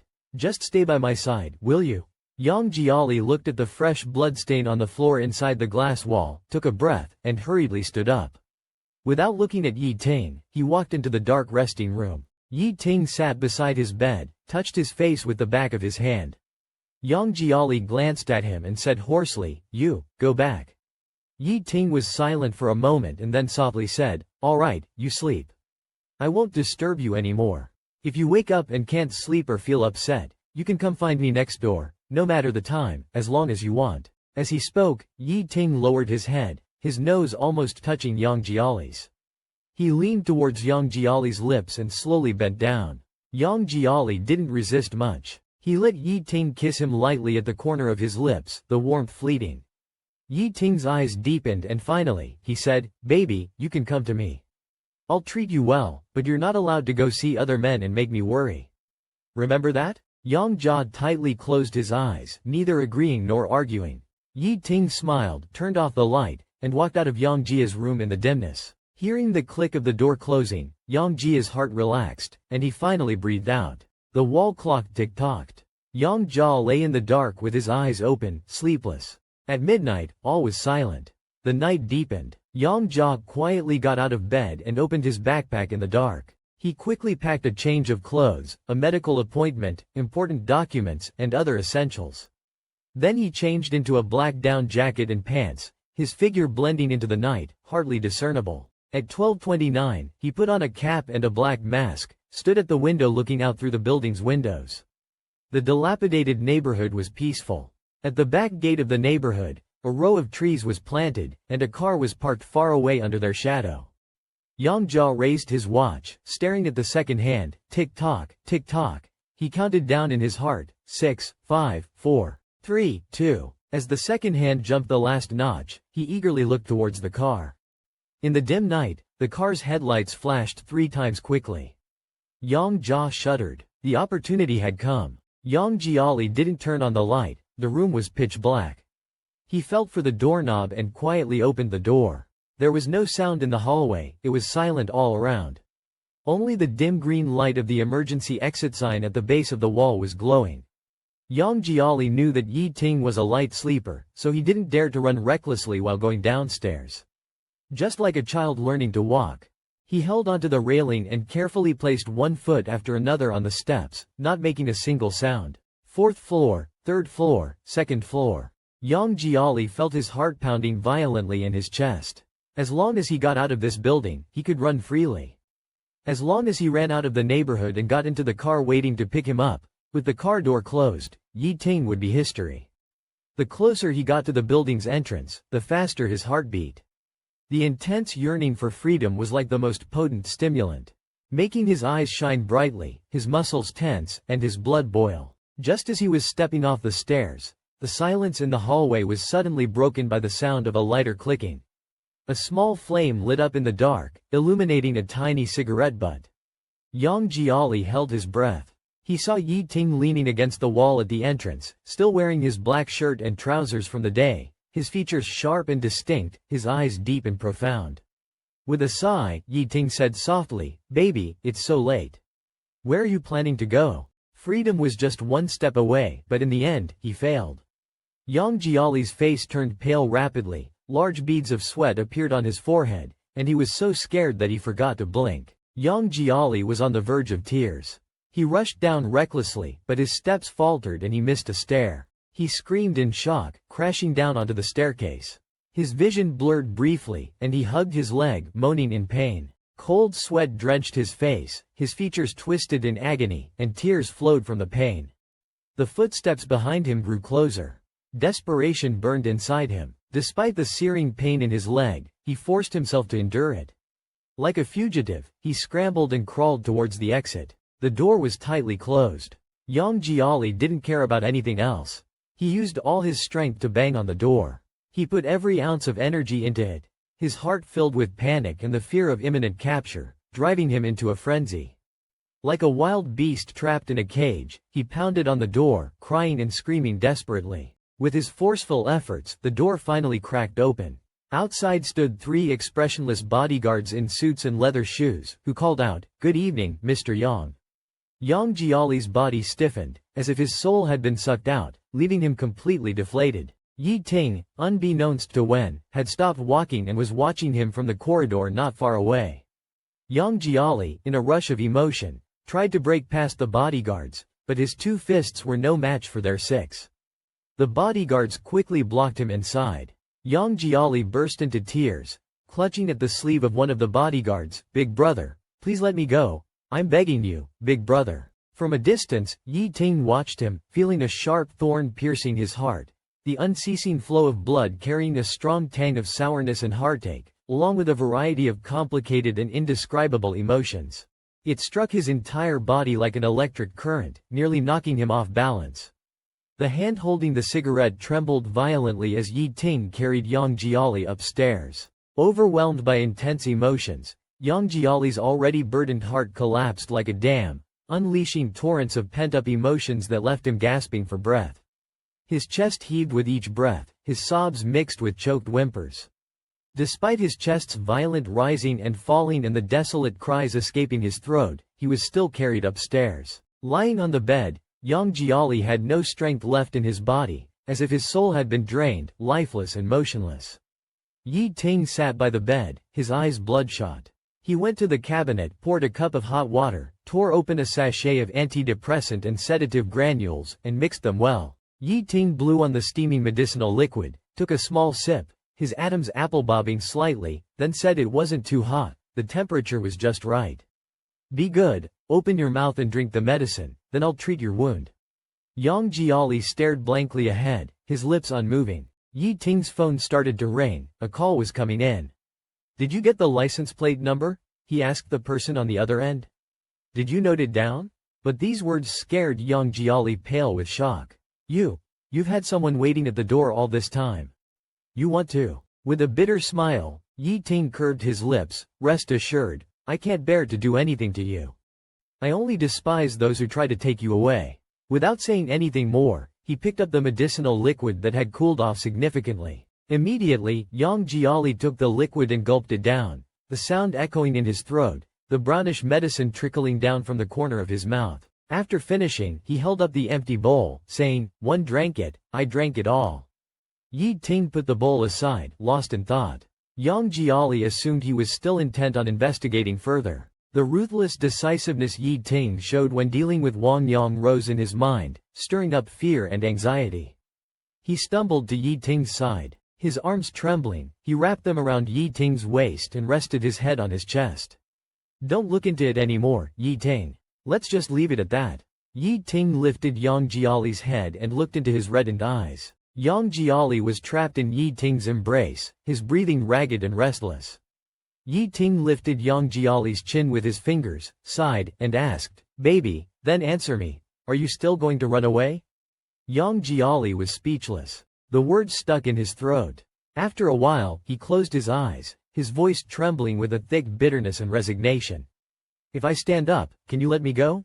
Yi Ting didn't answer, silently taking a medical kit from the cabinet, pulling out iodine and band-aids. He gently treated Yang Jiali's bruises and scrapes from tumbling down the stairs. The cool iodine on the raw, red skin made Yang Jiali flinch. Yi Ting immediately grew anxious, propped Yang Jiali's leg on his own, and blew gently and evenly before continuing to apply the medicine. Yang Jiali opened his eyes slightly and asked hoarsely, "How long do you plan to keep me?" He pulled Yang Jiali closer and pecked his lips. "I'm not keeping you." With dim eyes, Yang Jiali said, "You had it all planned, didn't you? From the moment you returned to the country. Disbanding the team, making me in debt, forcing me to live with you. You've played so many tricks just to drag me back by your side, to turn me into one of your playthings." Seeing Yang Jiali's despondent and dismal state and thinking of his illness, Yi Ting couldn't harden his heart. He pulled Yang Jiali into his embrace and said softly, "You're not a plaything. You're my treasure." Yang Jiali's eyes brimmed with bloodshot veins, his gaze drifting. "Yi Ting, we clearly agreed to break up under that rowan tree. I haven't forgotten, and you shouldn't have either. What's the point of clinging onto me like a mad dog now? At the beginning, the reasons that led to our breakup, how many of them are still unresolved? Count them yourself." Yang Jiali's heart trembled, she tilted her head. "We have already broken up for 5 years. Whatever should be over, is over." Upon hearing this, Yi Ting's eyes suddenly became gloomy. He hooked his lips, touched Yang Jiali's face, and said, "If I say it's not over, it will never be over." Yang Jiali was speechless, her words stuck in her throat. Yi Ting brought the topic back, and in a low voice said, "So answer me, are you still running away or not?"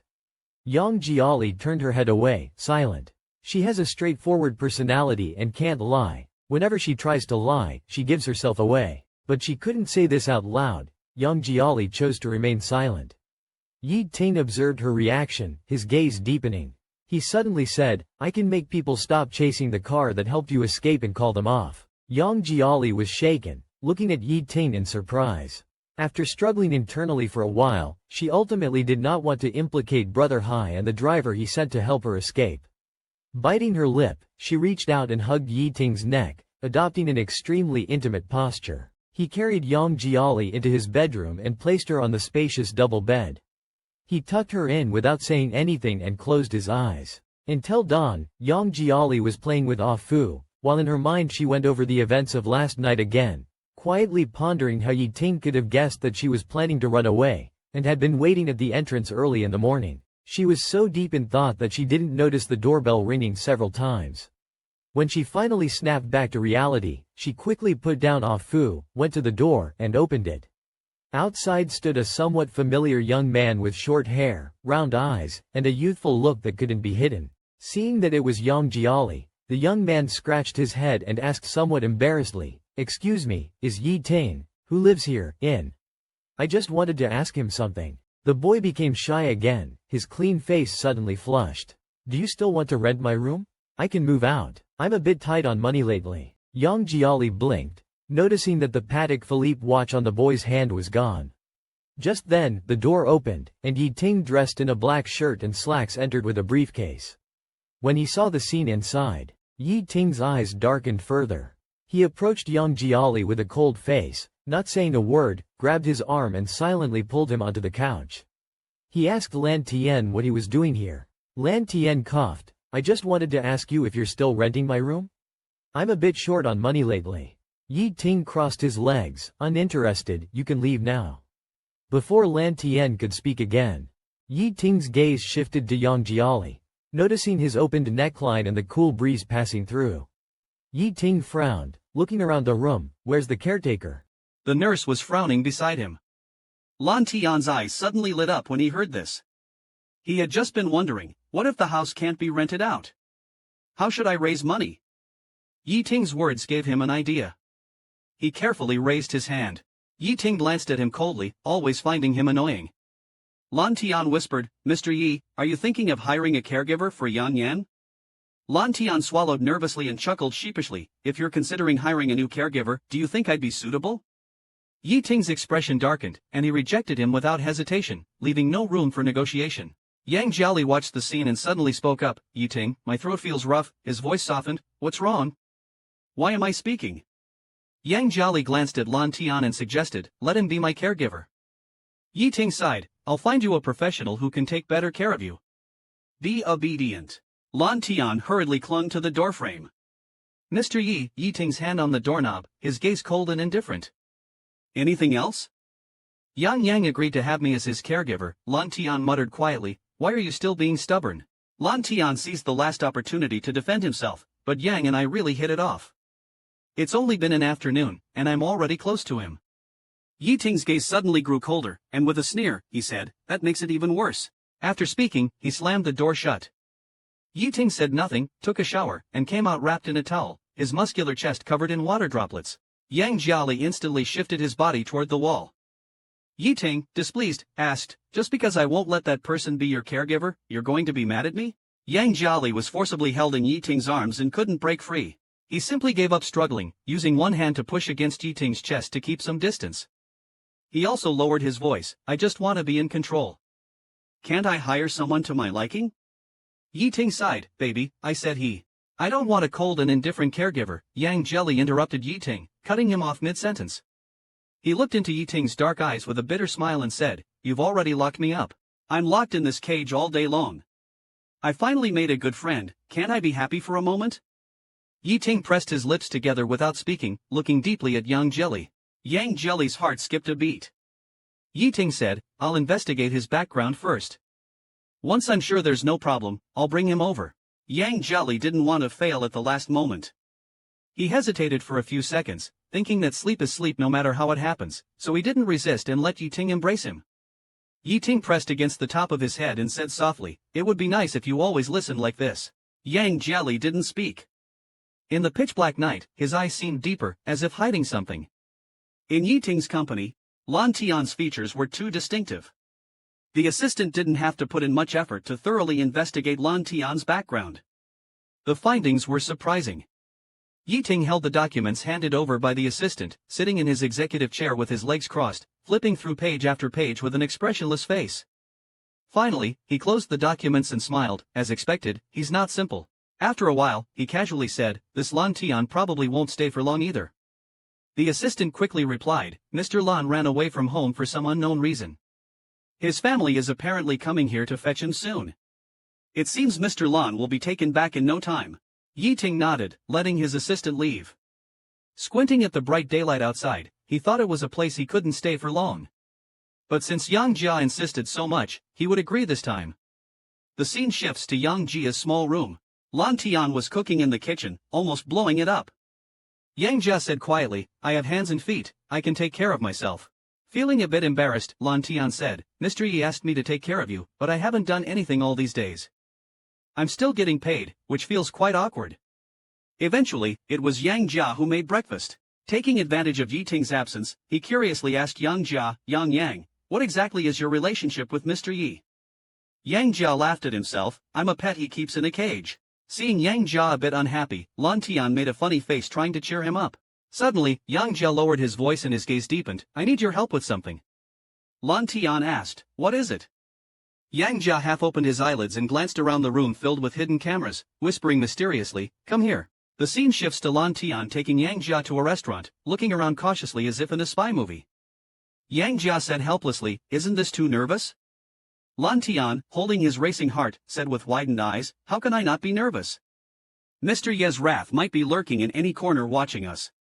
I managed to cover for you and bring you out. Make sure your mask is on tight. Follow me. Lan Tian watched Yang Jia go inside in relief. He looked around, confirming there were no suspicious figures before feeling at ease. Yang Jia entered the private room, and Jia Shanghai was already sitting inside, not wearing a suit today. Dressed simply in a gray jacket paired with dark black pants, he looked far less uptight and abstinent than usual, appearing younger and much gentler. Yang Jelly felt quite embarrassed, his face flushing as he replied, I'm really sorry for putting Haigo through so much trouble to arrange this, and yet I couldn't escape. It was a wasted opportunity. It's not your fault. Yi Ting's thinking is too meticulous. He had seen through it all along but acted as if nothing was amiss, secretly arranging everything. It's no wonder you couldn't escape. Jia Shanghai adjusted his glasses, his eyes deep. So, you really hate him that much? He lowered his head in silence for a long while before murmuring, Haigo, nobody wants to be someone else's pet. Yi Ting is too obsessive and calculating. His attitude towards me is more about unwillingness, so he wants to capture me back, confining me within his control. Right now, he still has some feelings for me, but if one day he's completely satisfied, then what would happen to me, a toy he's finally tired of?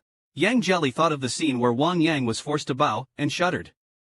Zhao Shanghai nonchalantly sipped his tea, his Adam's apple bobbing slightly as if contemplating something. After a while, he put down the teacup and asked softly, "If you're given another chance, would you plan to escape again?" Yang Jelly's eyes lit up, and he nodded without hesitation. Lan Tian found a small table by the window downstairs. and asked the waiter to serve him a large glass of iced cola. Previously at home, Ruan Yanting, who was only 5 years and 7 months older than him, would manage him daily just like his father. He wouldn't allow him to drink even a sip more. Now that he slipped away, with the sky high and the emperor far away, who else is there? Lan Tian bit down on his straw, his eyes wide as he held his breath, ready to guzzle down. Looking up, he saw a man and a woman walking by not far away. Seeing that man, Lan Tian's little face turned pale as if frightened, and he shrank back into a corner. Hiding in the corner, Lan Tian watched the man, his eyes filled with shock, thinking it's really a case of speak of the devil. Rubbing his eyes, he only saw Ruan Yanting, who didn't notice him, but instead nodded and smiled lightly at the woman beside him. The woman clasped Ruan Yanting's arm, and he did not refuse. He even took off his suit jacket, considerately covering the woman with it as if afraid she would get cold. Since childhood, Ruan Yanting had always been like his older brother, but now seeing Ruan Yanting having been with him and then turning to mingle with a beautiful woman, Lan Tian felt a fire brewing in his heart, clenching his fists in secret. Lan Tian took Yang Jelly back home. As soon as he opened the door, Yang Jelly saw Yiting, who was sitting imposingly on the sofa. Hearing the door open, Yiting looked up from his documents and asked indifferently, "I heard Lan Tian took you out today. Where did you go?" Yang Jelly paused while placing his keys, calmly responding, "I was feeling stuffy, so he just took me out for a couple of rounds." "Is that so?" Yiting hooked his lips slightly. "Baby, you must not lie to me. Lying to me will be punished." Yang Jelly felt a tightness in his chest and hurried into the bedroom. Before going to bed at night, it was set to watch a quite healing movie together. Yiting pulled Yang Jelly over more gently, his tone much softer. "The medication and treatment these days seem to be working well. You look much more spirited than before, not sick every day. Looking quite good." Yang Jelly didn't say a word. "I couldn't help asking Yiting, what would you do if one day I left you?" Without thinking, Yiting replied, "That day will never come." Yang Jia was not convinced. What if it really happens? Yiting's eyes suddenly darkened. He grabbed Yang Jia's chin somewhat displeased, and said, "Your thoughts are starting to wander again." Yiting's eyes were like a melancholic wolf's. "Baby, my patience has limits," he said. "I've told you, as long as you stay by my side, I can give you everything. If you keep being naughty, I will have to use some methods to make sure you can't leave me." Yang Jia turned his head. "You say you care about me, but you just want to confine me in the house." Yiting's eyes darkened, and he suddenly smiled. "Confining you is to let you recuperate. If I really didn't care about you, why would I go through all this trouble? I would just cut off all your contacts with the outside world and drive away anyone who might help you escape. I would chain you to the bed with a thin iron chain, and you wouldn't be able to go anywhere. I want you to only have eyes and heart for me. I would be with you every day until your body can't be without me." Yiting touched Yang Jia's face, his smile deepening. "This is what it means to treat you like a pet. Baby, you should be satisfied. I would never want to use these methods on you. Don't say those things that annoy me anymore. Can't we just live well together?" Yang Jia widened his eyes, and after a long moment, he barely squeezed out a sentence, "You're crazy." Yiting hummed indifferently, "Then you are the antidote." Suddenly the atmosphere changed, and Yiting's kissing did not stop.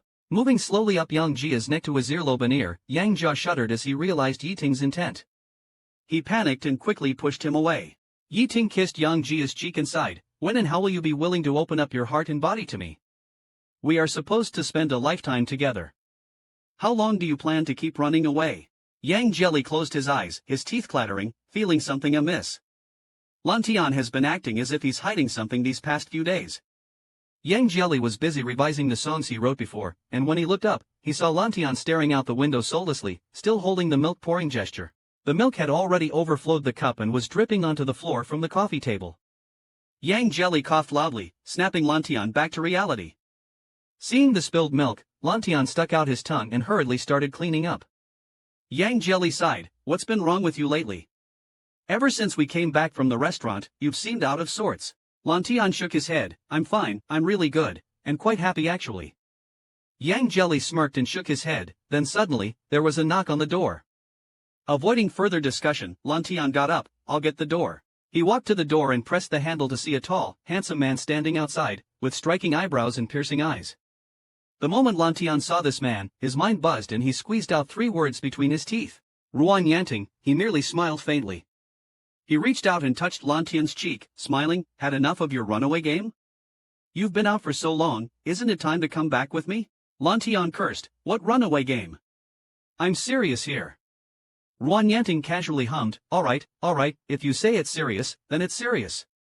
So now, isn't it time to come back with me? Where are your things? I'll help you carry them down. Lan Tian blocked the doorway. Who said I'm going back with you? Ruan Yanting's face stiffened, looking somewhat stern. Lan Tian, stop making a fuss and throwing a tantrum. Upon hearing this, Lan Tian got furious. He raised his hand, intending to punch Ruan Yanting. Lan Tian cursed fiercely, thinking you can threaten me here? You think I still want to go back with you? I've treated you like a brother for 20 years, and you dare screw me over? Unfortunately, his hand was caught by Ruan Yanting, who sighed, I'll take care of explaining things to your uncle and aunt. Lan Tian wasn't done cursing yet. Even if he couldn't move his feet, he still had his words. Retracting 10,000 steps, fine, you screwed me over, but then you go off mingling with women? Do you even have a conscience? Ruan Yanting immediately laughed, a layer of dazzling light emerging in his eyes. Are you jealous? Lan Tian forcefully broke free from Ruan Yanting's grip. Lan Tian forcefully broke free from Ruan Yanting's control and snorted coldly, I should never have believed your nonsense. Now I see, you've never had good intentions since we were kids, shamelessly waiting with your eyes wide open. With a bang, the door was shut. Ruan Yanting, standing at the door, couldn't help but laugh. Looking at the closed door, he shook his head with a smile, well, let's give you a couple more days to play. After Ruan Yanting left, Lan Tian was by Yang Jelly's side, munching on a French chocolate bar. Seeing the 2 bags about to burst, Yang Jelly commented, this isn't running away from home. You're just a young master tired of luxurious life, coming out to experience life. Lan Tian wiped the crumbs from the corner of his mouth, snorted, and said, look who's talking. I see everything. Mr. Yi treats you really well, doesn't he? He's pretty good to you too. Yang Jelly gave it a thought, then calmly replied, it's different, but didn't elaborate further. Can you return home with peace of mind after getting tired of playing outside? Back to that person?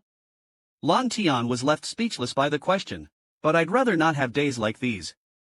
I'd rather go out and do hard labor, wanting to escape far away. Lan Tian cautiously asked, you don't like Mr. Yi anymore? Yang Jelly nodded, then shook his head, smiling, I dare not like him anymore. Just then, the sound of a key being inserted into the lock was heard at the door. Yi Ting heard everything. When Yi Ting entered the room, his expression was very calm, as if he hadn't heard anything. Yang Jelly saw him enter and immediately shut up, saying nothing more. Lan Tian even directly covered his mouth forcefully.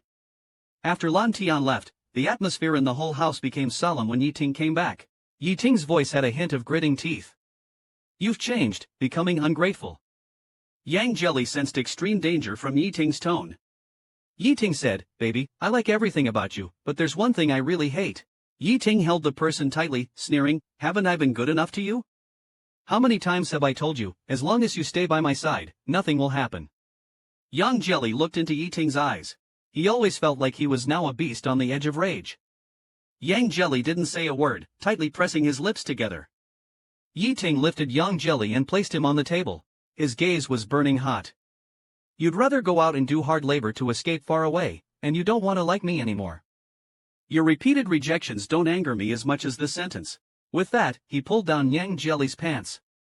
Yi Ting kissed Yang Jelly forcefully and said, Yang, I'll give you one last chance. Tell me you still like me. This sentence was nonsense. As long as you say it, I'll believe you and treat you very well from now on. Yi Ting's grip tightened, anxious yet restrained. Don't throw a tantrum, speak up. Yang Jelly looked deeply at Yi Ting and said word by word, I never lie. Yi Ting hesitated for a few seconds, slowly released his hand, then closed his eyes, curved his lips, and said with a smile, good, very good. When we broke up after graduation, you told me that you were always anxious and uneasy because there were too many uncertainties and unstable factors between us.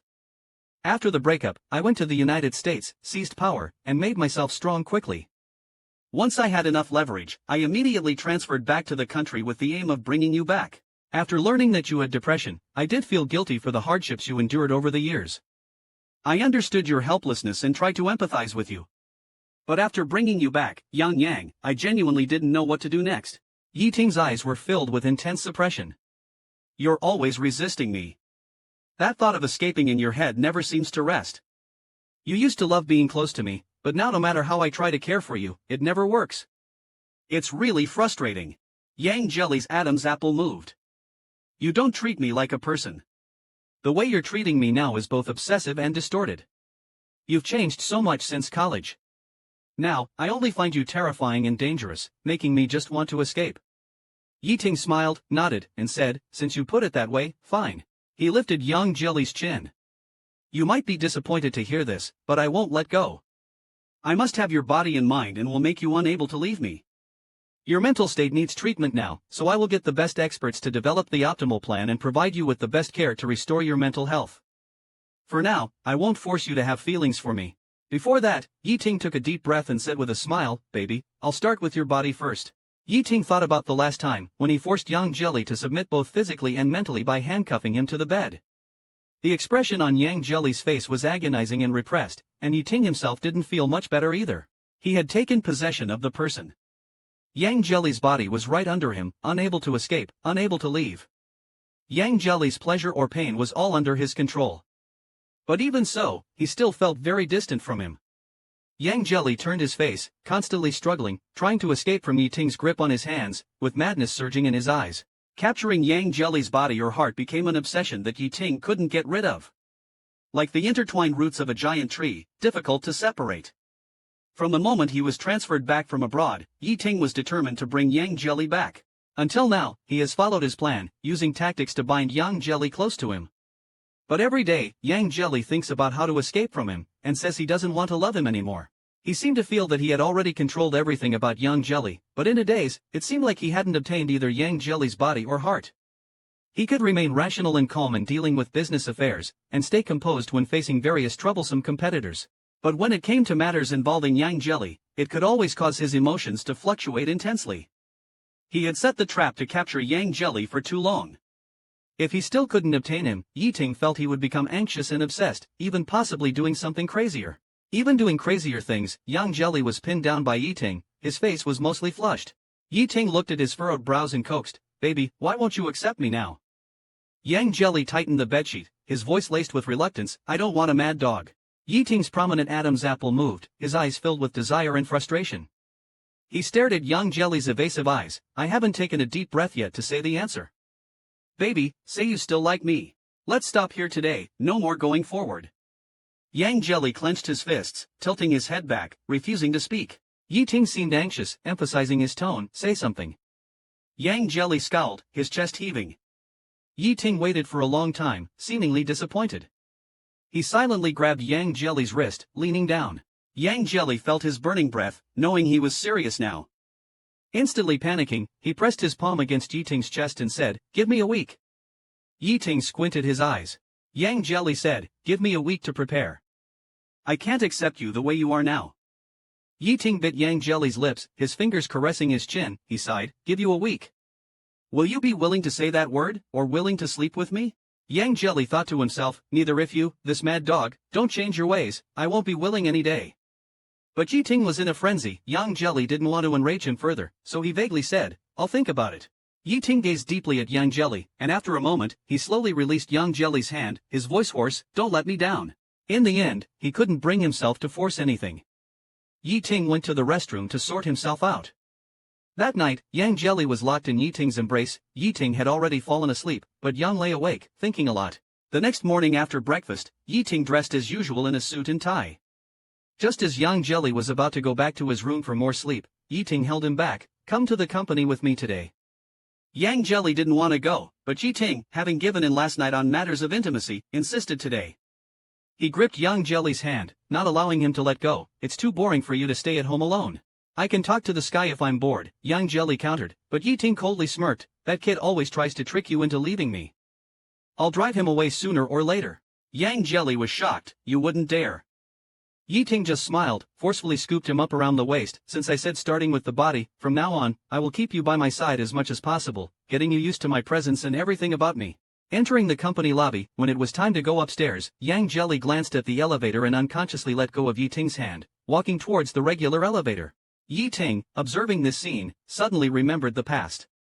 To vent his frustration and to make Yang Jelly recognize their difference, forcing him to yield, he had once, in front of others, forced Yang Jelly out of the VIP elevator to take the regular one. Now, once again at the elevator with Yang Jelly, Yang no longer followed him passively but obediently stood in front of the regular elevator, understanding and aware of the bigger picture. Yet, Yi Ting felt an intense bitterness in his heart. He watched Yang Jelly standing at the elevator entrance, looking down at his phone, and without a word, he pulled him into the empty high-rise exclusive elevator. Yang Jelly coughed, "I'm not a senior executive." Yi Ting's jaw was tense, his breathing a bit rough. "If I tell you to sit, you sit." Yang Jelly hummed lightly, letting go and looked at the glowing screen beside him, and said as if mocking himself, "It was you who pushed me out with your own hands." Yi Ting felt as if his heart was fiercely poked. He suddenly felt a bit annoyed. Initially, to pressure Yang Jelly and force him back to his side, he said many hurtful things with a hardened heart. In front of others, he treated his Yang coldly. He had Yang Jelly pick a gift for Xiao Xia during his birthday, fully aware of how much Yang Jelly valued the opportunity to perform.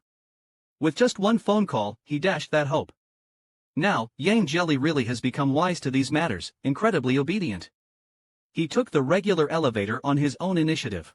Whether it was any birthday or festival, the hope for a surprise never appeared in his eyes again. After that chaotic performance, he never pleaded to participate in any performance again. It seemed like he pursued nothing anymore, except for freedom. The elevator slowly ascended. Whether it was too stuffy inside or emotions were surging, Yi Ting felt a momentary difficulty in breathing. When the elevator doors opened with a ding, Yi Ting tightened his grip on Yang Jelly's hand in his palm. With a hoarse voice, he said, "It won't happen again."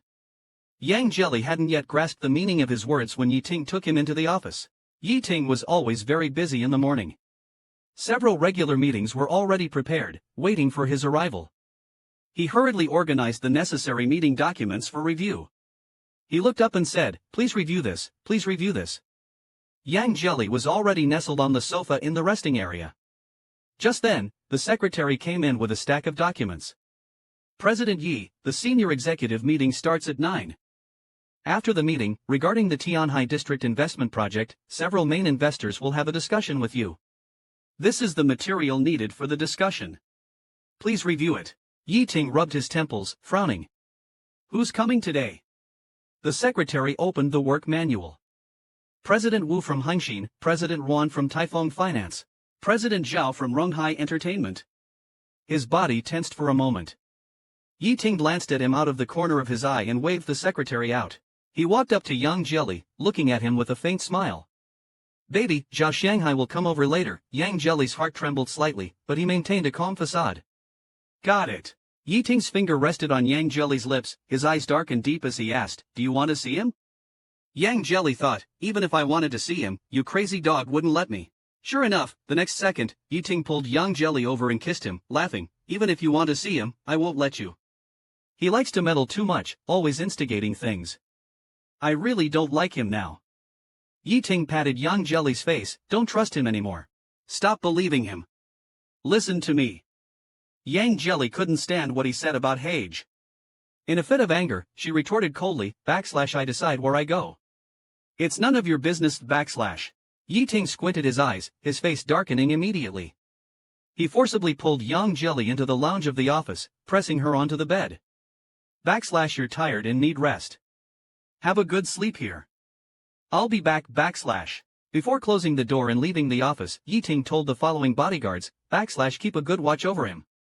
Don't let him run around." The bodyguards responded respectfully. Yi Ting headed to the meeting room. After an hour's routine meeting, he entered conference room A with his assistant. Yi Ting's capital involvement was too aggressive. In this Dahai district project, he wanted to carve out a significant slice of the benefits, which was not proceeding smoothly. Especially when Yi Ting proposed several terms clearly targeting Zhao Shanghai, Zhao's face turned even darker. When the meeting ended, Zhao Shanghai waited for Yi Ting to come out and said with a smirk, "Yi, your resentment against me is truly something a /." Yi Ting handed the meeting documents to his secretary and added dismissively, "Mr. Zhao, take good care of your own matters. You can't afford to mess with my people." Zhao Shanghai squinted, his smile gradually disappearing. The atmosphere was tense when suddenly, from the other side, a bodyguard shouted, Mr. Yang, Mr. Yi has instructions, Yi Ting's expression turned cold. He saw Yang Jelly running over, sweating and holding 3 cups of drinks. The bodyguard, perspiring nervously, said, Sorry, Mr. Yi. Mr. Yang insisted on going downstairs to buy bubble milk tea and barged out. We didn't dare to use force and couldn't stop him, Yi Ting gave them a cold glance and dismissed them. He looked at Yang Jelly, who was flushed from running, and said disapprovingly, Didn't I tell you to stay put and wait for me? Why are you so disobedient, Yang Jelly panted, I wanted to drink some bubble tea with milk and sago, He shook the cup in his hand, glanced at Zhao Shanghai, and said, Brother Hai has helped me a lot in the past. I've never been able to repay you and don't have much money. Since it's so cold, I'd like to buy you a cup of hot tea. Please don't mind, He handed the other cup to Zhao Shanghai. Before Zhao Shanghai could take it, Yetian snatched it away, with a somewhat unsettling smile. Let me see, Yetian inspected the cup that Yang Jelly had handed to Zhao Shanghai, holding it firmly in his palm. The cup was sealed with a lid, so nothing could be hidden inside. There was only a small label with the tea's name and price stuck on the body of the cup. There were no secret messages on the sides or bottom. It was very clean, but Yetian frowned, feeling something was off. Seeing Yetian's eyes fixed on the cup, Yang Jelly's throat felt dry as he took out the last cup of hot tea and handed it to Yetian. I bought you a cup too. Hearing this, Yetian raised an eyebrow and focused on Yang Jelly's hand. He was somewhat incredulous. You bought one for me, Yang Jelly said, drink it if you want to. In his life, Yetian had received countless luxurious and expensive things, and none had ever caused such a strange ripple in his heart. He looked again at the cup Yang Jelly had given to Zhao Shanghai but still couldn't see anything unusual. With great magnanimity, he handed it to Zhao Shanghai. The rightful owner gritted his teeth and smiled, don't let Yang Yang's kind gesture go to waste, and don't get any other ideas. Zhao Shanghai took the hot tea from Yang Jelly and left. Yetian's cold eyes watched as Zhao Shanghai departed. He then dragged Yang Jelly into the office. As soon as the office door closed, Yetian, as though provoked, acted high and mighty, pressing Yang Jelly with questions, are you so fond of that Zhao guy? As soon as I leave, you cozy up to him, don't you, Yang Jelly was extremely uncomfortable being stared at by Yetian. He turned his head away but was forcibly turned back by Yetian. Do you like him, Yang Jelly was angry. Nonsense. Yi Ting squinted and said with a cold smile, you'd better not have other intentions towards him, otherwise, I will not hold back. Yang, don't step on my bottom line, understand, Yang Jelly glanced sideways and said righteously, Haigu and I are just friends. I am grateful for all the help he gave me when I was in trouble, and he encouraged me many times. I just want to repay him, and a cup of hot tea is nothing. Besides, you know Haigu has a partner. Don't judge with your own thoughts. Yi Ting understood this point. Zhao Shanghai is not someone who would mess around outside, and his brother Xiaoyi wouldn't allow Zhao Shanghai to cheat either, even though Xiaoyi has recently hinted several times that he is tired of this family life and of Zhao Shanghai. But Yi Ting felt uncomfortable no matter what. Yang Jelly wished he could push him 3 meters away, yet he was still thinking and worrying about Haigu. Yi Ting gritted his teeth and asked, why is that Zhao guy a perfect gentleman in your heart, and no matter how well I treat you, I am just a mad dog you hate, isn't it? Yang Jelly's Adam's apple moved. At least he doesn't humiliate me in front of others, doesn't treat me as someone without dignity to play with at will, doesn't force me to the point of no return repeatedly, and certainly doesn't rape me. His eyes darted around, about to explode again. Yang Jelly didn't want to dwell on this topic any longer. He quickly raised the milk tea in his hand. I bought this for you, are you going to drink it or not?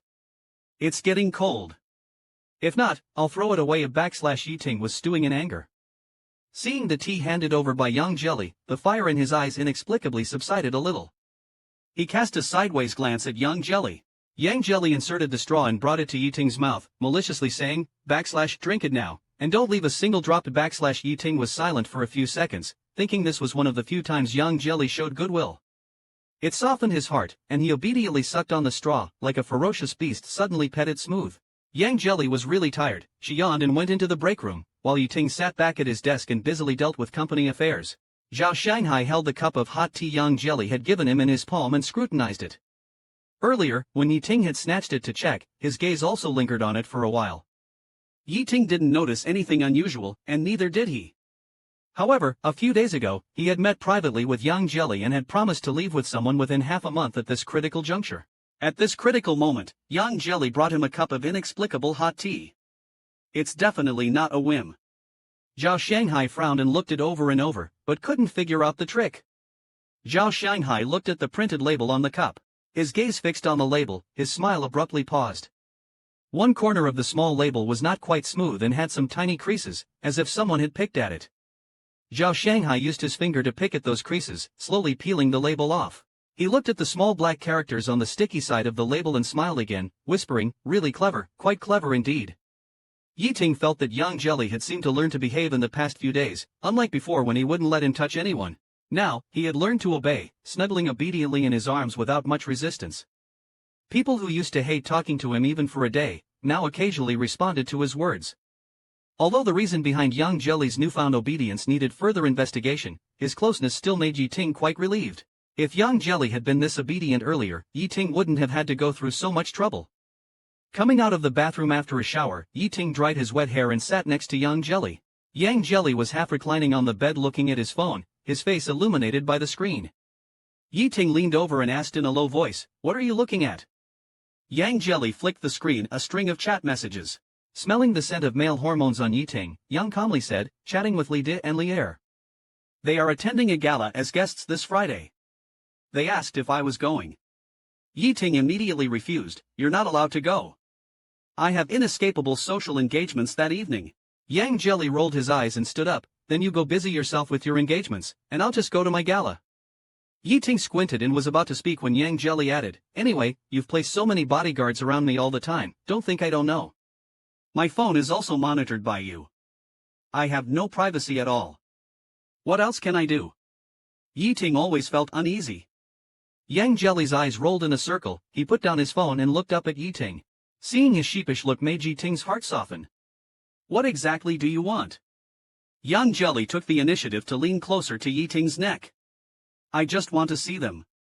I've always dreamed that everyone would love the songs I write. Right now, I can't get on stage. I just want to see what it's like when Dilly and Airly sing on stage." Yi Ting's face tightened, he wanted to refuse, but the words caught in his throat. Looking at the longing in Yang Jelly's eyes, his voice became hoarse. He lowered his head and kissed him forcefully. Yi Ting pressed him down, his hands on either side of his body, their eyes locked. "Exactly 1 week since you last spoke to me," Yi Ting said hoarsely. Yang Jelly's heart trembled.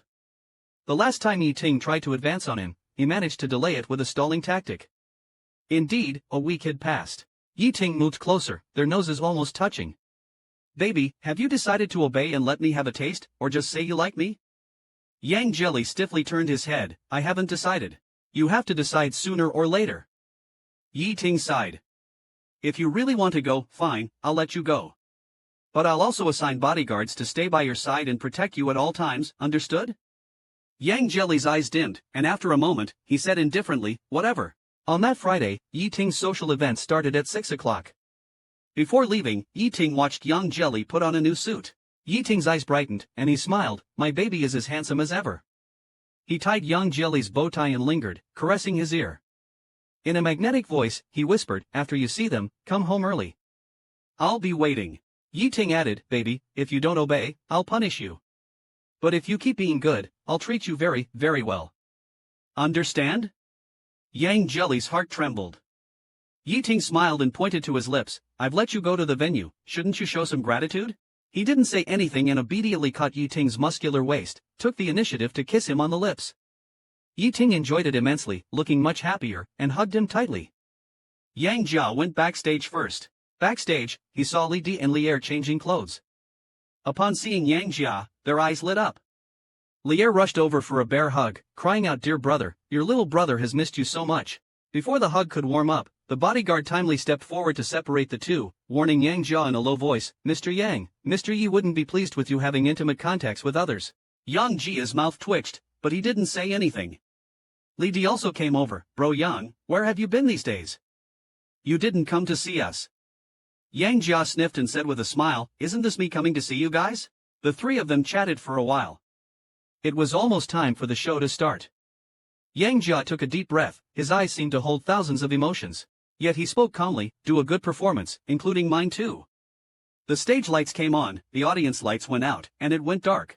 They sang a song Yang Jia wrote a long time ago. Back then, Yang Jia was quite fond of Japanese anime, and after watching a lot, he got a bit of a Chinibyo vibe. The song he wrote had a weirdly passionate feeling. Listening to Li Di and Li Er's voices, when they sang the line "Freedom is what our generation longs for forever," Yang Jia unconsciously curled his lips. He watched Li Di and Li Er come off the stage, his Adam's apple moved, and it seemed like a small flame was lit in his eyes. There were quite a few bodyguards around him. Yang Jia feigned a frown. First, he frantically said he forgot his medication and sent 2 bodyguards back to get it. In the end, only 2 dumb-looking burly men remained by his side. Yang Jia stood up nonchalantly and said, "I'm going to the restroom." The bodyguard wanted to follow him in. Yang Jia glared, stopping them. "Why would you follow inside at the very end of the whole floor? Moreover, this is the farthest end of the 3rd floor.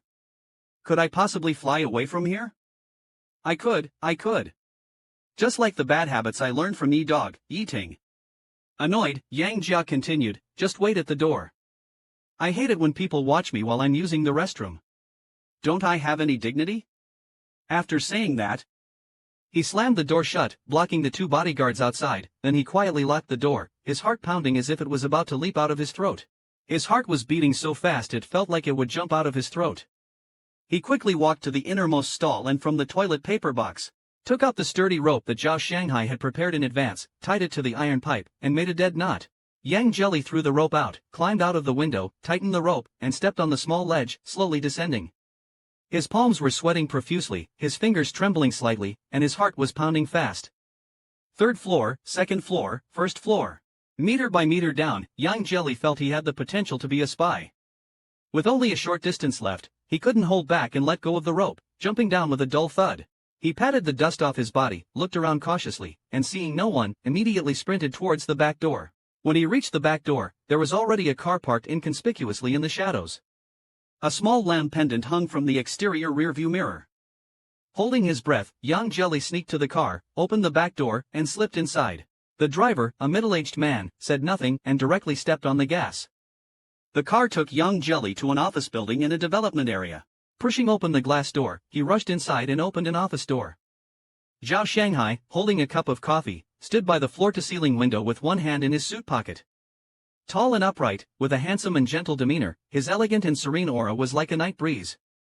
The gold-rimmed glasses on his brow glowed faintly in the dim light. Hearing the door open, Zhao Shanghai turned around and smiled, saying, "Congratulations, you're free." Yang Jelly immediately felt a lump in her throat, quickly walked over and threw herself into Zhao Shanghai's arms. Her voice was muffled, "Brother Hai, thank you, thank you." Zhao Shanghai chuckled, looking slightly more relaxed. "The next car to pick you up will be here soon. Don't worry." At this moment, the phone rang, but it wasn't the driver on the other end, it was his assistant, sounding a bit panicked. "Mr. Zhao, President Yi from Guangwei Group is downstairs with some people.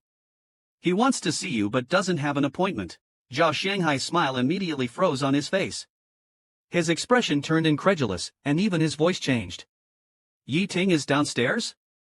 Yang Jelly's previously relaxed expression turned alarmed and horrified. "What?" Yang Jelly stammered nervously, "How did he catch up so quickly?" Zhao Shanghai shook his head, sweat forming on his forehead, unable to escape the shock. "Impossible, the driver is an expert, he wouldn't be easily followed and exposed.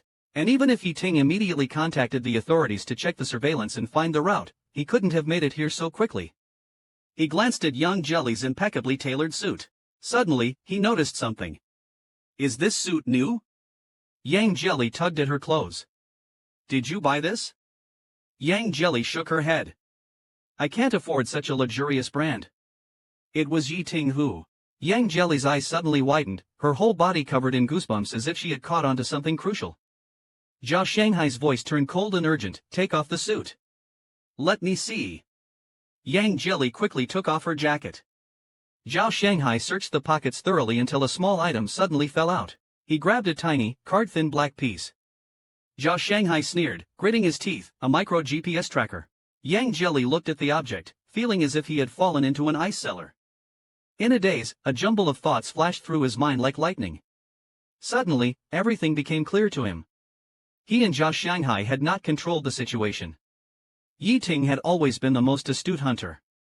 Yang Jelly's body stiffened, and large beads of sweat dropped to the ground. Zhao Shanghai stared intently at the micro-tracker in his hand, suppressing his shock with the last bit of calmness and started thinking. Suddenly, it seemed he grasped something, his eyes fiercely sharpened. He grabbed Yang Jelly and pointed towards the direction of the break room. There's a small storage closet behind the cabinets in the break room. Go hide there and don't make a sound. Hurry! In this critical moment, Yang Jelly didn't dawdle and sprinted into the break room. As he watched the door of the break room close, Zhao Shanghai took a deep breath. Trying to remain calm, he pressed the button on the internal phone. Assistant Wang, come here for a moment. Assistant Wang quickly responded and entered. Zhao Shanghai patted his shoulder, smiling. Could you help me buy 2 cups of black coffee from the shop 2 streets away? When you go downstairs later, make sure not to use the stairs. Take the elevator. Zhao Shanghai's fingers pinched the edge of Assistant Wang's suit pocket. With a flick of his fingers, the micro-tracker silently fell into the pocket. Slow down your pace when you're in the company. Once you're out, run for it. Got it? Shortly after Assistant Wang left, the office door was slammed open. Yi Ting entered with a grim face, followed by several bodyguards. His eyes were piercingly cold, like a fierce beast smelling blood, ready to reveal its sharp fangs at the brink of explosion. Unintimidated, Zhao Shanghai met Yi Ting's gaze and smiled. Director Yi, long time no see. Yi Ting slowly walked up to Zhao Shanghai, smiled, and then fiercely grabbed Zhao Shanghai's tie. His voice was chillingly cold, instilling fear. Zhao Shanghai, I've warned you before. Stay away from my treasure. If you don't heed my advice, don't blame me for being ruthless. Zhao Shanghai frowned, forcing himself to appear calm. Your precious, Yang Jelly? I don't know. Yi Ting chuckled dismissively, loosening Zhao Shanghai's tie. Still playing dumb with me at this time? He paced the office coldly. You have more spine than I thought. I just wonder, if I catch the person hiding here, will you still have the guts to talk to me like this? His smile turned cold, waving his hand. What are you standing there for? Go search. Zhao Shanghai was furious, slamming the desk. This is my office, Yi Ting. Yi Ting curved his lips, unbothered. A glance caught the tightly shut door of the resting room. Striding to the resting room, he opened the door. The room was dark, the lights off. Yi Ting first opened the wardrobe. Not seeing anyone, he squinted his eyes, then quickly turned to throw back the quilt on the bed. No one was hiding underneath. A bodyguard rushed in, whispering, Mr. Yi, we didn't find Mr. Yang. Yi Ting paused, his voice sounding as if squeezed through clenched teeth. Are you sure? Just then, another bodyguard hurried in, handing over a glowing tablet. Mr. Yi, look, Mr. Yang's location has changed. Yi Ting's eyes sharpened. Yi Ting's eyes turned sharper as he glanced at the real-time location. Yi Ting sneered and said no wonder he was so confident. It turned out he let the person go again. He smashed the wall hard and led his men downstairs to catch him. Before leaving Zhao Shanghai's office, Yi Ting suddenly turned around. In the empty and dimly lit office, Yi Ting stared at Zhao Shanghai with a cold and deep gaze, issuing a ruthless warning. Even Zhao Shanghai, who is usually so composed, felt like he was plunged into icy water in February when stared at by Yi Ting's terrifying eyes. His legs felt weak, and he was cold all over. Zhao Shanghai stood in place until he could no longer hear those footsteps. He then hurried to the door of the restroom and opened the small storage nook. Yang Jelly was curled up inside like a kitten, silent, holding his breath until his face turned red. As soon as he breathed in the fresh air, he took a deep breath, his chest rising and falling heavily. He's gone. Without time to say more, Zhao Shanghai pulled him out and hurriedly stuffed a few things into his hands, his eyes flashing with urgency. You only have a few minutes. Go through the hallway and take the freight elevator down to the basement level. There's a car waiting for you at the back door. Don't ask any questions, someone will take you to a safe place once you're in the car. Zhao Shanghai didn't give Yang Jelly a chance to hesitate, pushing him out forcefully. Go! Yang Jelly knew he couldn't afford to dawdle at this moment. If he failed to escape this time, both he and Zhao Shanghai would be torn apart by this mad dog Yi Ting. Grabbing his things and wrapping himself in his coat, Yang Jelly didn't waste a second and got into the freight elevator. Assistant Wang took the coffee from the waitress's hand, neatly placing the 2 cups in a bag, humming a tune as he walked out the door.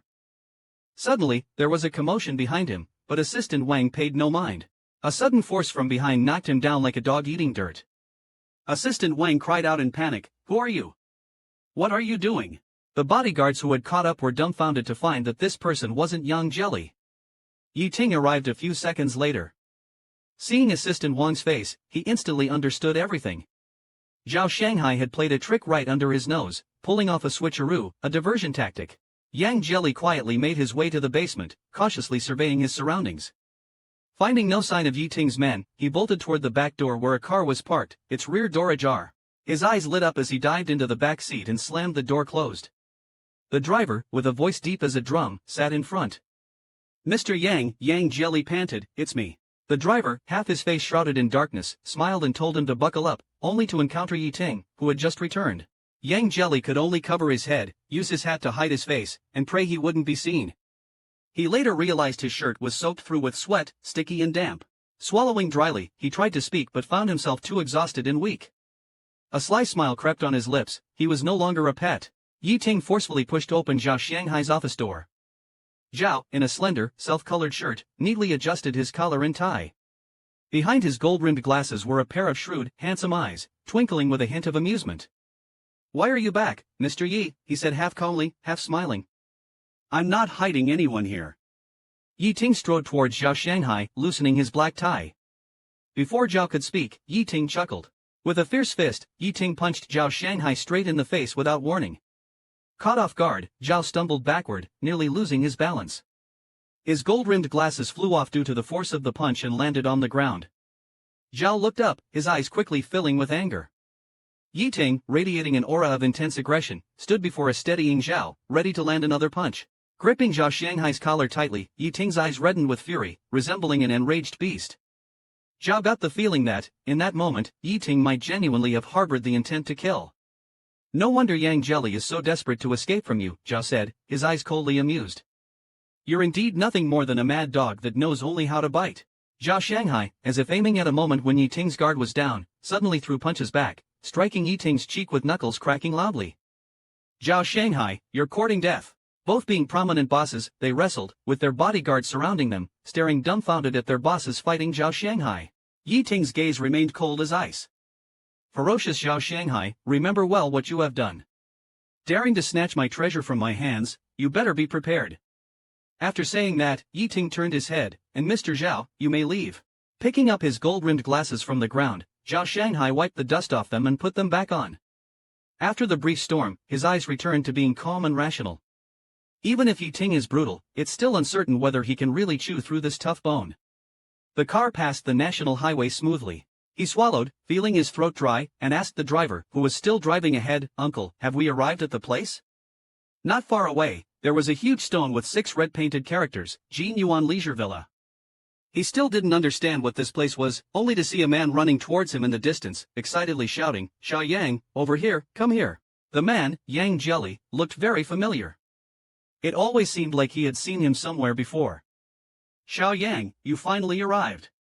The man ran up to Yang Jelly, with a smile in his eyes, naturally exuding a friendly attitude. Yang Jelly blinked, not yet realizing who this person was in front of him. The man then patted Yang Jelly's shoulder, said cheerfully, "Don't you remember me? Look closer. If you really don't remember me, I'd be disappointed." Yang Jelly looked at his face, and after a moment, something finally clicked in his vague memory. "Aren't you Lu, the Lu who lived in the dorm next to mine during our freshman and sophomore years?" The man laughed heartily, patting Yang Jelly's shoulder. "Lu-sun, yes, Lu-sun." Yang Jelly's eyes brightened. "Now I remember. In our freshman and sophomore years, you used to come to our dorm to snack on my food. I remember you, Lu-sun. But since our junior year." But starting from junior year, Yi Ting, for some unknown reason, forcibly dragged Yang Jelly to rent a place off campus, and they began living in their own little world. Since then, Yang Jelly and Lu-sun gradually lost contact and naturally drifted apart. Yang Jelly's smile became brighter. "Sun-ji-e, what are you doing here?"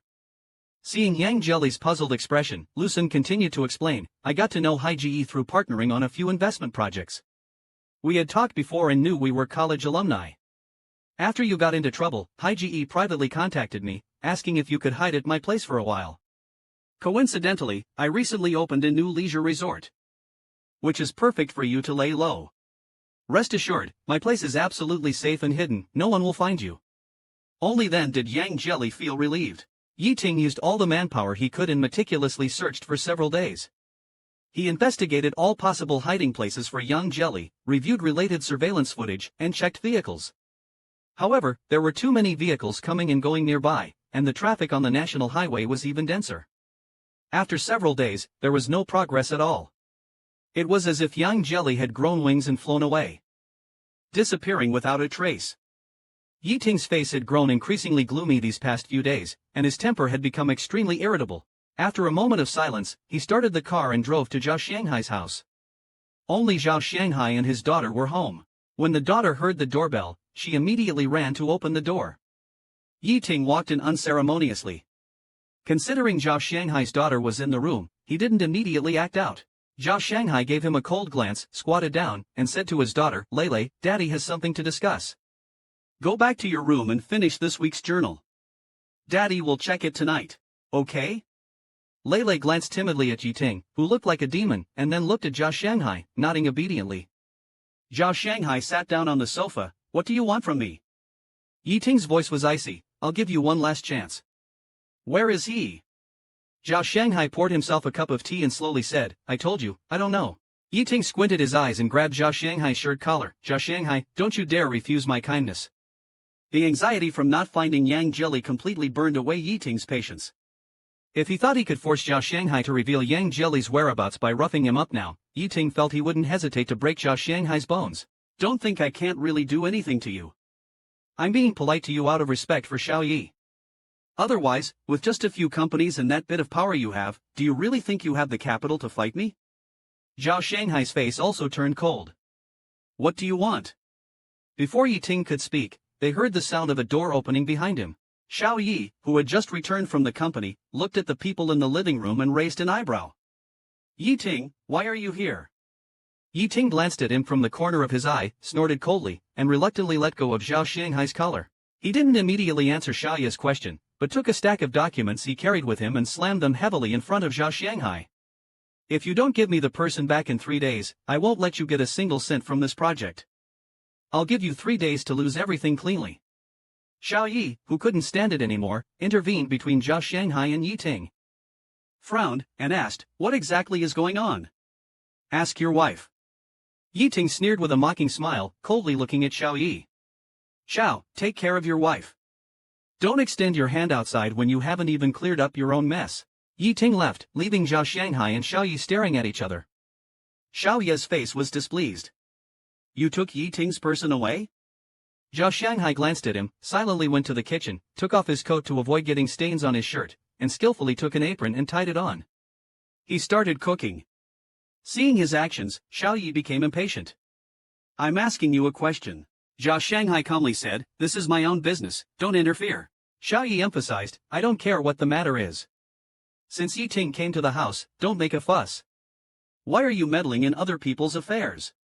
If he wants his person back, give them back to him. Hurry up and return the person to him." Zhao Shanghai paused his cooking actions for a moment. "I said you don't need to interfere. I'm doing what I think is right. Lele is still doing homework in the room. Go ask her if she wants rice or porridge for dinner." Xiao Yi snorted, extremely irritated, and threw his tie on the ground. He shouted, "Can you change your temper? You were fine before. Why is it so difficult to talk to you now?" Zhao Shanghai also angrily replied, "Then don't speak." Xiao Yi's face turned cold. "Zhao Shanghai, what do you mean by this? Do you not want to live anymore?" Zhao Shanghai stopped his hands and faced Xiao Yi sternly. "From the moment you walked in, you have been siding with Yi Ting. You didn't even ask me what happened. Xiao Yi, you and Yi Ting are truly ironclad brothers. One is a mad dog, the other a stupid dog. Two grasshoppers tied together, both with the same rotten temper and the same scummy behavior." Xiao Yi squinted his eyes. The atmosphere in the kitchen instantly became tense. The two were staring coldly at each other when suddenly, the sound of crying came from outside. Lele, wiping her tears, poked her head out from the doorframe. Seeing his daughter scared and crying, Zhao Shanghai's heart immediately softened. He turned off the stove and hurriedly called Lele into his arms, patting her head. "Lele, don't cry. It's okay. Big Daddy and Second Daddy are fighting again," Lele sobbed, "Don't fight." Zhao Shanghai held his daughter tightly, feeling a painful sting in his heart.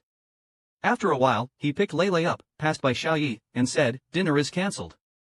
Lele and I are going out to eat." Xiao Yi stood alone in the room, gritting his teeth for a long time. Angrily, he grabbed his coat and scoffed, "If we're not cooking, then we're not cooking. Who cares about staying home to see your sour face?" After saying that, he kicked a chair, making a loud bang. Yi Ting returned to the rental building where Yang Jelly used to live. Just as he walked into the corridor, he ran into Lan Tian, who had just come back from outside. Lan Tian felt a chill down his spine upon seeing Yi Ting.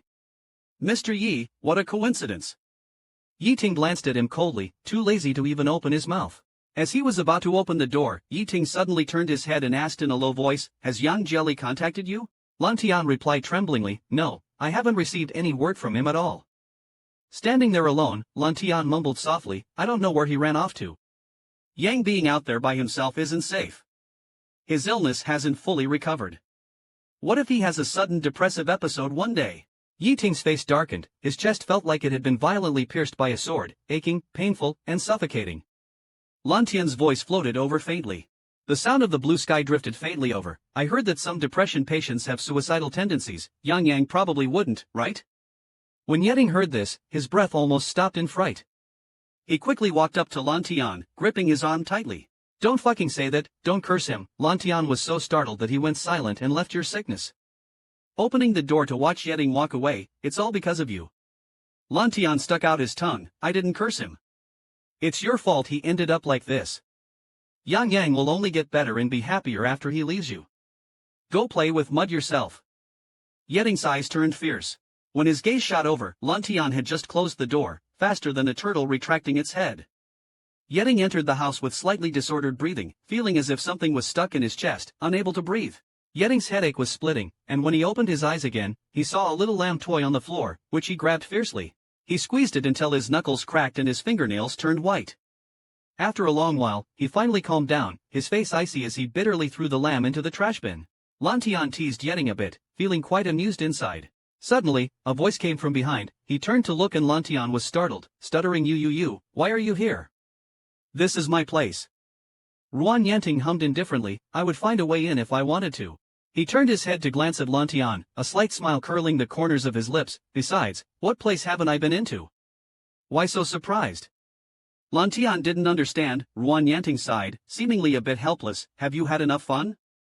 If you have, pack your bags and come back with me." "Lan Tian, you listen to me closely.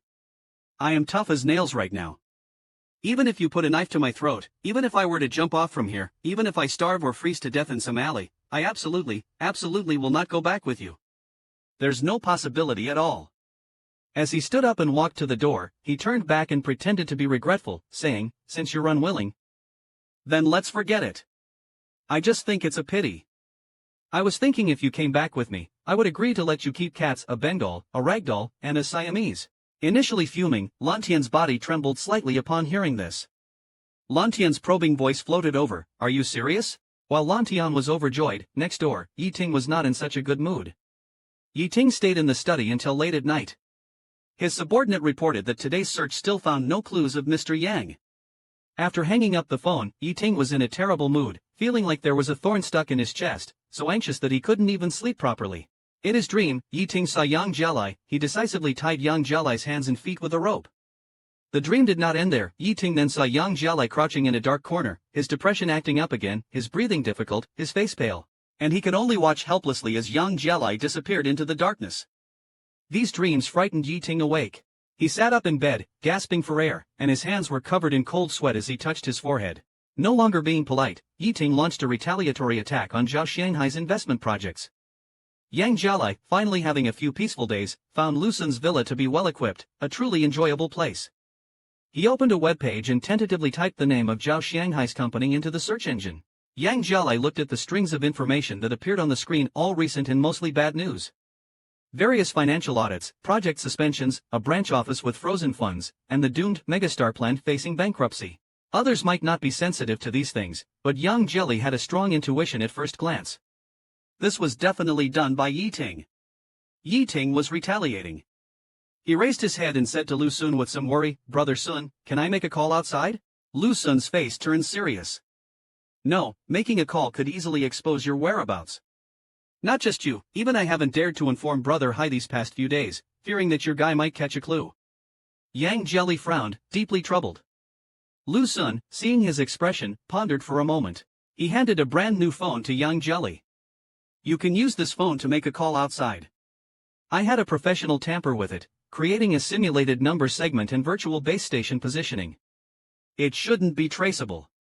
Yang Jialai looked at him gratefully, took the phone, and quickly entered Zhao Shanghai's number. His finger hovered over the dial button, hesitating. After a while, he suddenly deleted the digits. Lu Sun curiously asked him, "Not calling brother hi?" Yang Jelly's eyes turned cold, his face becoming slightly stern. Holding his breath, he entered Yi Ting's number and dialed. Yang Jelly held the phone, thinking tensely about what to say to Yi Ting. Yi Ting intended to hang up, but staring at that number, he instinctively answered. Putting the phone to his ear, "Who is this?" There was no response on the other end, only soft, shallow breathing. Yi Ting, not hearing a response, frowned, growing irritated. A thought flashed in his mind, and his eyes briefly showed a fierce look. Even his voice turned cold. He gritted his teeth. "Yang Jelly, it's me." Yi Ting paused for a few seconds when he heard his voice. With a hoarse voice, he said, "You finally called? Are you enjoying the game of running away?" Yang Jelly said over the phone, "I'm happy to escape your mad dog control." Yi Ting held his breath and deepened his voice, "Where are you?" Yang Jelly remained silent. Yi Ting took a deep breath, his tone now more threatening. He sneered, "The first time you ran away, I was generous and didn't hold it against you. Now you dare collude with another man to escape. Baby, are you challenging my limits? Do you know that?" He changed his tone, somewhat persuasively, "Don't be hopeful. I will find you sooner or later. I'm giving you one last chance. Tell me where you are right now. I'll drive to pick you up. Don't wait until I catch you myself and then come begging for mercy." Yang Jelly coldly replied, "I didn't call you today to listen to this crap." Yang Jelly clenched his fists, his voice unintentionally filled with annoyance. "Those things that happened at High's company, did you orchestrate them? It was you, right?" Yi Ting didn't intend to hide it. "Yes, you're crazy." Yang Jelly couldn't help swearing. "My escape is my business. I can't stand you anymore, you mad dog, barking madly at others." "What are you barking at others for?" Yi Ting chuckled. "It was him who secretly helped you escape. Why can't I seek revenge? Baby, let me tell you, not only do I intend to mess with him, but I also want him to completely fall from grace. As long as you don't come back, I will not let them catch a breath." "So, you don't plan to let them and me off, right?" Yi Ting sneered with gritted teeth. "Baby, so cruel, baby. How could I bear to let go when I love you so much?" Yang Jia seemed disappointed and said softly after a pause, "Since you insist on attacking Haige, I don't want to talk to you anymore." Hanging up. Yi Ting was startled and quickly frowned. "Don't hang up, I haven't finished speaking." Then, the mechanical beeping sound came from the other end. Yi Ting called out several times, put down the phone, and hurriedly redialed that number. But the number that was reachable just a moment ago, when Yi Ting called this time, he could only hear the automated message, "Sorry, the number you have dialed is invalid."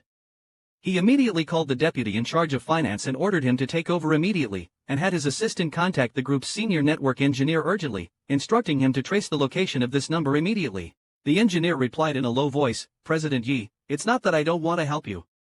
I want to help you." Yi Ting's heart sank. What's going on? This number is a virtual number and has been tampered with at the virtual base station, erasing its location. That means, as soon as this number is dialed, the virtual base station will immediately generate a fake number and randomly assign a location across the country. I can't trace or locate through such a fake number, sorry. Yi Ting's back stiffened. He repeatedly looked at this call, which lasted less than 3 minutes. This means the only chance he had to contact Yan Yang was cut off and wasted by his threats and intimidation. Yi Ting was dumbfounded, his jaws clenched and temples aching. After a while, he took a deep breath and asked, "What if I still want to contact him?" "Currently, you can't take the initiative to contact." The engineer's voice gets lower as he speaks. Yi Ting sneers, "Meaning I have absolutely no initiative. Only he can call me, but I can't call him. I can only wait for him to take the initiative to call before I can talk to him, right?" The engineer agrees, "You are absolutely right." Lighting the fourth cigarette, Yi Ting clenches his lighter, feeling like a wild beast is tearing at him inside, but he is utterly helpless. He thought this would allow him to turn over the hideout where Yang Jia is hiding, so he didn't care much. He just kept threatening, wanting him to give in and listen. But since hanging up the phone, he realized he hadn't managed to say anything he wanted to. The smell of smoke fills the air, making Yi Ting cough, his eyes reddening. Lu Sun took Yang Jia to a hot spring resort. The customer flow is low this season, so Lu Sun waved his hand and booked an entire pool. Yang Jia walked to the edge of the pool, sat down, and just when his toes touched the water, he was scalded. Seeing his reaction, Lu Sun laughed out loud, splashing water on Yang Jia warmly. "What, too hot for you? Come on down, Yang Yang. You'll get used to it after a while.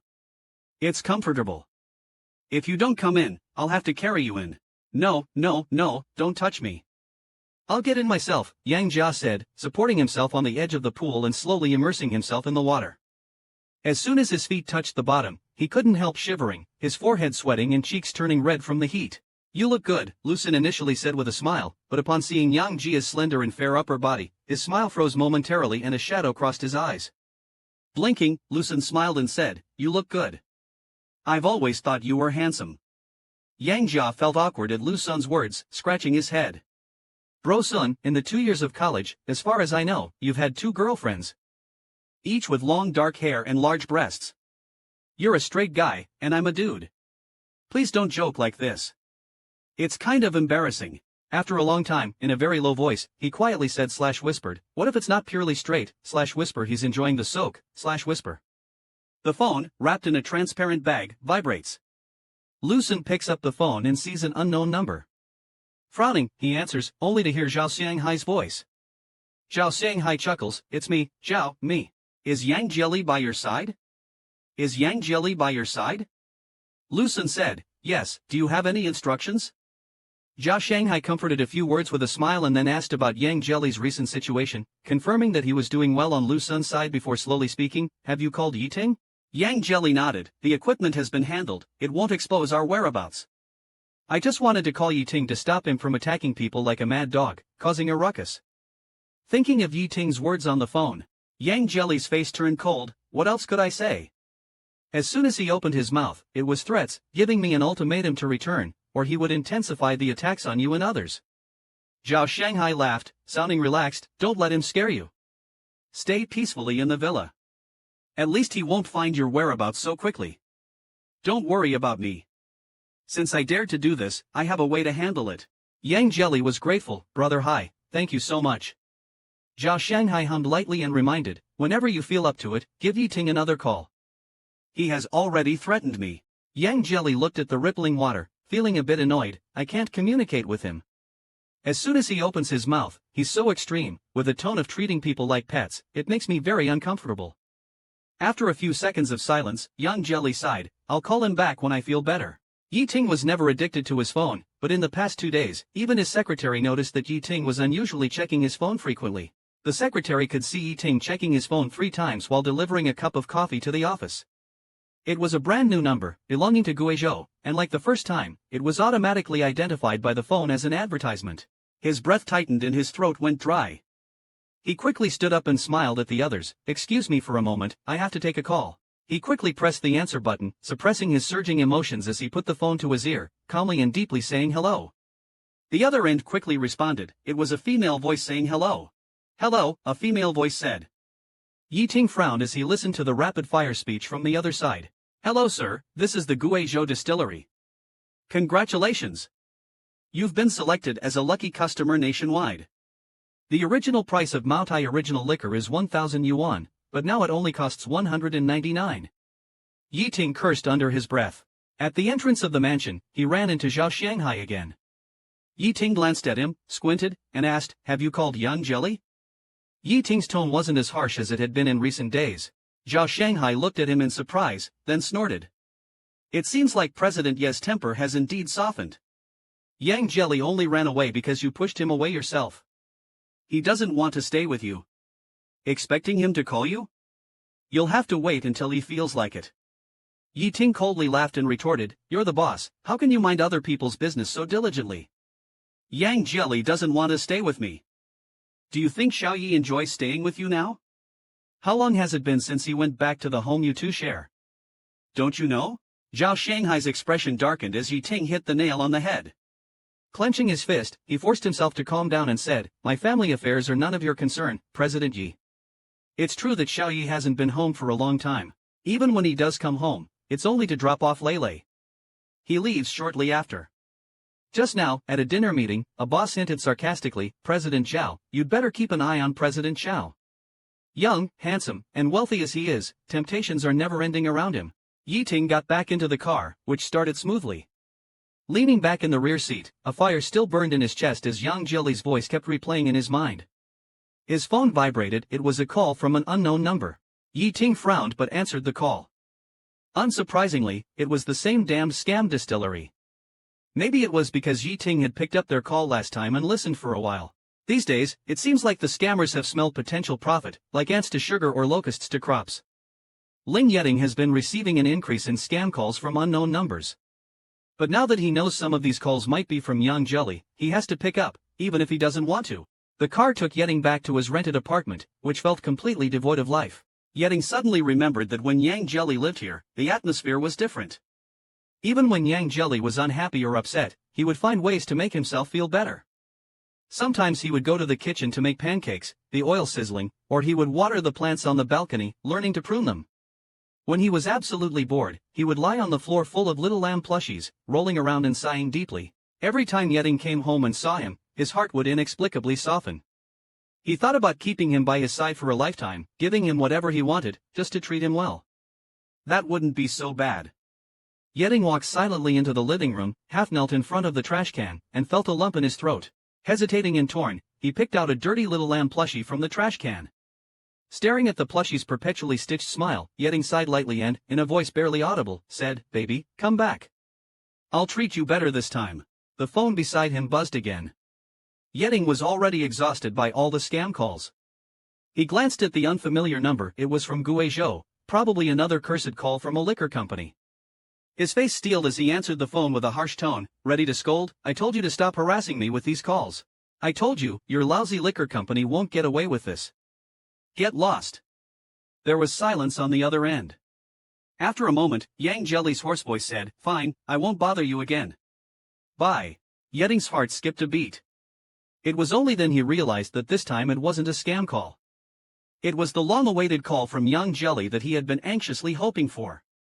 His emotions spiraled out of control as he slammed the table and stood up, eyes wide open and hands shaking. His voice shot up, "No, no, no, you can't hang up." Yang Jelly thought for a moment and didn't hang up the phone. However, when he spoke again, his tone became harsh. "Weren't you the one who gritted your teeth and said you would make me regret it? Told me not to bother you again and to stay away from you? You're really something." Yi Ting's voice was dry and hoarse. "I wasn't talking about you just now." Yang Jelly responded indifferently, "Oh, so you've been making me call you all this time. Now that I have, what do you really want to say?" After a while, Yi Ting swallowed and asked softly, "Have you been well recently?" Yang Jelly answered readily and cheerfully, "I've started to live a healthy and carefree life, not bad at all." Just from the relaxed tone in Yang Jelly's voice, Yi Ting knew he was indeed doing well. Knowing Yang Jelly was happy gave Yi Ting some relief, but deep down, he felt a bit of sourness and unwillingness that all of Yang Jelly's happiness wasn't coming from him. Yi Ting's voice was low and emotionless. "You refuse to give me your address. Well, as long as you don't hang up, I won't press you for now. But you should at least tell me where you are living now. Is it safe? What are the conditions like?" Yang Jelly was wary of his probing. Despite Yi Ting's repeated inquiries, Yang Jelly only gave evasive responses. "The conditions are very good. You don't need to worry." Knowing he couldn't pry any information, Yi Ting had to give up. With a hoarse voice and a bitter smile, Yi Ting asked, "Do you really not plan to come back? I went through so much trouble to finally escape. It wasn't much easier than going on a pilgrimage to the Western Heaven. Do you think I would willingly walk into a trap and return to that prison? To live a life where I was imprisoned by you, controlled by you to the point where I had to be careful with every word I said?" Listening to Yang Jelly's calm voice, Yi Ting felt waves of discomfort and suffocation in his heart. He asked softly, Yang, do you still like me, even a little?" Yang Jelly suddenly fell silent. After a long while, he snorted lightly, "I don't want to talk about this. If you have no other questions, then this is it for this call. I'm hanging up, goodbye." "Don't hang up, not yet," Yi Ting panicked suddenly. It had taken so much effort to get this call with Yang Jelly, he couldn't bear to just hang up now. "At least tell me when you will call me next." Yang Jelly then sighed, "Fine. If you ever stop targeting Brother Hai, and withdraw those pointless acts of revenge, stop your petty revenge attacks, then I'll call you next Friday night, and we'll talk." Yi Ting was still not satisfied. "Depending on my mood, since you don't want to come back for now, can you call me every Friday from now on?" Yang Jelly reluctantly agreed. "Got it." Yi Ting hadn't even caught his breath when he heard a faint male voice on Yang Jelly's side, sounding quite excited. Yang, I'm still wrapping up the pool. Let's go to the hot spring tonight. I'll wait for you to change clothes." Yi Ting's eyes widened, a sharp light flashing in his pupils, and his tone became gloomy. "Who are you talking to?" Yang Jelly couldn't be bothered to answer Yi Ting and directly hung up the phone. Yi Ting heard the mechanical beeping from the other end and clenched his teeth. He clearly heard the enthusiasm and intimacy in the man's words, even inviting Yang Jelly to the hot spring. Yi Ting stared at the screen showing the just-ended call, feelings churning inside him. When he saw Yang Jelly's face on the bright phone screen, he felt like a part of his heart had been hollowed out, empty, bitter, and painful. In the office, Yi Ting couldn't calm down. His mind was full of Yang Jelly. The secretary waited for about 10 minutes, seeing that Yi Ting still hadn't acknowledged her, she timidly spoke up, "Good morning, sir." Yi Ting finally looked up. It's almost Friday, his eyes sharp as an eagle's. "What is it?" "Documents that need your signature," the secretary said, placing several stacks of files on Yi Ting's desk. The secretary cautiously asked, "Should we intensify our efforts to completely block their path?" Yi Ting closed his eyes in thought, massaging his temples, and reluctantly said, "Call it off. Given the current situation, going after Zhao Shanghai holds little meaning, it's just for revenge. But if giving up on Zhao Shanghai means Yang Jelly will willingly call him every week, allowing him to talk to Yang Jelly once, then giving up revenge might be worth it." Yi Ting leaned back in his chair, holding his head in his hands, frowning for a long time. He had just finished a call with Yang Jelly, and he already wanted to hear his voice again. Near the end of the workday, Yi Ting called Zhao Shanghai. Yi Ting said coldly, "I'm here to warn you today." Zhao Shanghai asked in confusion, "Warn me about what?" Yi Ting took a deep breath. "Yang Jelly has run far away and doesn't want to come back." "Fine, I'll allow him to stay out for a while. But Zhao Shanghai, you better remember this clearly. First, if Yang Jelly gets hurt or wronged during this period, I'll come after you." Zhao Shanghai sneered, "The greatest wrong Yang Jelly has suffered is from you. Rest assured, without you, he will be very happy." Yi Ting felt a pang in his chest but restrained himself. He then received a call from Xiao Yi. Xiao Yi invited him to box. Yi Ting, still fuming with anger, agreed. He had his driver fetch his boxing gear from home and took him to a private boxing gym they frequented. The gym was membership only with few visitors, providing a good training atmosphere and a nice environment. In the locker room, Yi Ting changed into his gear and took out his personal gloves. When he entered the training area, he saw Xiao Yi sweating profusely, happily punching a sandbag. Beside him stood a somewhat slim boy with fair skin who looked quite good. Yi Ting frowned, feeling the boy looked familiar, like an actor or star he had seen before. Carrying his gloves, he walked over to Xiao Yi. The boy smiled first and greeted him, "Hello, Mr. Yi. I'm Mr. Zhao's friend. My last name is Fu. I particularly enjoy boxing. Men who box look very handsome. Mr. Xiao said he was coming to box, so I begged him to bring me along to watch and maybe teach me a few things." Yi Ting curled his lips into a smile, lightly bumping his gloved fist against the boy's. "Oh, that's nice. If you like boxing, why don't I teach you a couple of moves? Come on, try to catch this punch." He swung a hook punch and struck hard. That boy was so scared he almost lost his face, stumbling backward and tripping over something, ending up sitting on the ground in a mess. Xiao Yi frowned, raised his chin at the boy, and said, "You can leave now." The boy got up, patted his butt, and hurried out. Xiao Yi hung the towel around his neck, tightened the bottle cap, and said, "He's just a sweet talker who loves to show off. Why do you mess with him?" Yi Ting climbed onto the ring. "I just don't like him." "How come, after living with Zhao Shanghai for 7 years, you're finally tired of it and thinking of trying something new outside?"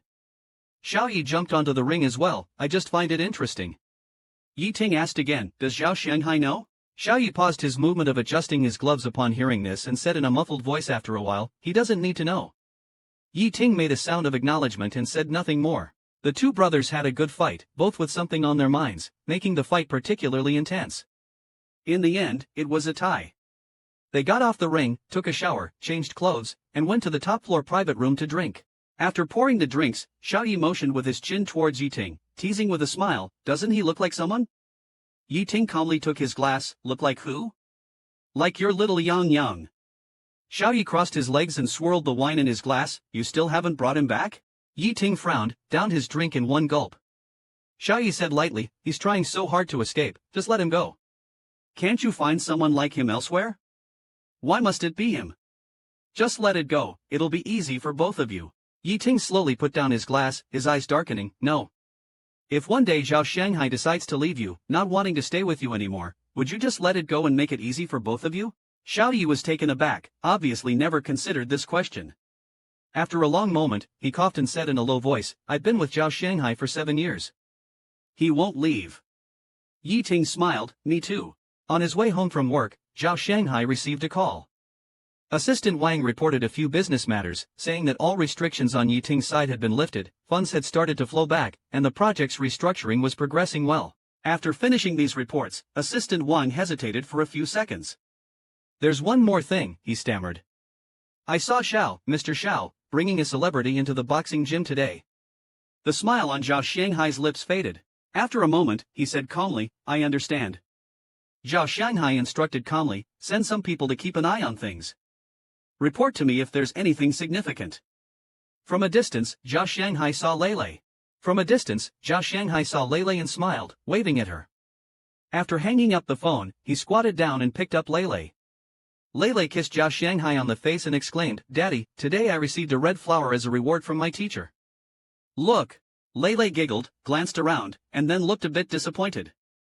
"How come second dad didn't come?" Zhao Shanghai's smile froze a bit, but he didn't show it. Just arriving home, Zhao Shanghai found to his surprise that Xiaoyi was actually in the house and hadn't disappeared. Frowning, he asked, "Why are you here?" Putting down what he was holding and taking off his coat, Xiaoyi spoke expressionlessly, came back to change clothes. "I have a social engagement tonight." Lele pouted, looking somewhat disappointed. Zhao Shanghai couldn't bear to see Lele looking so aggrieved. He grabbed Xiaoyi's arm, softened his tone, and said, "Stay and have dinner with Lele. She has been missing you for days." Xiaoyi's Adam's apple twitched slightly. He turned his head to look at Lele, and after a moment, he walked over to her, crouched down, and rubbed her cheek. He said, "Be a good girl, Lele. Second dad really has a social engagement. It's busy. Eating with daddy is just the same." Xiaoyi's voice grew firmer, sounding somewhat displeased. "I've had social engagements too. Having dinner at home won't take much time." Xiaoyi looked at Zhao Shanghai's suddenly stern face, feeling a bit irritated inside. "I really have something to do, we'll talk next time," he said, striding towards the entryway. Just as he was about to leave, Zhao Shanghai suddenly called out to him again. Zhao Shanghai's eyes were as deep as an unfathomable sea, filled with complex and unclear emotions. His voice hoarse, he said something peculiar, "Xiaoyi, you've been part of this family for 7 years. It hasn't been easy, don't let me down." Xiaoyi's chest involuntarily trembled at that moment. He silently went out the door. When he opened the car door, for some reason, a sudden sense of guilt hit him. Yi Ting counted the days on the calendar. Yang Jelly should have called him by now. Finally, at 9, the phone rang.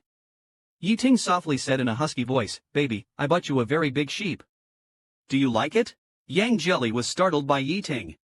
Since they met again, he had never heard Yi Ting speak in such a tone. Yang Jelly cautiously asked, "What exactly do you want?" Yi Ting laughed on the other end of the phone. "You only give me one chance a week. I just want to talk to you, baby. I want to buy you lots of sheep plushies. When you come back, you could fall and it won't hurt. By the way, it's been a long time since you made pancakes for me. A few days ago, I tried making them myself, but they turned out burnt. They didn't taste right. I still want to eat the ones you make." Yang Jelly was not used to this side of Yi Ting, but he still went along with the conversation for a while. Yang Jelly was startled by Yi Ting. Yi Ting suddenly became so sentimental. When he was about to hang up, Yi Ting's breathing became heavier. He finally asked something serious. Yang, is there another man living with you now?" Yang Jelly didn't mean to hide it from him. "Yes." Yi Ting's tone became muffled and somewhat earnest. "Baby, can you not get too close to him? Don't let him hug you or touch you." Yang Jelly blinked, holding his phone not knowing what to say. His voice hoarse, he responded, "He and I are just friends." Yi Ting then smiled, That's good, that's good." In the following Friday calls, Yi Ting was uncharacteristically gentle. Yang Jelly, initially unaccustomed, gradually began to adapt. Yang Jelly suddenly found that he and Yi Ting seemed to have a lot more to talk about, speaking without the psychological pressure, feeling like it was back in their college days. Xiaoyi planned to mooch a meal at Yi Ting's house that day and was stunned by the scene inside. Seeing the floor full of little lamb plushies, Xiaoyi coughed, "Have you gone mad?" Yi Ting gave him a cold glare, "Don't step on a single lamb." Xiaoyi awkwardly changed into slippers to enter. With a sigh, Xiaoyi said, "If you really miss him that much, why not bring him back?" Yi Ting calmly replied, "Can't find him, and he doesn't want to come back." Then he suddenly looked up, expressionless, "But I won't let him go. One day, I'll make him want to come back. As long as I breathe, he's mine." Xiaoyi laughed, "You only play the good guy on the phone. Peel off the layer, and you're still that obsessively stubborn person. Just as he finished speaking, Xiaoya's phone, lying nearby, vibrated. Yi Ting glanced with the corner of his eye, noticing Xiao Fu flashing on the screen as Xiaoya's phone. Xiao Yi frowned and picked up the phone, stepping outside. It's Friday again, and as usual, Yang Jelly called Yi Ting. Before Yang Jelly could speak, Yi Ting said, "Baby, I bought a lot of your albums online." You didn't need to buy so many. On the other end of the line, Yi Ting hesitated for a few seconds, awkwardly saying, "No, I didn't buy a lot, just a few for collection." After finishing his sentence, Yi Ting lowered his head and quietly kicked a large box full of brand new albums under the table with his shoe. Yi Ting said, "Baby, I've listened to all the songs in your albums, but I'd like you to sing them live for me." "Can you?" Yang Jelly asked him which song he wanted to hear. Yi Ting thought for a moment and said, "That song Youth Tour." Yang Jelly picked up a guitar, placed his phone beside him, and started playing. With a clear, youthful voice, he sang. This song was written by Yang Jelly a long time ago, about a boy's experiences after meeting his true love. Amidst the bustling city, they looked at each other with affection, hooking their little fingers. They sat on the same bicycle during the soft, orange sunset, riding along the school avenue with a ringing bell. During the darkening sky, they walked through the city streets, passing breakfast stalls filled with the aroma of soy milk, and during the heavy snowfall, they hid in a quiet house away from the noise and disturbances. It was like retreating into a small world that belonged only to them. The boy nestled against his true love. They embraced, kissed, made love, letting the snow bury the city as tranquility replaced the bustle.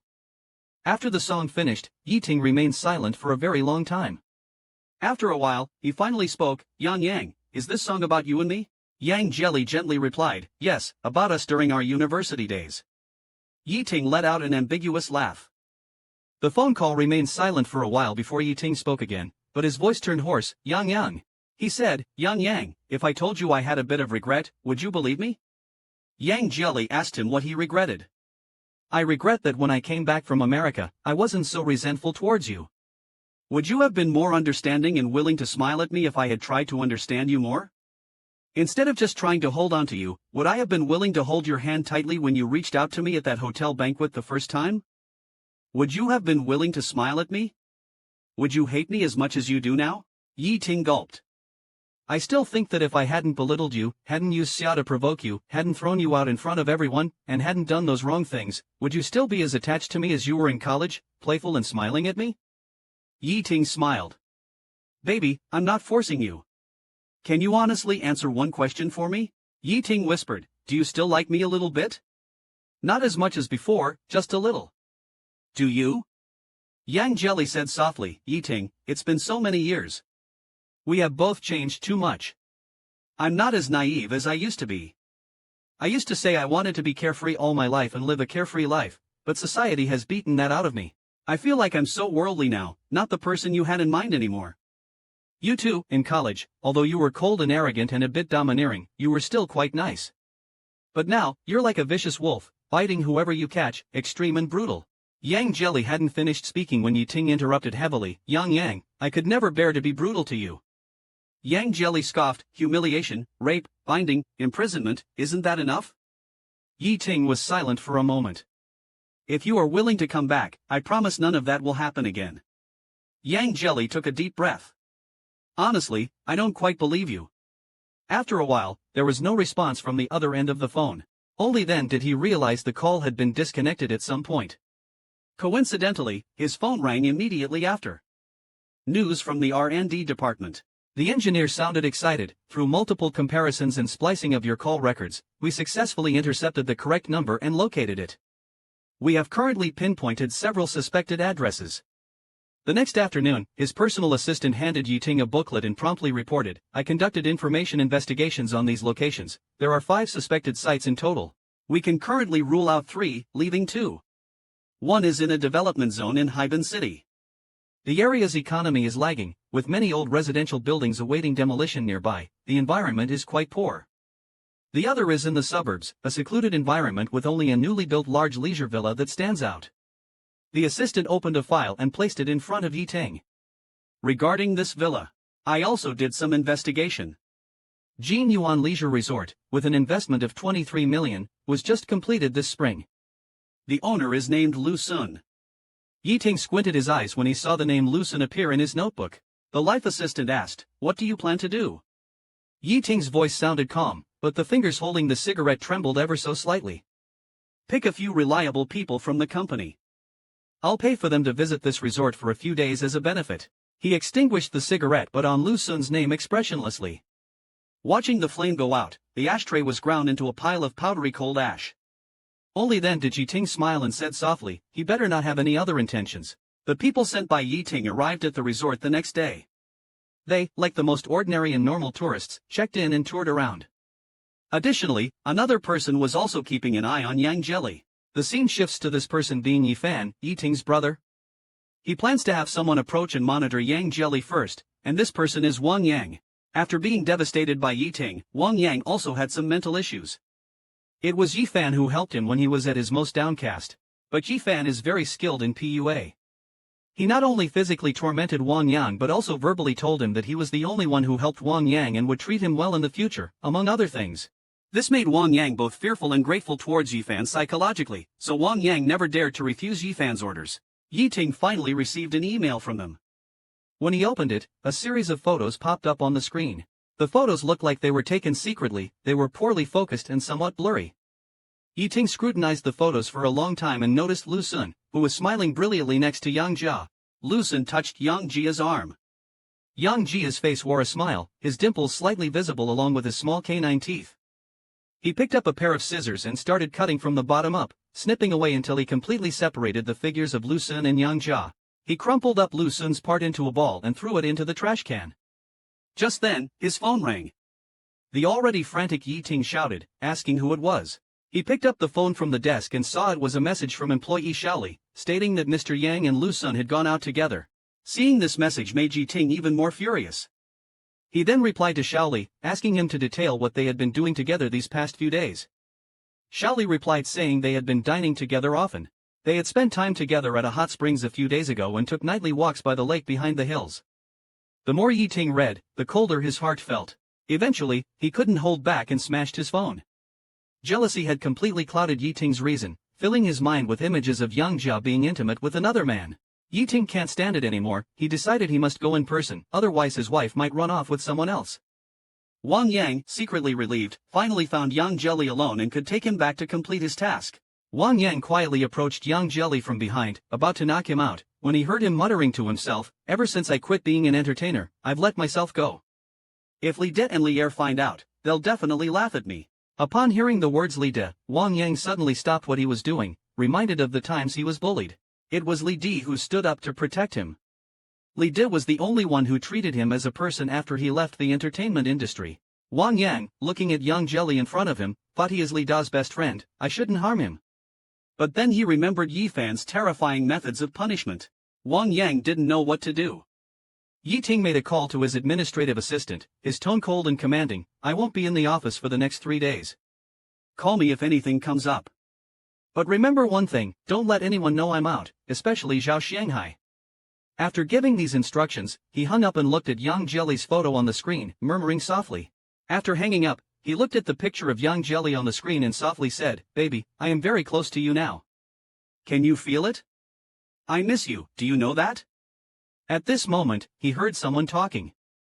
Yeting looked over and saw Lu Sun with his arm around Yang Jelly's shoulder.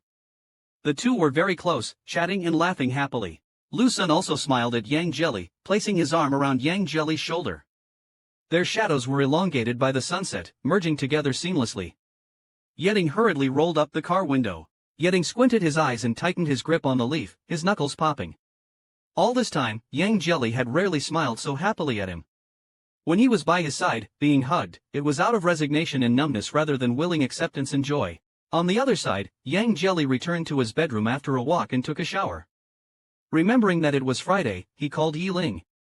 As soon as the call connected, Yeting answered, his previously cold demeanor instantly becoming gentle. Yeting, acting as if nothing had happened, chatted with Yang Jelly for a bit. Baby, Yang Jelly said happily, did you go to work? The sunset today was beautiful. Did you see it? Thinking about how close Yang Jelly and Lu Sun were earlier, Yeting replied nonchalantly, yes, I saw it. The sun was nice, but a bit glaring. Yi Ling was spilling his grievances. Yang Jelly, not understanding, said, you looked at the sun? Yeting's mood improved slightly, you care about me. As the atmosphere gradually lightened, Yetting suddenly fell silent for a few seconds and asked, "Baby, do you still like me?" The previously relaxed tone of young Jelly immediately became serious. "You have asked this question many times, but you've never answered me directly."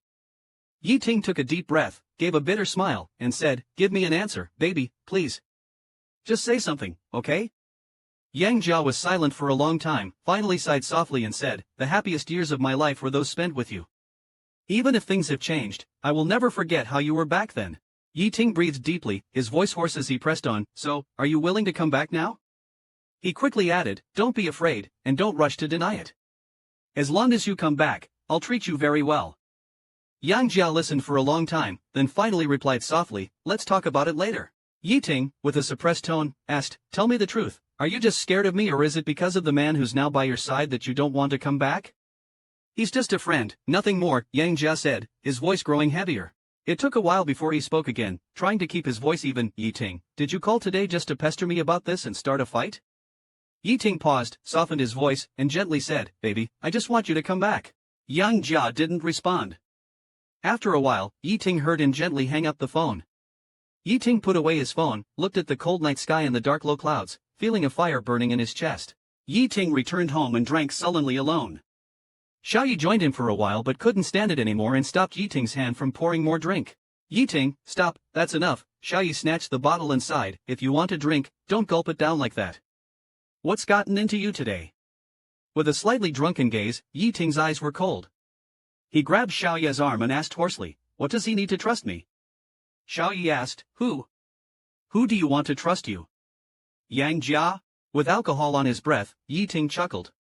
The alcohol surged to his head, and his words became jumbled and confused. "There was once a soft and tender lamb. When it first saw me, it smiled at me and wanted to come closer. Sadly, I was too resentful towards it then. I wanted to get my revenge, make it suffer, then take it back and wait for it to yield. Only then would I treat it well." Xiaoyi patted Yiting's shoulder and comforted him, "It's okay, it's all over." Yiting lowered his head and suddenly asked in confusion, "Xiaoyi, tell me, how can I make him believe me so he can overcome the psychological shadows I've left on him?" Xiaoyi, who never understood emotional matters, half-dragged the half-drunk Yiting to a place where he couldn't see any alcohol. Yiting was dead drunk. Without even taking off his clothes, he kicked off his shoes and collapsed onto the bed. Xiaoyi sighed and took off Yiting's jacket with some effort, planning to make him some hangover soup or something. Yiting turned his head, his drunken eyes fixated on a huge plush sheep in the corner of the bed. He squinted and hoarsely called out, "Sheep." In his daze, he seemed to see young Jelly's face through the sheep. "You finally decided to come back," Yiting said as he fiercely hugged the sheep, smiling with his eyes closed. "You're back now. You can never leave again. I won't let you escape again, baby." He hugged it tighter and gritted his teeth, "No more leaving. No more running away, don't be afraid of me." Yiting's fingers trembled as he pulled his leather belt from his waist, his eyes reddened. "You won't escape again." He grabbed the belt and wrapped it tightly around the sheep. As his fingers touched the cold buckle, ready to lock it, he suddenly paused. After a while, his whole body shook, and he hurriedly loosened the belt and threw it aside. "No, no more tying," Yiting said in a panic, "I won't tie you up anymore." Still holding the plush in his arms, Yiting mumbled to it until late into the night. Exhausted, he finally closed his eyes and fell into a deep sleep. Even in sleep, he continued to hold the sheep tightly. After settling Yiting, Xiaoyi went outside where Fu Zhoming was already waiting for him. Fu Zhoming asked Xiaoyi, "Is President Yi heartbroken?" Xiaoyi was most annoyed by such vague probing, especially since the other party wanted to pry into his good friend's private matters through him. It made him feel quite disgusted, so he responded rather bluntly, "Don't ask what you shouldn't." Fu Zhoming seemed a bit embarrassed, and after a moment of silence, he forced a couple of laughs and said, "Got it." The atmosphere in the car was tense for a while. Fu Zhoming broke the silence again, smiling as if nothing had happened. "So, President Xiao, does what you promised me last time still count?" Xiaoyi looked out the window. "What is it, a movie?" Fu Zhoming's smile remained. "A film I'm in is going to be released at the end of the month. The movie I starred in is going to be released at the end of the month. Mr. Xiao, you promised me last time to go watch it with me. A promise is a promise, no going back on your word." Xiaoyi furrowed his brows, just about to speak when his phone vibrated. The screen lit up with a WeChat message from Zhao Shanghai sent a second ago. Xiaoyi opened WeChat to see the message, another nag about getting home soon after he's done. To drink less, and to be safe on the road. Xiaoyu replied with an MHM and turned off the screen. Xiaoyu looked at the passing scenery outside the car window and replied in a dull tone after a while, "Got it, thank you, Mr. Xiao." Then, regarding Yang Jelly's situation the next day. Yang Jelly was already immersed in the joy of counting money, proudly saying that he didn't expect his album to be so popular. Just in time to use this money to buy something extra for Brother Sun, to avoid always feeling bad about just enjoying things by myself. Suddenly, the ringtone of his phone scared him to the point of losing his soul. Picking up the phone, it was a call from an unknown number. He thought to himself that this number should be confidential and not supposed to receive calls. After looking carefully again, he felt the number seemed familiar. Then it hit him, this number belonged to Lan Tian. Yang Jelly wondered how Lan Tian got his current number. Lan Tian then started, "I'm going abroad. Before I leave, I wanted to see you, but couldn't." "Fine, I'm also your dedicated nurse. Mr. Zhao hid you too well. I asked him several times, and he refused to tell." Hearing Lan Tian's complaining voice, Yang Jelly couldn't help but smile. "Then how did you find out now?" Lan Tian chuckled twice. "It's all thanks to my Tingting. She managed to pry your information from Mr. Zhao's mouth." Yang Jelly was stunned for a few seconds before realizing that this Tingting referred to Ruan Yanting. "By the sound of it, you're not mad at him anymore. Planning to go with him?" "Still mad, after all, a man's chastity is ruined." "But listen," Yang Jelly brought the phone closer, and from Lan Tian's side, the sound of cats meowing could be heard. Yang Jelly couldn't hold back his laughter, iron bones and indomitable spirit, bending only for cats, awesome, awesome. The two hadn't seen each other for a long time, but now they've finally gotten in touch, chatting on the phone for so long it became hot to the touch. Towards the end of our chat, Lan Tian hurriedly shouted, "I won't talk to you anymore. I need to pack up. I have a flight at 11. Oh, right, I forgot to tell you, if you're free sometime, fly to the US. I'll take you, I'll reimburse your plane ticket, cover all your accommodation, and you can even hold my cat." Yang Jelly was still immersed in the joy of chatting with Lan Tian when someone pushed the door and entered. He put down his phone, intending to follow downstairs, but hesitated, then turned back to pick up a stack of money. Yang Jelly entered a restaurant downstairs, where Lu Sun was sitting by a window, smiling. Seeing the smile on Lu Sun's face, he couldn't help but feel curious and asked, "Brother Sun, what's making you so happy?" The steak hadn't arrived yet, and the restaurant door was opened again, with a group of people coming in.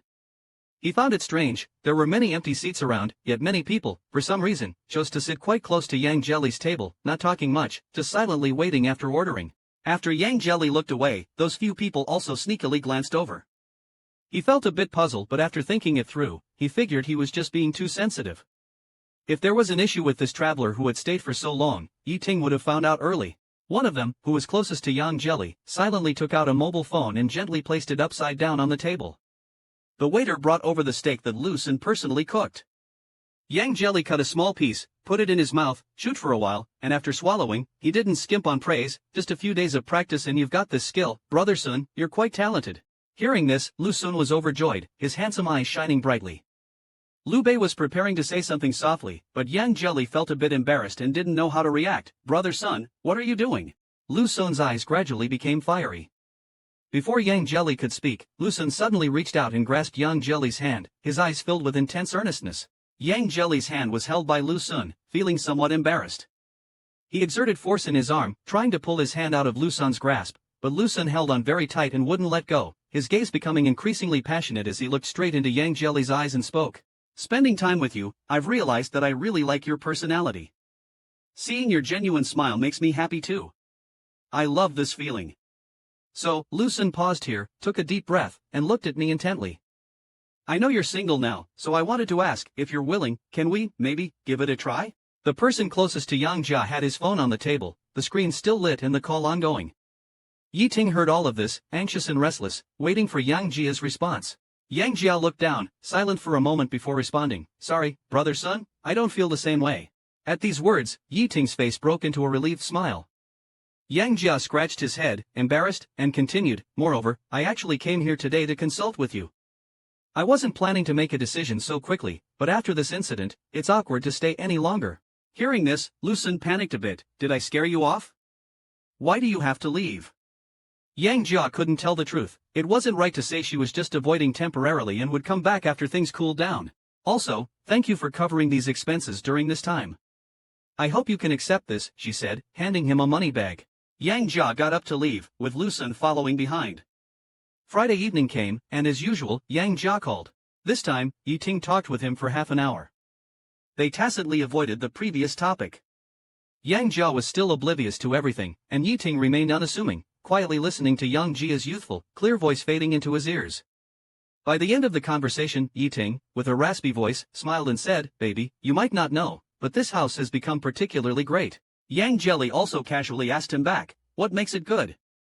Yi Ting pondered for a moment and said, "The atmosphere is great, it's comfortable to live in, fully equipped, everything you like is here. It's suitable for health preservation, gardening, keeping cats, and, right, it's even more suitable for keeping you." Yang Jelly's face turned red all at once. "What nonsense are you talking about?" Yi Ting laughed deeply, his smile seemed to carry a profound meaning. Yang Jelly pouted. "Yang Jelly, what does it matter to me how well you decorate your house?" "Nonsense." Before Yang Jelly could understand the meaning of Yi Ting's words, he heard the beep of the call being hung up. It was the first time Yi Ting had hung up the call on his own, which surprised Yang Jelly. After hanging up, Yi Ting put down his phone and sat in the dark, lighting up another cigarette. He was barefoot on the fluffy carpet, with a cat toy by his side and the sound of Yang Jelly's album playing from the speakers on the bookshelf. A faint smile lingered on his lips as he talked to himself, calling her a silly lamb. "If Lu Sin is making his move on you, would I just let you stay there? Wait for me to pick you up next Monday and bring you home. You'll always have a home." On Saturday night, Yi Ting organized a dinner party, and Zhao Shanghai was among the invitees. After it ended, the group staggered out of Nandong, a bit tipsy. Zhao Shanghai found it strange that Yi Ting, who had organized the gathering, left early, leaving only his assistant to mingle. Yi Ting's assistant, staggering and barely able to walk straight, bumped into Zhao Shanghai, who quickly steadied him. He then stuffed the assistant into a waiting taxi, internally criticizing how Yi Ting's assistant drank too much for someone so young and should have been more careful. Just then, the assistant's phone lit up on the ground. Zhao Shanghai noticed and bent to pick it up. He had no intention of snooping, but a glance at the screen made him freeze. There was a new message saying, "Here's Mr. Yang's photo for today." Zhao Shanghai's heart skipped a beat, realizing Yi Ting had found Yang Jelly.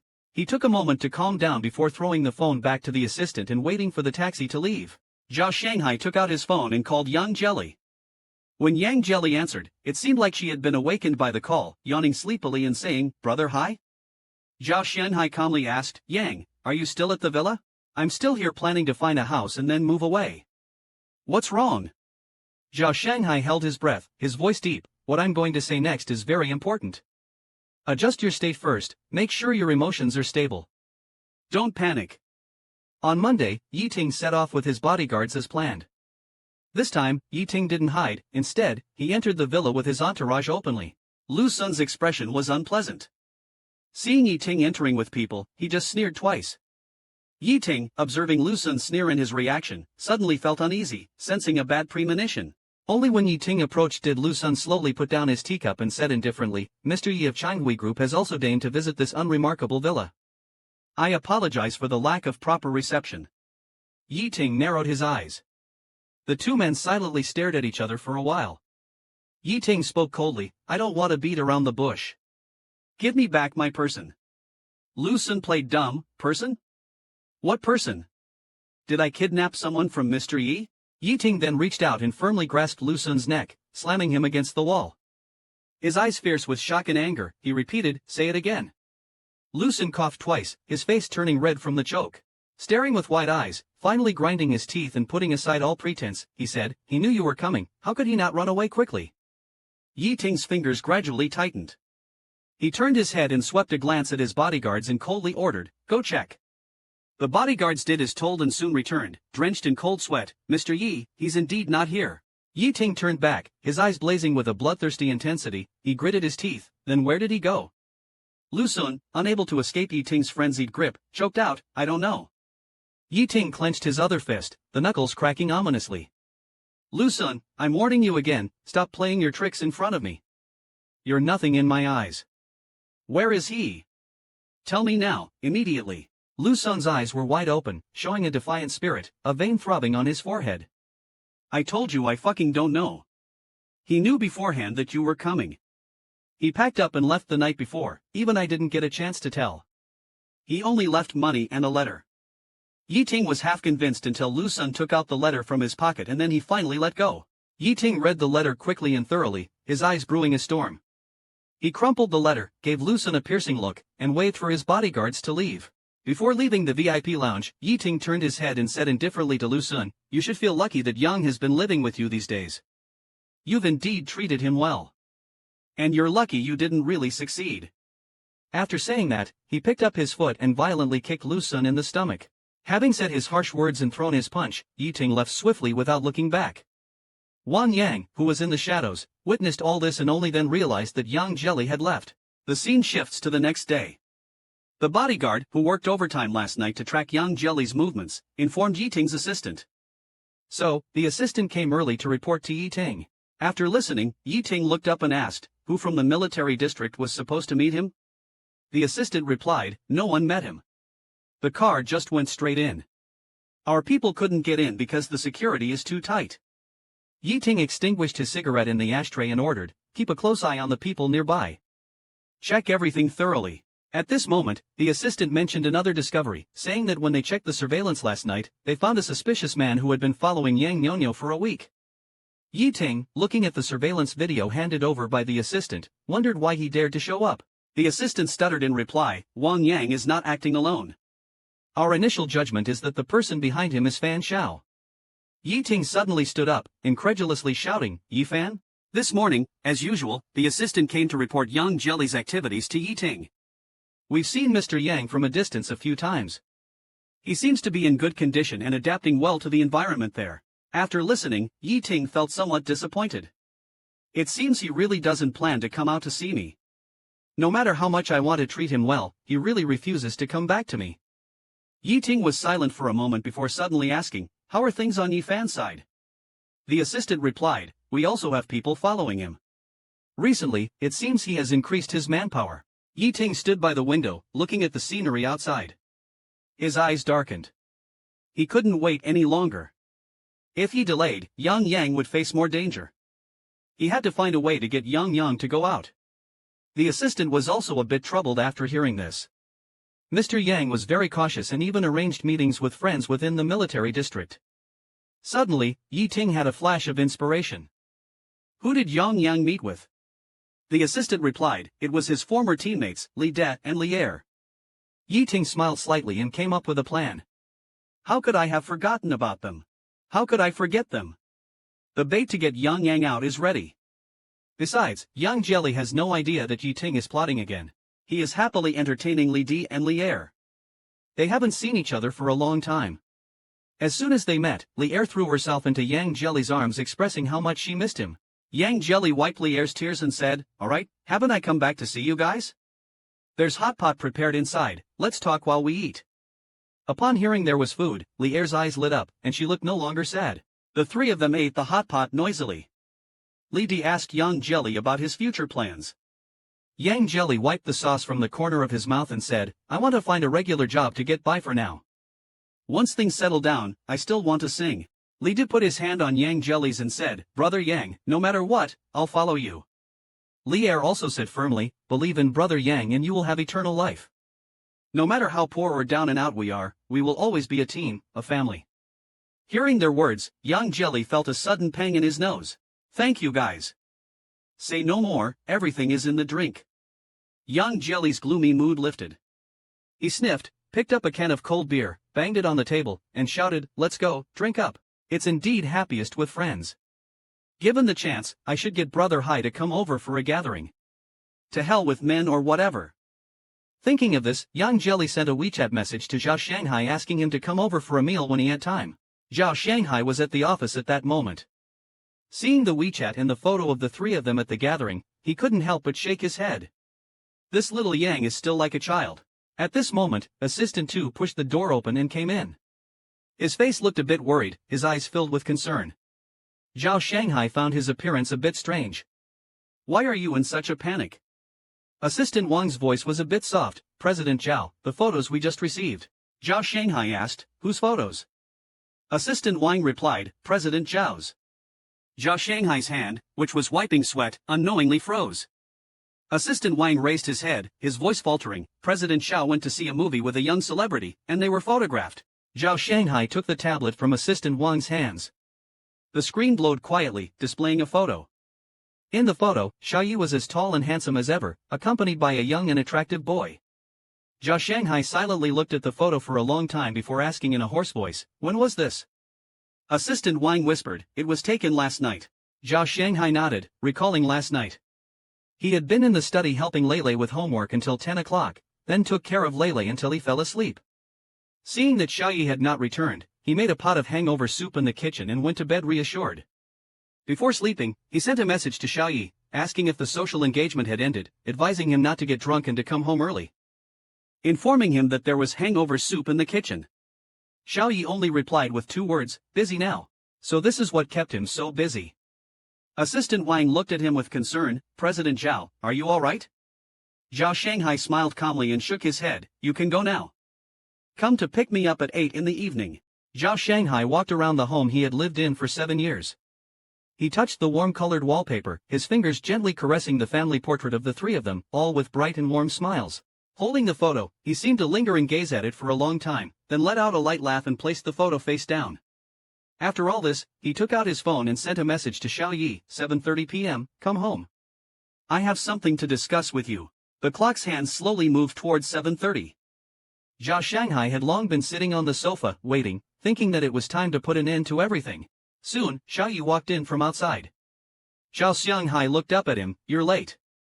A hint of impatience flashed across Xiao Yi's face, "Just speak, I have plans later." Zhao Shanghai stood up, his expression unchanging, "Don't worry, I'll leave after I've spoken." "What do you mean?"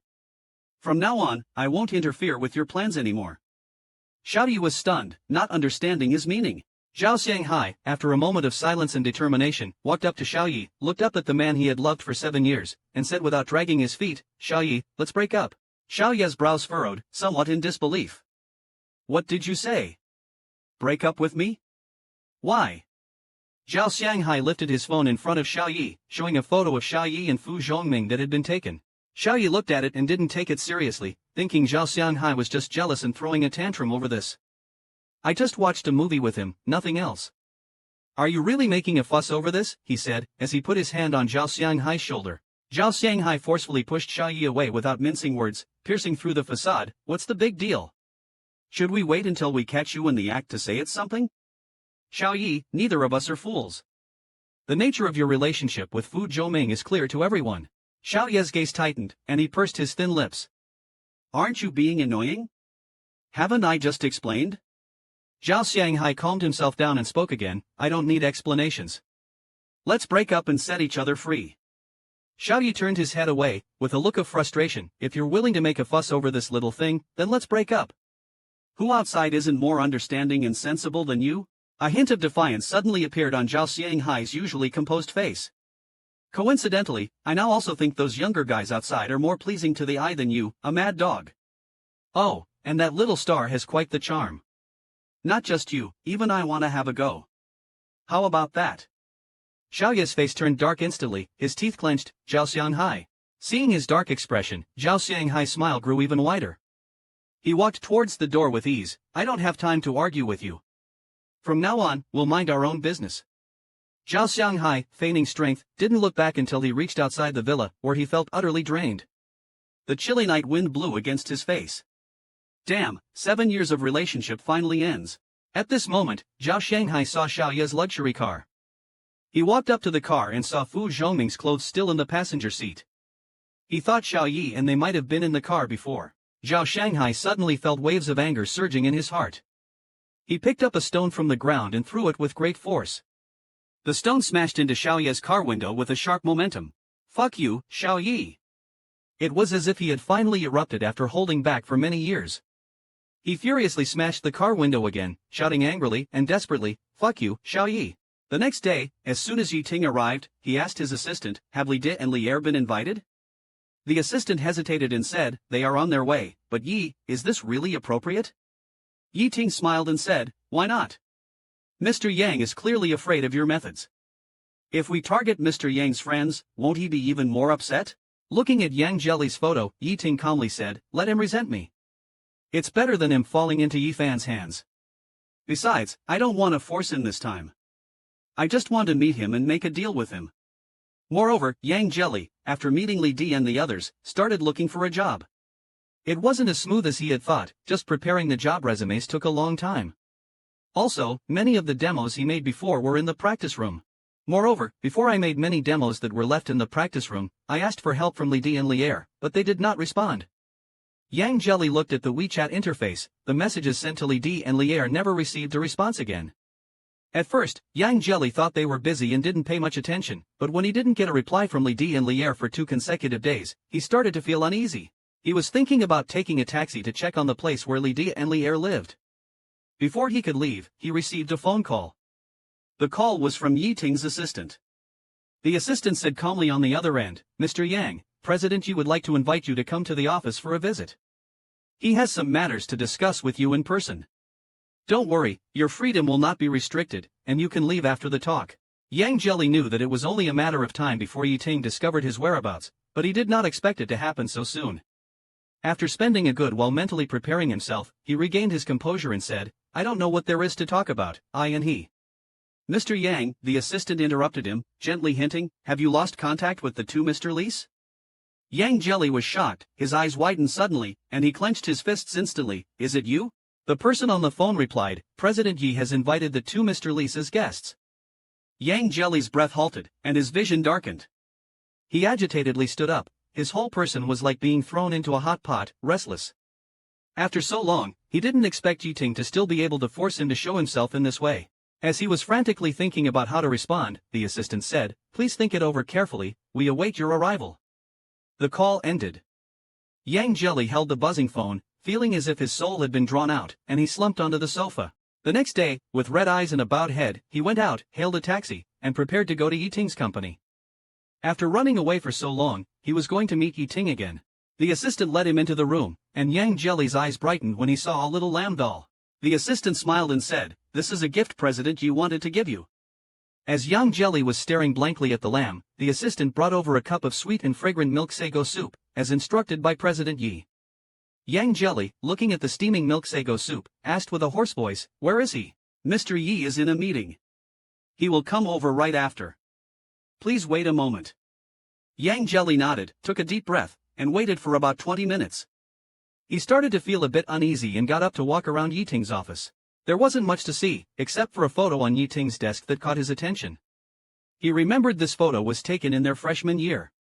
At that time, he was openly and secretly chasing after Yi Ting and finally got a response. The night they confirmed their relationship, they went to a concert. Initially, both of them stood straight, but at the moment the shutter clicked, Yi Ting lowered his head and gently kissed the corner of Yang Jelly's mouth. In the dark night amidst the bustling crowd, this scene, filled with surprise, joy, and love, was forever captured in the photo.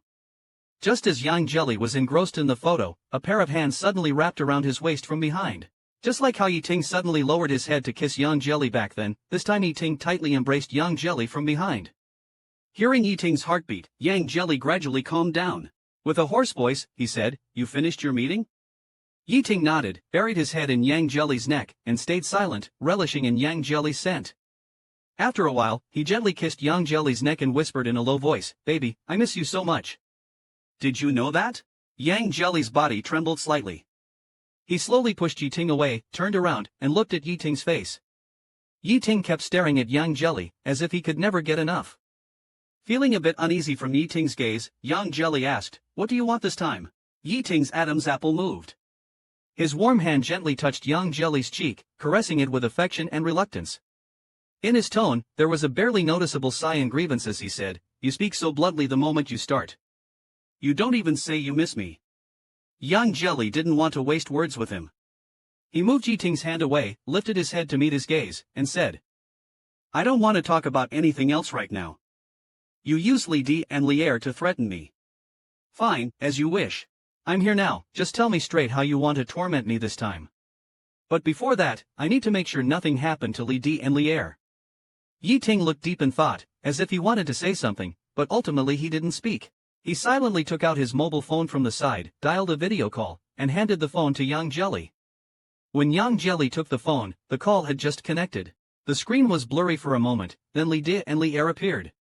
Both were wearing loose robes, leaning on luxurious massage chairs, with their feet in a medicinal bath, their faces red from the steam, looking extremely relaxed, probably enjoying themselves somewhere. Seeing their cheeks plump like yentai apples, Yang Jelly was temporarily reassured. After hanging up the call, Yiting took back his phone and apologized with a bitter smile. I'm sorry for forcing you out this way again. Yang Jelly slowly disengaged from him and said calmly, speak. You've gone through so much trouble to force me out. What's so important that you need to talk about? Yiting felt a pang of pain in his heart from Yang Jelly's dry voice.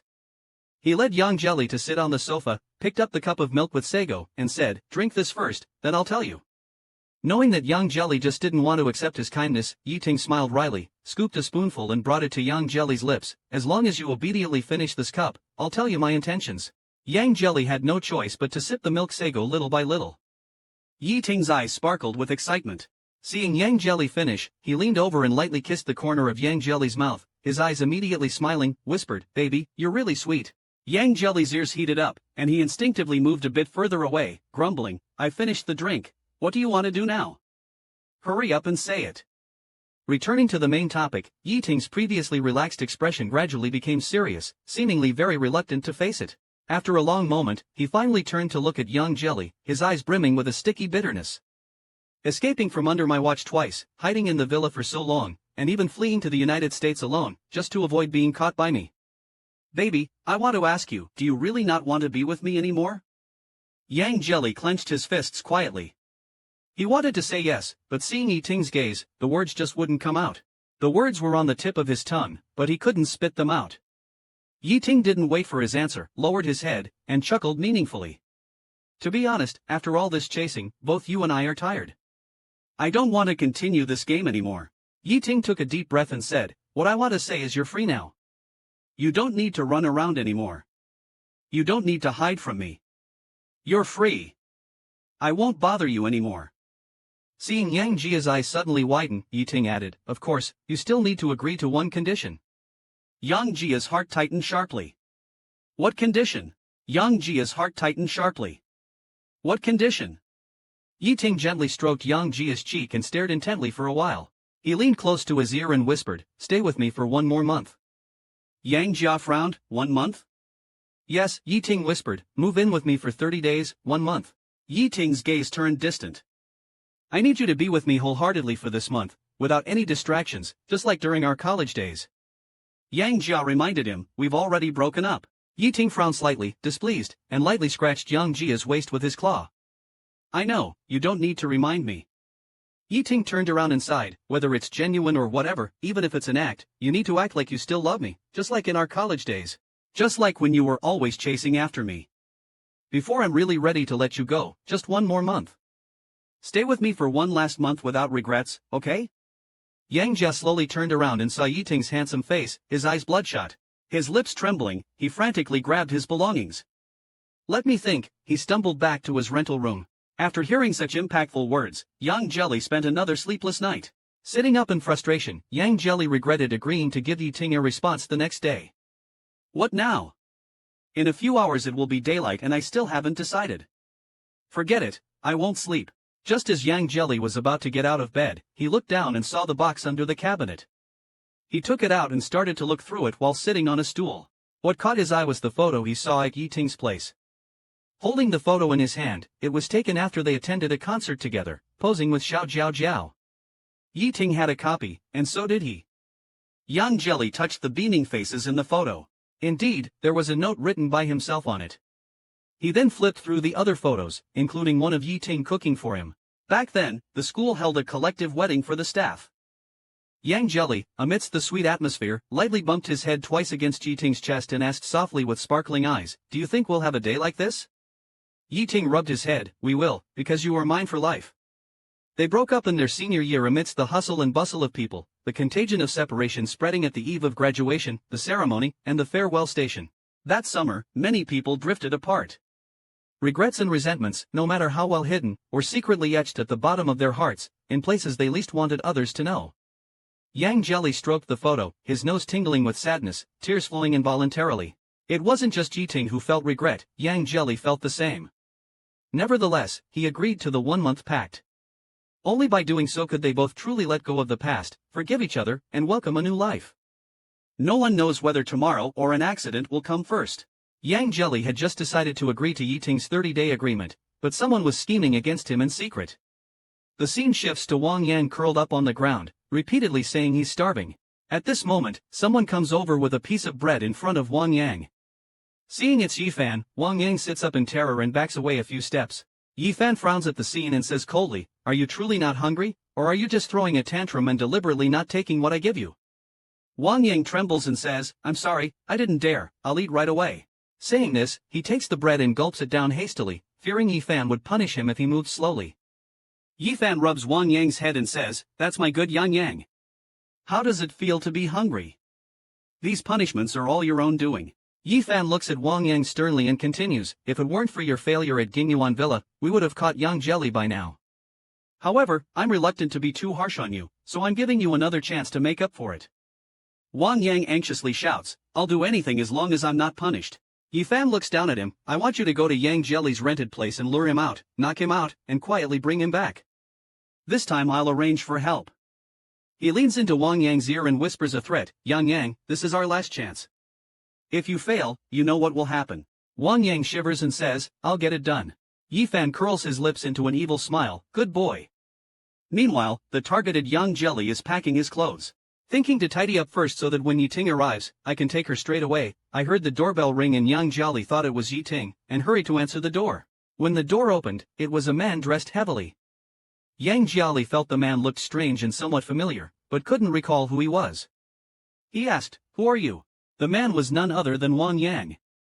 Hearing Yang Jiali's question, his voice trembled slightly, "I live in the apartment above yours. My clothes were blown away by the wind, may I come in to retrieve them?" Yang Jiali didn't think too much and smiled as he welcomed the man inside. As soon as Wang Yang entered, he began looking around.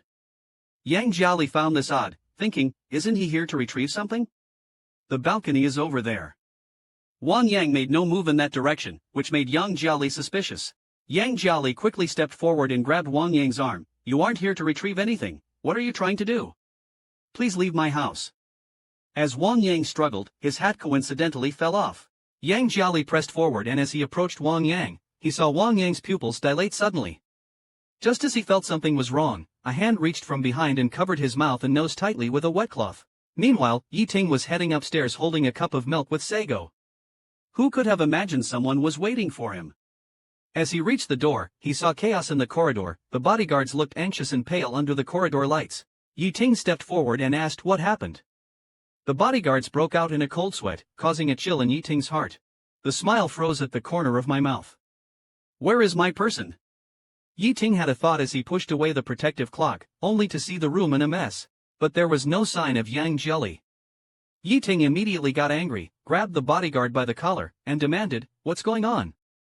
Weren't you supposed to watch downstairs? Where is the person?" The bodyguard stuttered in response, "I don't know. Today, apart from someone moving out." Before he could finish, Yiting threw him heavily against the wall. He clenched his fists and yelled at the agent and others, "What are you staring at? Find the person. Immediately." After the bodyguard left, Yiting stood still, his face pale and his fingers almost breaking the skin of his palm. He knew it was Yifan's doing. Thinking of the torture Yang Jelly must be enduring, Yiting couldn't help but punch the wall in frustration. Meanwhile, Yang Jelly was knocked out and immediately taken to Yifan, who had prepared a metal cage. Yifan stuffed Yang Jelly into it right away. Seeing Yang Jelly in the cage, Yifan became somewhat manic. "Yang Jelly, I finally caught you." After speaking, he grabbed Wang Yang next to him, and said with a light laugh, "Yang Yang, you did well this time. Come sleep in my room tonight. I'll take good care of you. Go take a shower first." Wang Yang looked somewhat scared upon hearing this, but he couldn't disobey and went upstairs to wait obediently. After Wang Yang left, Yifan's man asked, "What's the plan next, Mr. Fan?" Yifan smiled, "No hurry. With such a big bargaining chip, is there any worry that Yiting won't beg for mercy immediately?" Yifan hesitated a bit. "Even in the United States, Yiting is so ruthless towards you, his brother. Would he give in for this boy?" Yifan replied with considerable confidence, "You don't understand. This is Yiting's Achilles heel. Harming me, his brother-in-law, is far more torturous for him than being harmed himself." After finishing his speech, he took out his phone and fiercely took several photos of Yang Jia, then said with a twisted expression, "I shall show some mercy and soothe my dear brother." He wondered how Yiting would react upon receiving the photos. At this moment, Yiting was almost going mad. He had mobilized everyone to look for Yang Jia, but despite all his efforts, he couldn't find any trace of Yang Jia. His beloved had been kidnapped right under his nose, and Yiting felt a murderous rage. Then, the phone on the table rang. Yiting's breath hitched, and his fingers opened the phone faster than his brain could think. What appeared on the screen was a photo of Yang Jia locked in a cage. Yiting's eyes turned blood red, like a fierce beast pushed to the edge. Just then, the phone rang again. It was Yi Fan calling. Yiting's eyes suddenly turned icy cold, and he said sternly, "Yi Fan, give him back to me right now." Yi Fan laughed out loud, then casually said, "Why the rush? Miss me that much?" Yiting didn't want to waste words with him and directly demanded, "Where did you take him?" Yi Fan laughed teasingly, "Is that how you ask for a favor? Let me teach you. If you're anxious to have your darling back, you should start by calling me big brother and sweet-talk me." Yiting clenched his lips and remained silent. Yi Fan sighed, "Too bad you won't call me that." Yiting coldly said, "Cut the nonsense. What do you want?" Yi Fan smiled, "Since you're not sincere now, let's talk some other time. I'll take care of your sweetheart first. I hope he doesn't end up hating me like you do." After saying that, she hung up immediately, constantly complaining to herself, "My own wife is in their hands, yet they still talk so tough. It seems I need to do something to make Yiting realize his place." Thinking of this, he called over Wang Yang who was nearby and whispered, Yang, let's do something interesting." Soon, they arrived at the cage where Yang Jelly was held. Yi Fan turned to the bodyguard and asked, "Why hasn't he woken up yet?" The bodyguard lowered his head and said, "The ether concentration used yesterday was too high, just wait a bit longer." Yi Fan nodded, "I don't have the patience. Go wake him up." The bodyguard immediately picked up a bucket of cold water and walked towards Yang Jelly. Yang Jelly was abruptly awakened by the splash of cold water. He opened his eyes still a bit dazed, flashes of the moments before he fainted crossed his mind. Yang Jelly felt a slight shock in his heart and quickly realized he had been kidnapped. Seeing that Yang Jelly was awake, Yi Fan smiled, "You're finally awake." Yang Jelly's eyes widened in anger, gritting his teeth, "Yi Fan." Yi Fan crouched in front of the cage, "It seems my brother's wife still recognizes me." While holding Yang Jelly's neck, he remarked, "Yiting has kept you very well, skin so soft and tender. I wonder how much you would hurt if you were injured." A sudden realization dawned on Yang Jelly, this kidnapping was very likely meant to use him as a target to strike at Yiting. Yi Fan looked meaningfully at Yang Jelly, with a deeper smile on his lips. He brought Wang Yang into his arms, kissed him on the face, then began to speak. Yang, think about who made you hated and cursed by millions, becoming like a rat crossing the street." It was him. Wang Yang pointed at Yang Jelly. Yi Fan continued to induce, "Now he's like a dog locked in a cage, unable to escape. What do you want to do to him?" Immediately, a bodyguard handed over a baseball bat. Yi Fan put the bat into Wang Yang's hand and whispered in his ear, "Go on, I'll have someone drag him out for you." Then, he gently pushed Wang Yang towards the cage. Understanding the cue, the bodyguard stepped forward to unlock the cage and dragged the tied-up Yang Jelly out forcefully. Yi Fan, with a smiling face, switched his phone to video recording mode. Wang Yang slowly walked up to Yang Jelly, raised the baseball bat, and swung it down mercilessly. While shouting, "It's all your fault," as if not venting enough, he lifted his foot and kicked hard into Yang Jelly's abdomen. But no matter how Wang Yang beat him, Yang Jelly just bit his lip and didn't make a sound. After a while, Yi Fan didn't hear Yang Jelly cry out in pain, and the smile on his face slowly disappeared. He ordered the nearby bodyguard, "Separate them." The bodyguard stepped forward and pulled the out-of-control Wang Yang to one side. Yi Fan looked at Yang Jelly on the ground, clapped his hands in approval, "Not bad, worthy of my brother's attention. Quite interesting. Knowing I was recording, you endured without making a sound, fearing that Yiting would go crazy if he heard, right?" After speaking, you lifted your leg and stomped hard on Yang Jia's hand. Yang Jia wanted to scream, but the last bit of reason and persistence made him forcefully suppress it. Yi Fan squatted down, touched Yang Jia's face with his finger, and said, "Look, you're even crying but still refuse to beg for mercy. Frankly, if you were mine, I would have really admired your spirit. But unfortunately, you belong to Yiting, so I have no choice but to find a way to break your spirit. Then I have no choice but to find a way to challenge your spirit." Yang Jelly sneered with disdain, "Stop being so eerie and creepy, it's disgusting." Yi Fan's eyes immediately sharpened, truly courting death. He said to his bodyguard, "Get some skilled fighters to deal with him. Just don't kill him. Our poor young Yang is going to suffer from another round of beating." Meanwhile, Yiting, fearing he would miss any news about Yang Jelly, hasn't closed his eyes for 2 days. Even his assistant couldn't stand it and came to persuade him. Yiting stopped what he was doing and slowly said, "No, Yang is still waiting for me. Moreover, every time I close my eyes, I think of Yang being tortured. In my dreams, Yang Jelly is always holding onto the iron cage, shouting at me, 'Yiting, it hurts, save me.' Thinking of this, Yi Ting wished he could kill Yi Fan and the others. At this moment, the phone by his side rang. Yi Ting immediately answered it. His voice was ominous and chilling. Yi Fan, if you dare to target him in any way, I will kill you.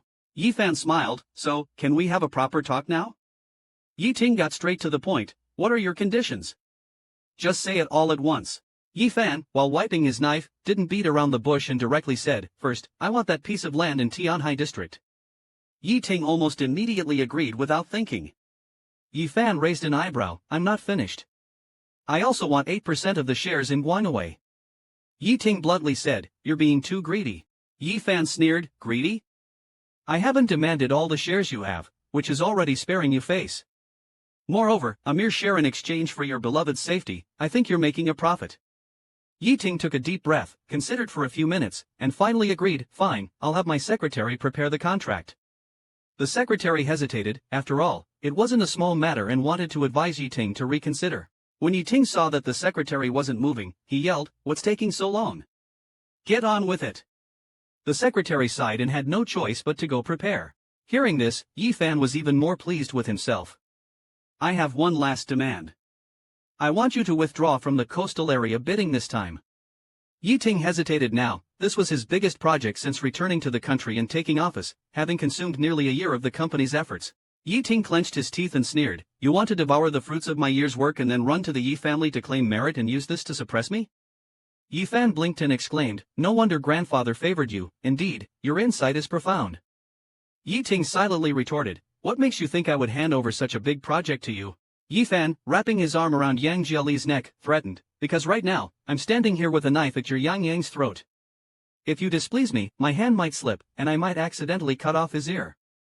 Yi Ting urgently responded, stop. Dare touch a hair on his head and see. Then he said, I can agree to these conditions, but you must first let me talk to Yang Yang. Hearing how readily Yi Ting agreed, Yi Fan remarked, truly a man of sentiment. He set the phone to speaker mode and threw it into the cage. Yi Ting's anxious voice came through the speaker, baby, can you hear me? Yang Jiali, hearing the voice, had reddened eyes but was unable to speak, fearing that he would start crying the moment he opened his mouth. Seeing that Yang Jiali wasn't speaking, Yi Fan kicked the cage and scolded, hurry up. Yang Jiali calmed his emotions. He couldn't cry in front of Yi Ting. He still had to deal with Yi Fan and couldn't disturb his own spirit. Yang Jiali's voice trembled, I'm here, Yi Ting, I'm fine, go ahead. Yi Ting, on the other end of the phone, was so heartbroken he could hardly breathe, thinking, silly Yang Yang, his voice is shaking like this and he still says he's fine. Why pretend in front of me? He tried to calm himself down and gently reassured Yang Yang, I'll pick you up and take you home soon. Don't be afraid. I'm here with you. Yang Jiali, with reddened eyes, shook his head, I'm not scared. Do you really think I'm a scaredy cat who gets frightened easily? I'm a man too. I can handle it, no need to worry. Yi Ting's heart almost stopped. How could he not hear the trembling in Yang Jiali's voice from the pain? Nobody understands Yang Yang's fear of pain better than him. But he had to calm down and gently reassure, I've talked things over with Yi Fan. He won't bother you anymore. I promise I'll bring you home soon. Before he could finish, Yang Jiali suddenly got emotional, did you agree to drop out of the bidding? Yi paused for a few seconds and smiled gently.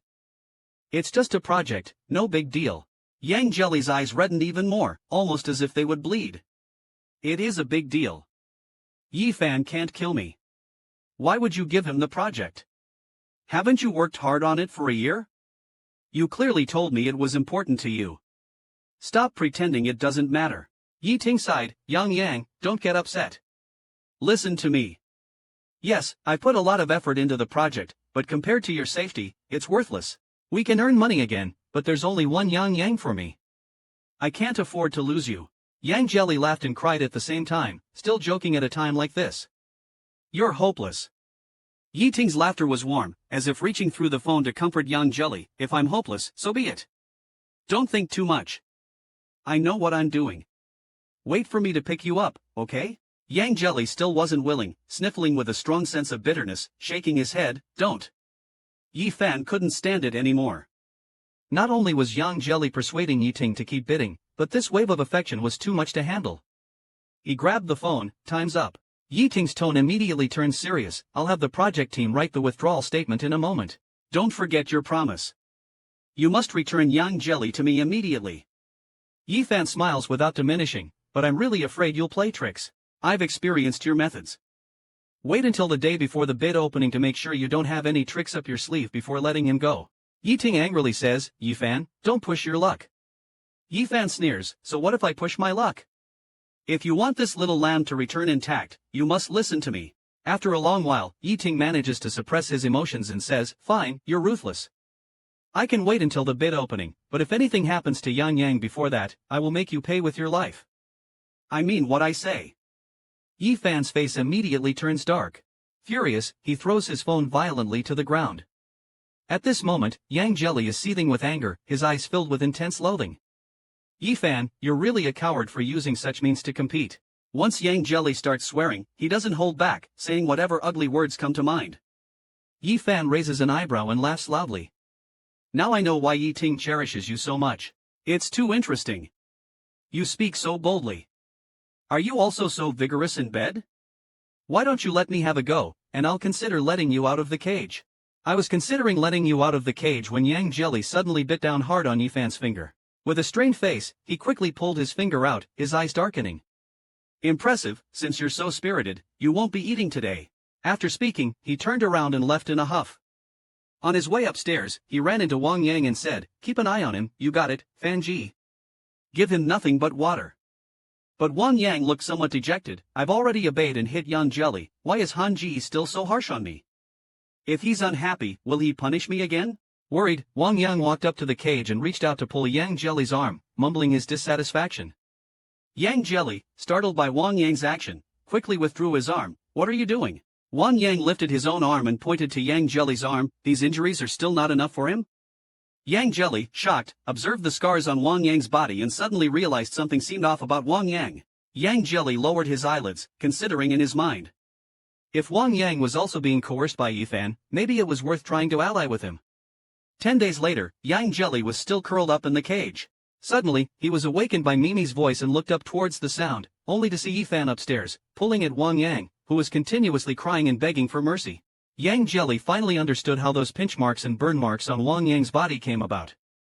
Soon after, as Yi Fan was about to leave, he instructed Wang Yang, keep an eye on him. Wang Yang lowered his head and replied, I will. Yi Fan's anger surged when he saw Wang Yang in such a state. Why are you looking down? Pull yourself together. I don't keep idlers under my wing, got it? As he spoke, he pressed the cigarette butt into Wang Yang's hand. Wang Yang trembled all over in pain, but dared not resist. After Yi Fan left, Yang Jelly spoke, Wang Yang, are you listening? Wang Yang slowly turned his head. Yang Jelly clung to the cage and said, I want to drink water, get me a glass. Wang Yang went to the kitchen and brought a glass of water. Yang Jelly looked at the scars on Wang Yang's hand. His eyes suddenly felt sore. He pulled Wang Yang's arm to make him sit down. Yang Jelly said, I didn't actually want water.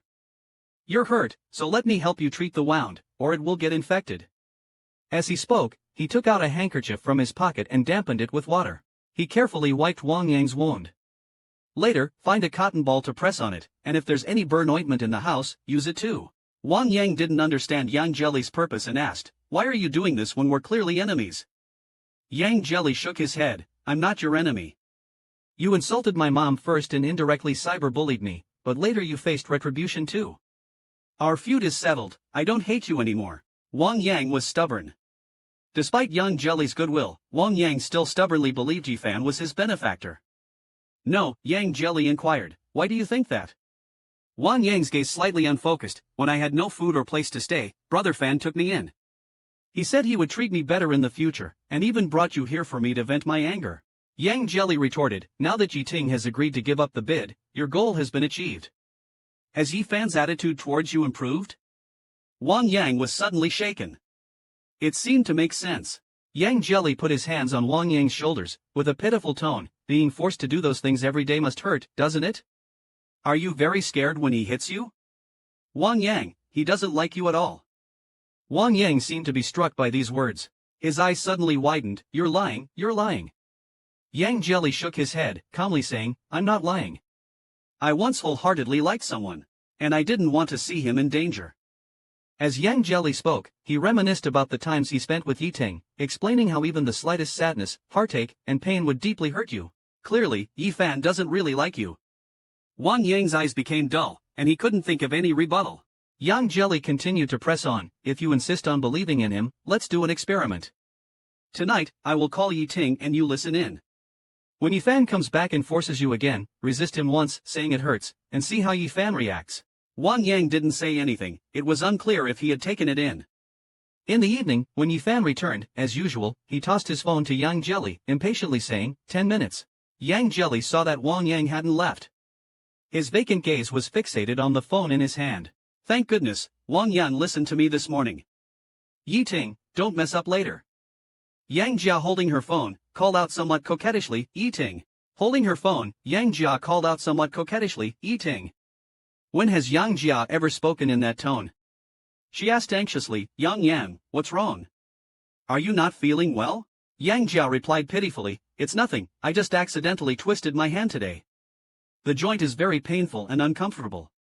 Hearing this, Yi Ting became even more anxious. How can that be? Is the injury serious? Did you get a doctor to treat it? Where's Yi Fan?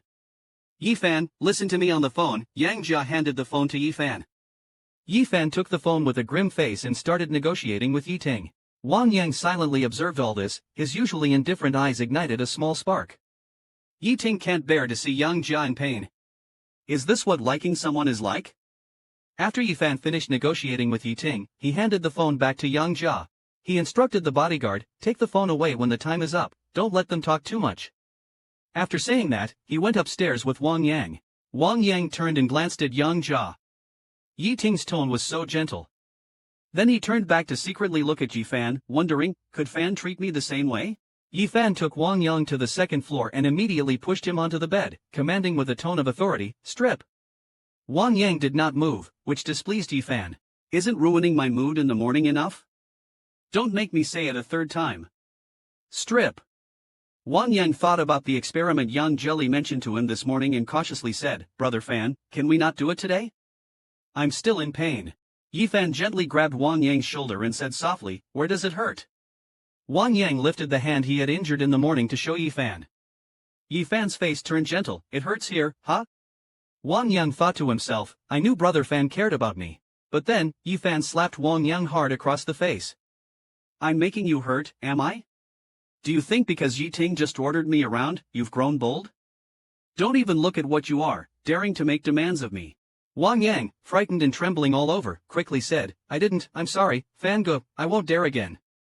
Yi Fan, driven by his addiction, didn't think twice and ripped Wang Yang's clothes apart. It seems I need to teach you some manners again.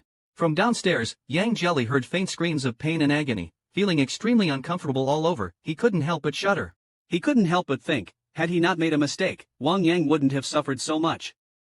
After a long time, Wang Yang slowly and stiffly came downstairs. The sound of footsteps woke Yang Jelly, who was asleep. Looking towards him, he saw Wang Yang, who still had a bit of life left in him, now looking like a walking corpse, his eyes devoid of any sparkle. Yang Jelly softly called out to him, Wang Yang, Wang Yang. Wang Yang turned stiffly, his eyes brimming with tears as he stared at Yang Jelly. Soon he came over to Yang Jelly, and tears began to flow uncontrollably. Sobbing softly, he said, you were right, he doesn't like me at all. Indeed, nobody likes me. Yang Jelly, bewildered, looked at him and comforted, how could that be? You were a big star before, much more popular than me. You have a lot of fans. They have always liked you. Wang Yang shook his head, it's not the fans, they don't understand me. They might like me today and love someone else tomorrow. But you're different. Yi Ting, he likes you. Upon hearing this, Yang Jelly finally admitted for the first time that he also liked Yi Ting. Wang Yang looked at Yang Jelly with eyes full of admiration. It's wonderful, you two are in love. Yang Jelly smiled, closed his eyes as if he was slowly immersing into his memories, and leisurely said it wasn't love at first sight.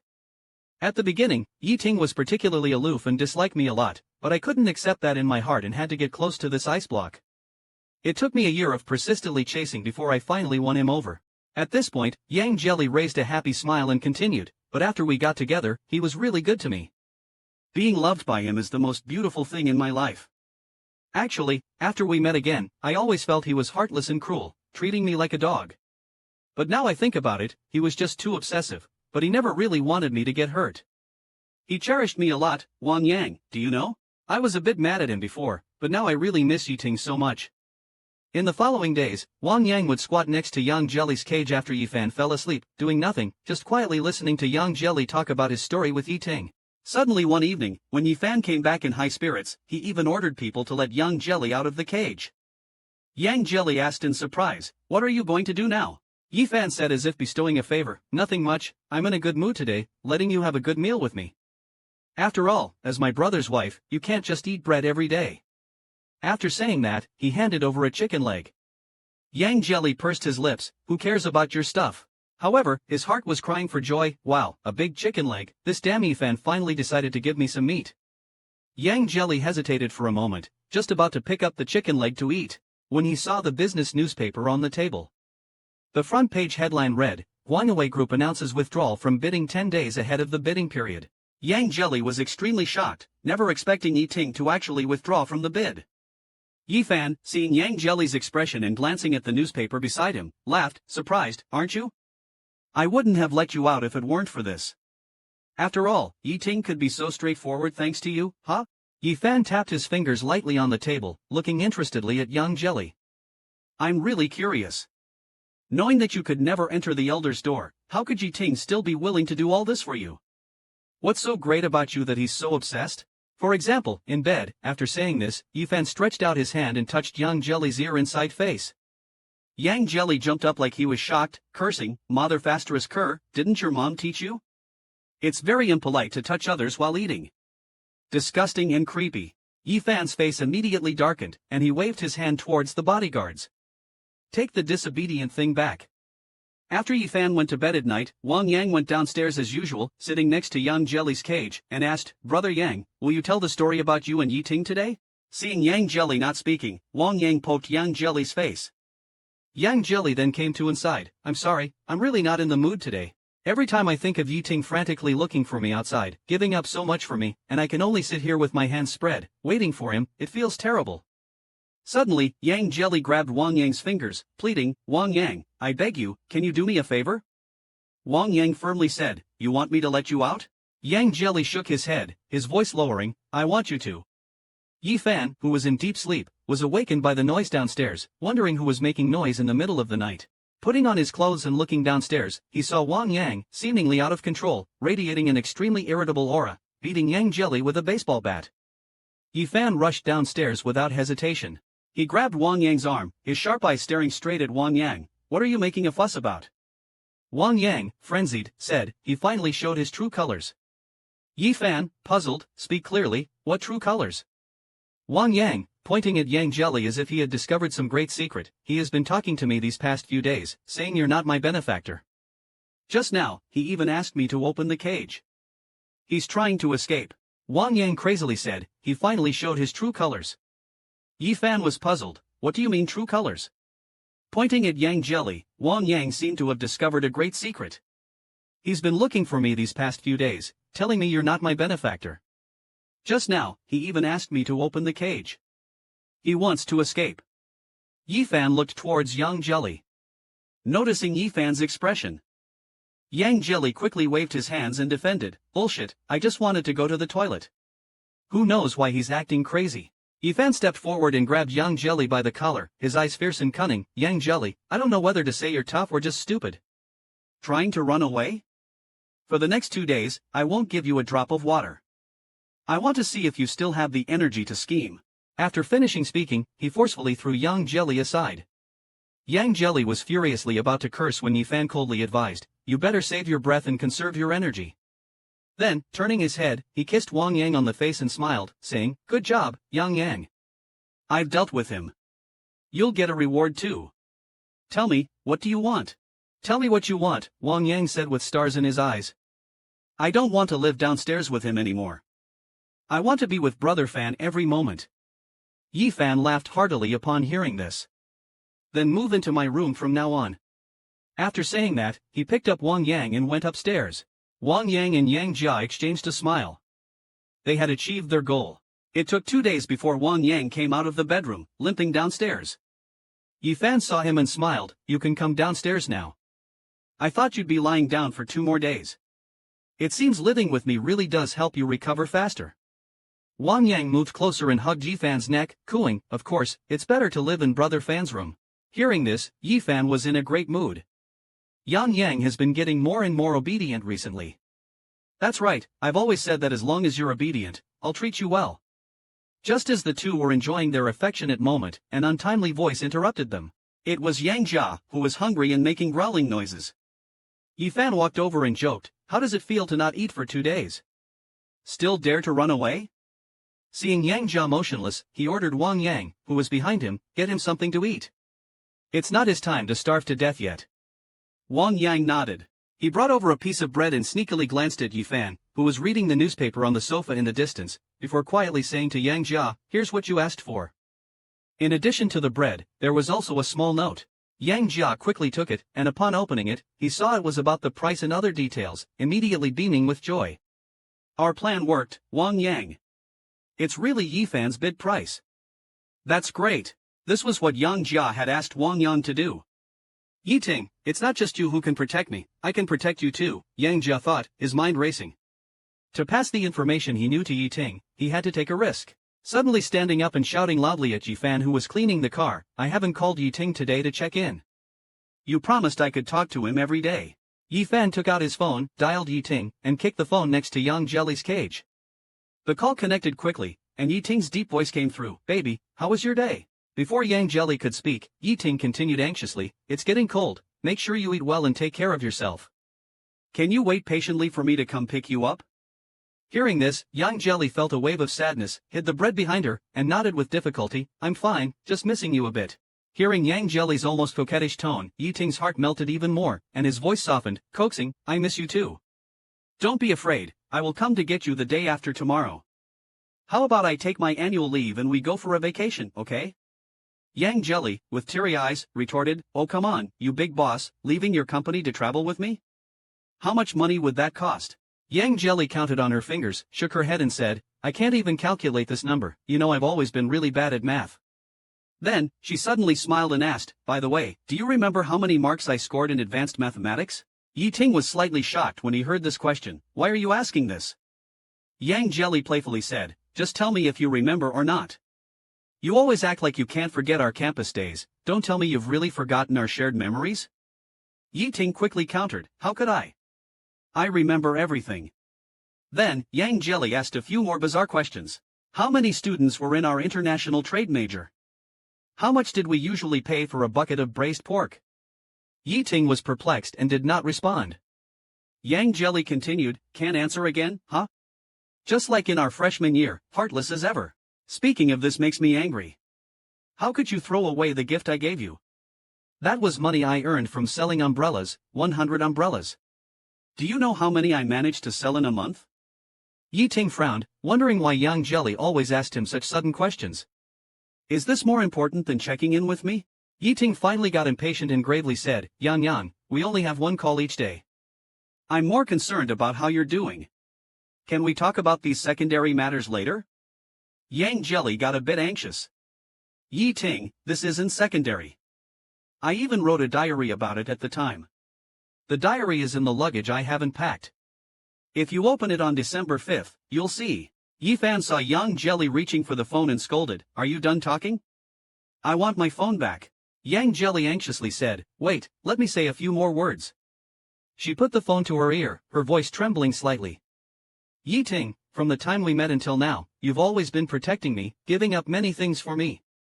But Yiting, I also want to protect you this time. Do you know that?" Yiting was stunned, his eyes filled with confusion. Yang, but the call on Yang Jelly's side was taken away by Yifan. Before the call disconnected, Yiting could vaguely hear Yang Jelly's tearful plea, "I also want to protect you. Don't give up. Please, let me help you this time." Yiting stood there in a daze, utterly confused by the strange questions Yang Jelly raised and what she meant by saying not to give up. While Yiting was frowning in thought, the bid document on the table caught his attention. Yiting jolted in realization, thinking of a possibility, chills running down his spine.